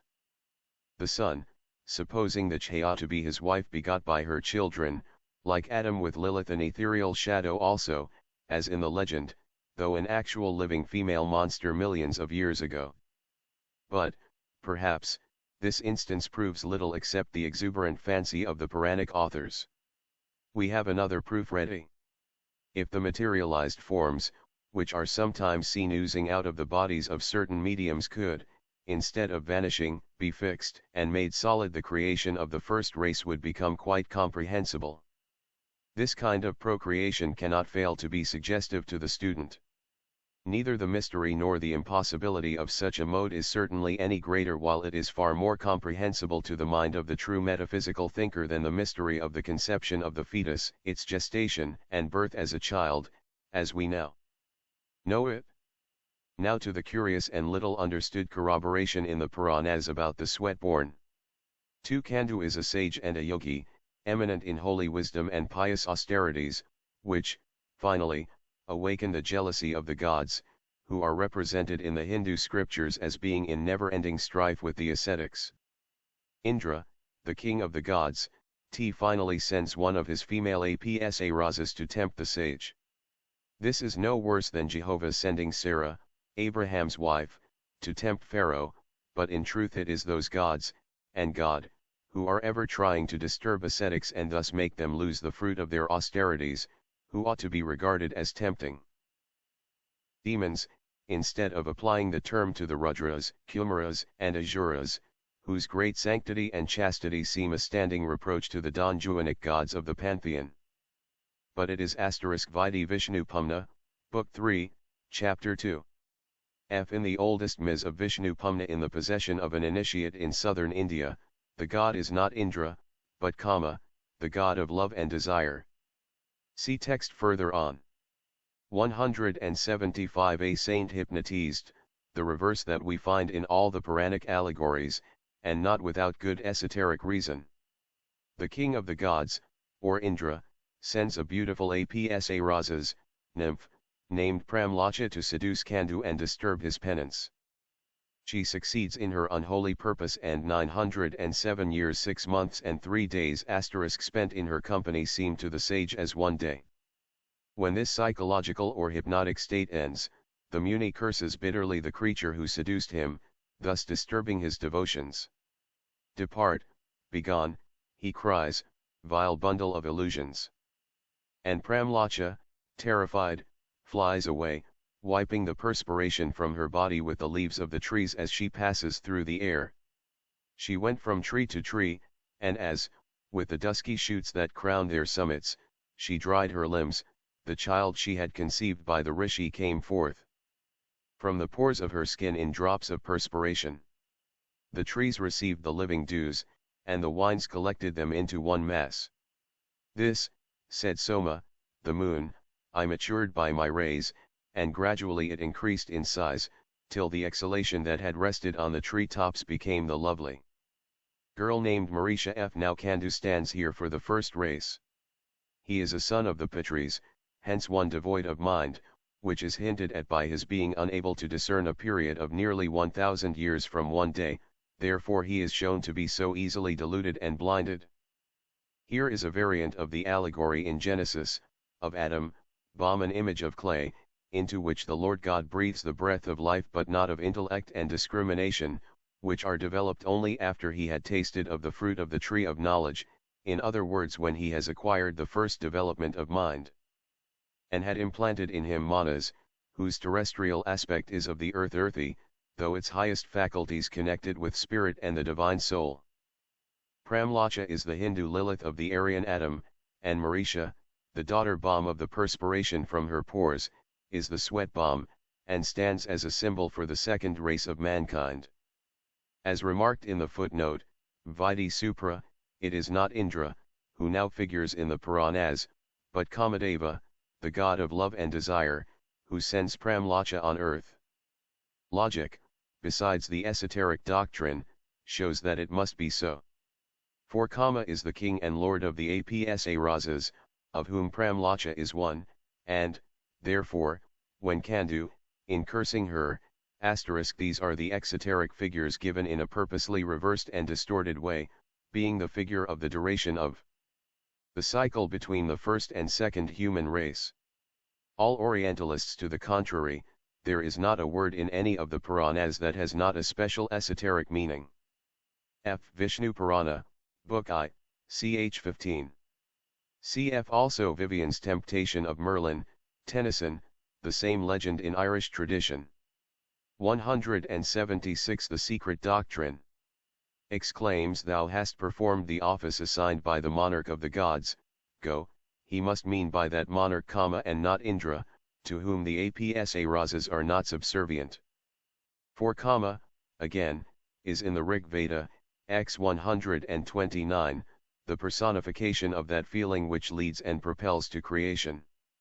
He was the first movement that stirred the one, after its manifestation from the purely abstract principle, to create, desire first arose in it, which was the primal germ of mind, and which sages, searching with their intellect, have discovered to be the bond which connects entity with non-entity.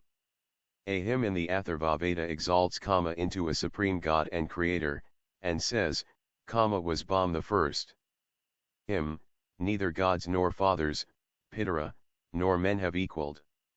The Atharva Veda identifies him with Agni, but makes him superior to that god. The Taittiriya Bordmana makes him allegorically the son of Dharma, moral religious duty, piety and justice, and of Sraddha, faith. Elsewhere Kama is Brahm from the heart of Brahma, therefore he is Atmabhu self-existent, and Aya, the unborn. His sending Pramlacha has a deep philosophical meaning, sent by Indra the narrative has none. As Eros was connected in early Greek mythology with the world's creation, and only afterwards became the sexual Cupid, so was Kama in his original Vedic character, Hayavansa making him a son of Lakshmi, who is Venus. The allegory, as said, shows the psychic element developing the physiological, before the birth of Daksha, the progenitor of real physical men, made to be bomb from Marisha and before whose time living beings and men were procreated by the will, by sight, by touch, and by yoga, as will be shown. This, then, is the allegory built on the mode of procreation of the second or the sweat bomb. The same for the third race in its final development. Marisha, through the exertions of Soma, the moon, is taken to wife by the Prachitasas, the production of the mind-born sons of Brahma also *, from whom they beget the patriarch Daksha, a son of Brahma *. The text has, from Brahma were born mind-engendered progeny, with forms and faculties derived from his corporeal nature, embodied spirits produced from the limbs, Gatra, of Dhaimat, all-wise deity.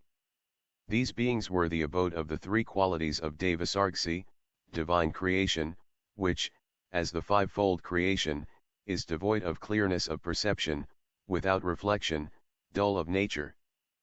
But as they did not multiply themselves, Brahma created other mind-born sons like himself, namely, the Brahira Rishis, or the Prajapati, 10 and 7.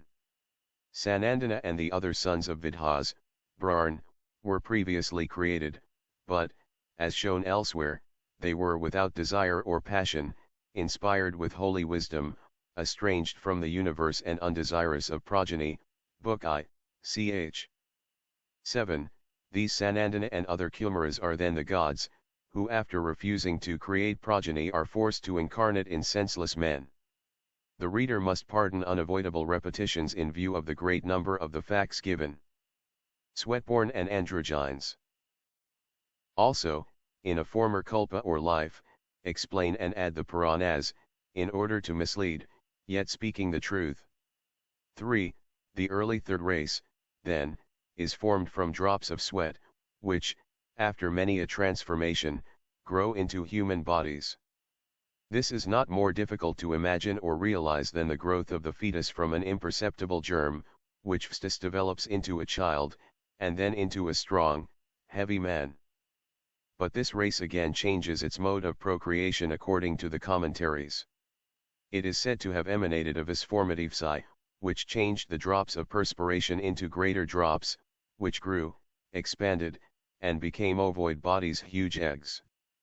In these the human fetus gestated for several years. In the Puranas, Marisha, the daughter of Kandu, the sage, becomes the wife of the Prachitasas and the mother of Daksha. Now Daksha is the father of the first human-like progenitors, having been born in this way. He is mentioned later on.